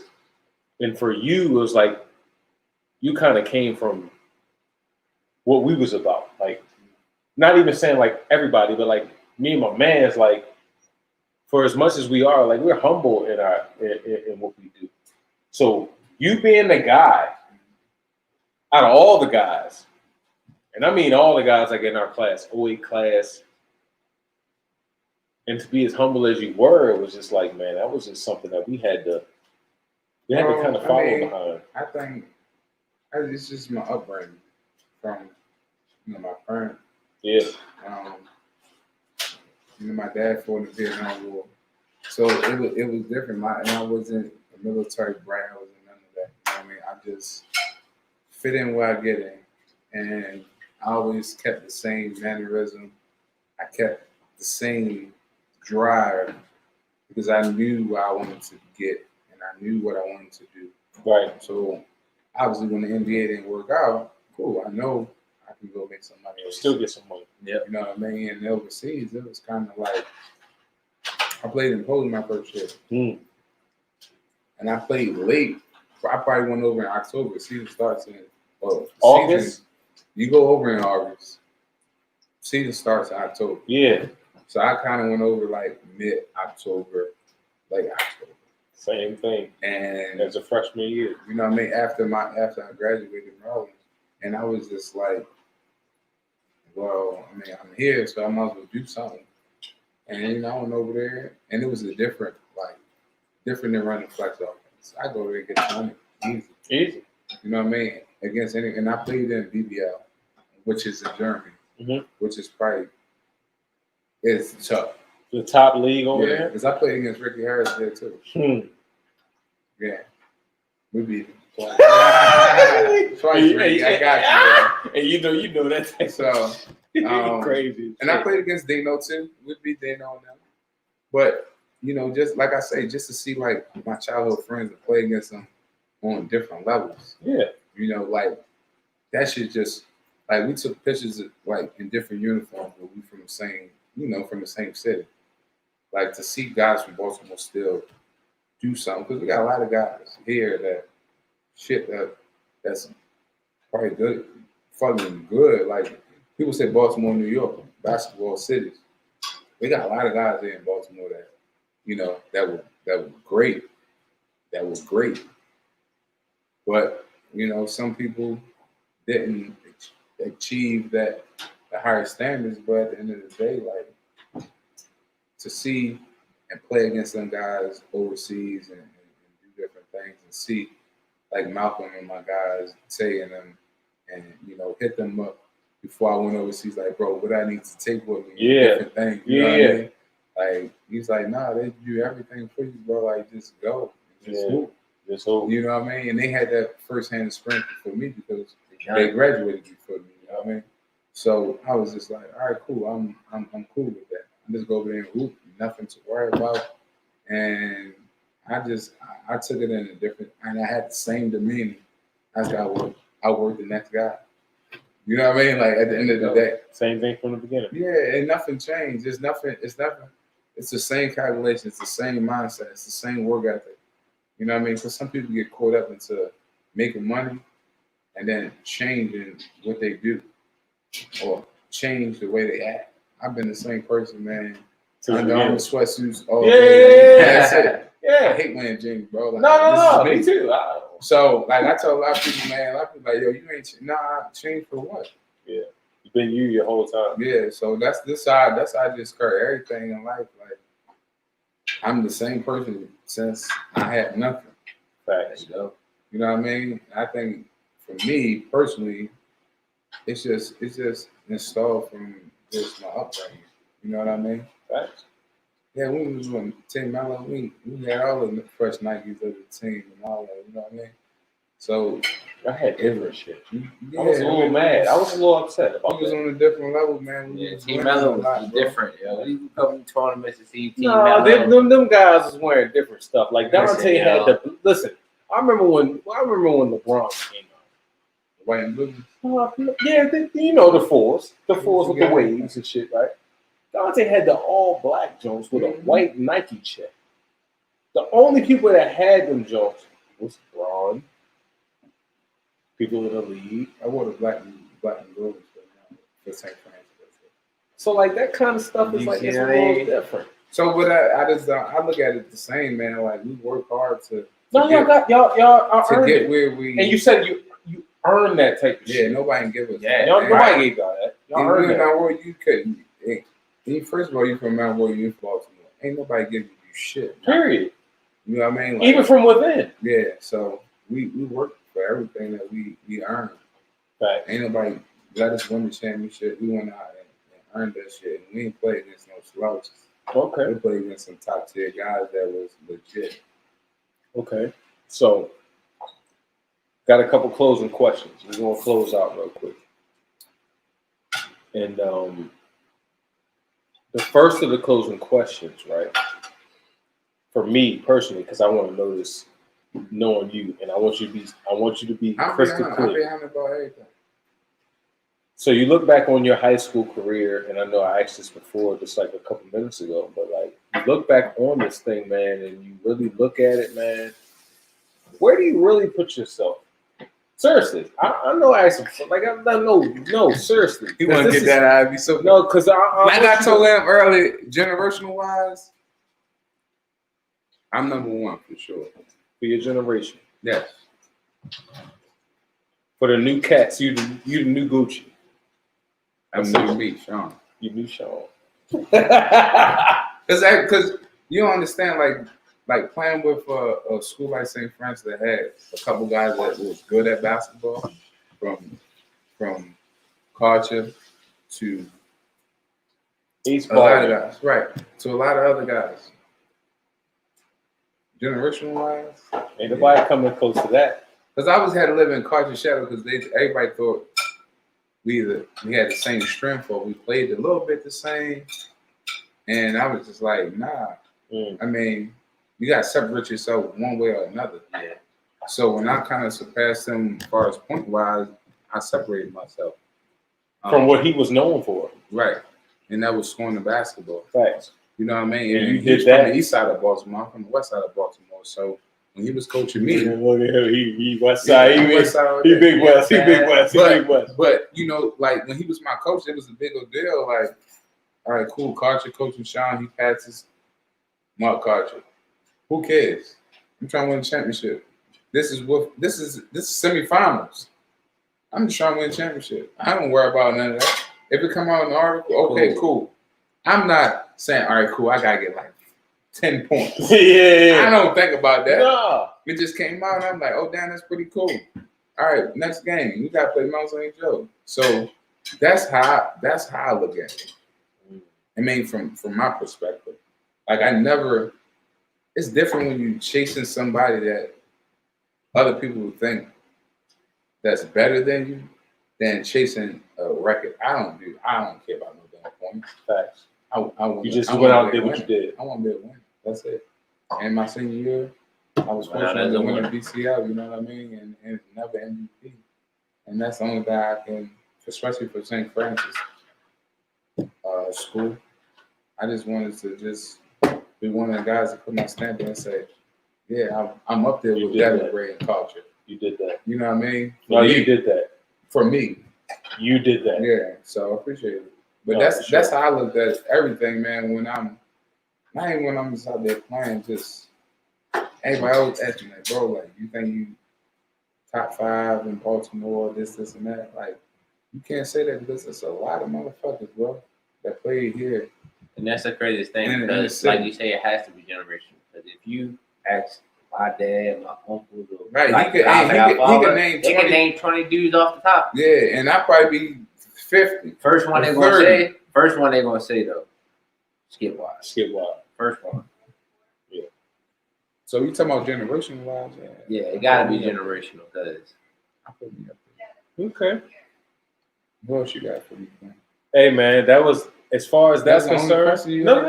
I got some. No, that was more. it. You know, I got some more. That was easy. But as far as the Baltimore is concerned, I just wanted to get that out the way. But now we're gonna go as far as the broad spectrum of basketball, right? Last 2 questions. You seen The Last Dance, like we talked about it, and you're very abreast to new basketball and progressive basketball. People talk about the LeBron and talk about the Michael Jordan and the Kobe, and who do you have as your number 1 basketball player of all time? And that's regardless of anything else. he's a '90s kid, dog. Anything. For me, it goes Jordan. Rest in peace, Kobe. And then Yep. You have Kareem in there. my generation. Okay. What I seen. From what you From a seen, bird's eye, you know what I mean? from what you seen. Because I didn't watch Kareem. No, that's a fact. That's a fact. No, that's I would a watch all the highlights. yeah. You know what I mean? Yeah. Just like everybody say, if Len Bias ain't died, it wouldn't be Michael Jordan. Who knows? Yep. I seen the documentary of Len Bias. We watched it before it came out in the theaters at Maryland. But you seen a lot of. But just from watching like Mike and Kobe and LeBron and having a chance to sit and talk with Kobe and You talked to Kobe? yeah, I went to Kobe camp my junior year, and I went to LeBron camp too. But just to see the difference, you know what I mean? I didn't like Kobe at first. No. A lot of people don't. I thought he was just an arrogant player, just a hawk. Because I like just team basketball, but Kobe, shit, yeah, he was the GOAT, hands down. LeVar. Mm-hmm. Yeah. Mike was before. Mike was Mike, but Kobe was ours. Mike was just getting to that point. And Mike, shit, we played the Wizards still 50. 50. He got 50 You multiple know what I times. mean? So, but Kobe, and then I say LeBron. Okay. And that's my opinion. Them top 3. Everybody else got their own opinion. Yeah. You know what I mean? Okay. So that's just me. Okay. Top player in the league right now. LeBron, for sure. You have to. Deacon James, LeBron, Deacon James. You have to say LeBron. Okay. You have to. If not, you just don't know basketball. Just hating. What if they like buckets though? What if they like all that other stuff? They come with Buckets it. gonna win you championship. Look at James Harden. Okay. Buckets. I love James Harden. You Give know. me 45 shots. Hey. Cuz. You know I He love can do it. it in the regular season, but postseason, That's more so it separates you. separates you. The team got 7 games. That's why he didn't win MVP. Giannis won because Giannis can do everything. Okay. But LeBron is still the best player. Best player in the league. Right now, hell yeah, hands down. Okay. And he ain't slowing down. No, I don't think so either. He ain't. I don't think so He either. ain't slowing down, man. I don't think so either. He ain't slowing down. So AD just signed that contract. He turned up now. We good. they got a whole squad. No, that's for sure. They Now, got see, I'm a Lakers fan. I'm a Kobe fan. You know what I'm saying? Kobe is my guy, too. You know what I'm saying? I always been Brown. I told him 2 years before LeBron was coming there that he was coming. Brown. Always been Brown. Brown had to get in the bigger. That's what I told him. He kept saying, man, he ain't going. I said, listen, yo. I guess For the stardom of him, Cleveland is like playing exactly. in a small, just like the Orioles and the Ravens. It's a small city. Cleveland is Big but small, right? You know what I mean? Gotta get the big Atlanta. What you talking about, like Los Angeles? Los Angeles, Hollywood, this and that? No. Motherfuckers ain't gonna be there. Brown Like- made the right financial moves Yeah, he left Miami to go back to Even though Cleveland. he not getting, I mean, he just signed 2 years. But yeah, he ain't tripping on that. 5 maybe. Space So Jam 2 come out. He making. Yeah. Space Jam 2 come out 2021, fall 2021 or something like that. They ain't tripping off that. Nah, for sure. But no, Bron right now, nobody can stop him. Nobody. That's in the league. My man is talking about KD and Kyrie over here in his comments. Never know worry about him. No, they got to prove something first. That's all. If they win, That's all. They got to prove first. if they win the ship this year, All right, yeah, hey. now you can say something different. But Bron right now, the Lakers is stacked. Right, They got better, reloaded. and he's still who he is, and he got the They're gonna best come player. back better, man. He got the best player in the league. Man got Montrezl Harrell off there. He got Anthony man. Davis. Yeah, He signed up 5 years. Yo, yeah. That's what I. This is what I told him though. That's gonna be the transition though. Yeah. The It's man- gonna be AD time. Yeah, that's what I told him. I said LeBron. LeBron's gonna be there for however long he picked and choose. He wants to be there, but they're always gonna get a superstar. So they're gonna transition. AD's gonna be the superstar after LeBron. Lakers never. Oh, that joint just cut off too. Never. yeah, I see. Lakers always had a superstar. That's a fact. Well, we've done. So, But man, listen, man. We had my man Sean here, it was a pleasure being here, man. and like I said, man, I couldn't give a proper intro. He's country renowned, world renowned, and he's very respectable amongst basketball players in the basketball society amongst the world, man. So I really, really appreciated him coming through, man. Those are my last couple closing questions. You know what I'm saying? Is there anything else that you want to get off real quick before we give you the exit ticket? Yeah, man. So now I got my nonprofit going on, Mosley Basketball Incorporated. Training kids, giving kids scholarships, and obviously helping kids. You know, setting them up with different mentors. We're trying to bring back that kind of like Palestine and recreation field back because we don't have that in the city anymore. So I know the pandemic has kind of limited me to do a lot of stuff and getting funds from different people, but my website and everything will be coming up soon.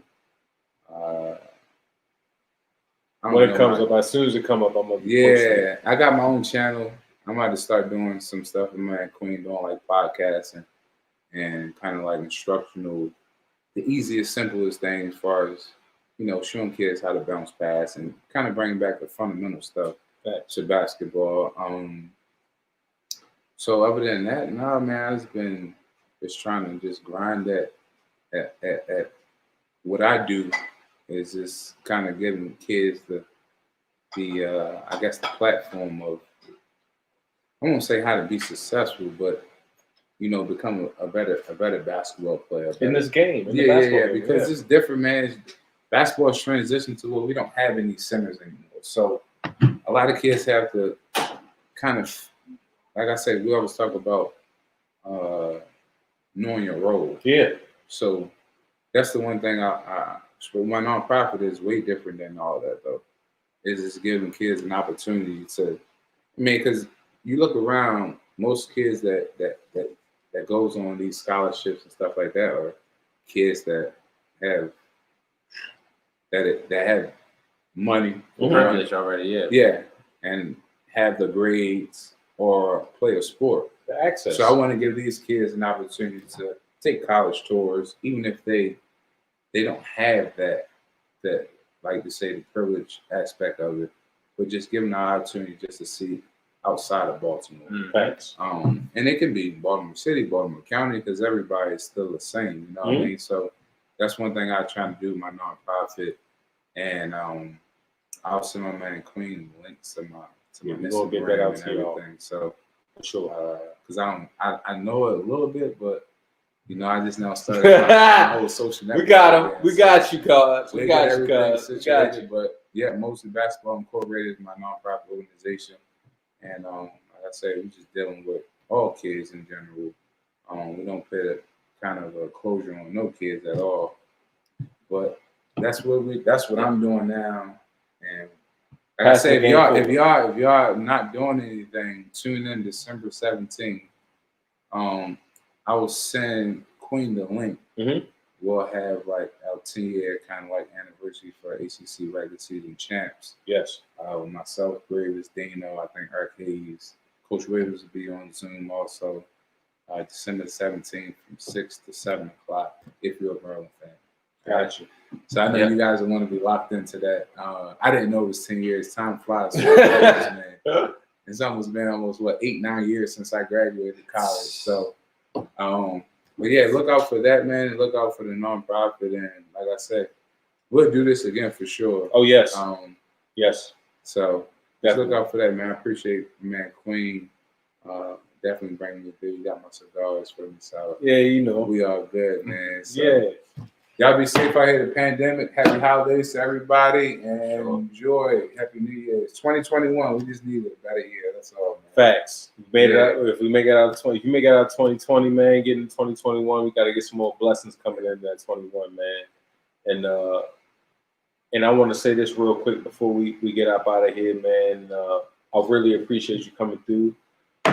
As soon as I hit Sean, it was a no question type of situation. Like I hit him. He said, "Yeah, I got you." Yeah. And, you know, a lot of different people, they got their little loopholes and stuff like that we got to go through. But I played with him. He talking about loopholes. Listen, that's crazy. No, but listen. No, but you'd be surprised. You'd be surprised. A lot of people got a lot of different loopholes we got to go through to get on this show. No. You know, loopholes. It's called social network, DM, Facebook. No, but this my man now. This my man. God, man. It's my man. You see what I'm saying? But I really appreciate that though. Like seriously. As long as you're doing something positive. No, I don't yeah. care about coming through. No, for sure. And I really appreciate that, man. And I'll be back. Don't worry. He's a one of one, man. And there's none that come before Sean and none that come after so far.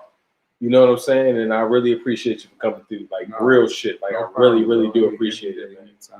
And we'll have him back on soon, man. And hope we answer a lot of questions that y'all had. And if we didn't, we'll get him back on and we'll answer them that time. For sure. But this your man DQ here for the Get This Free. You know, we have our man Trey in here.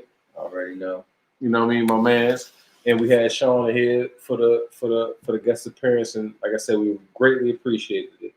And we're gonna get up out of here. Y'all be safe. Always remember the gift is free. You always gotta do something to separate yourself. Get out there this week and separate yourself.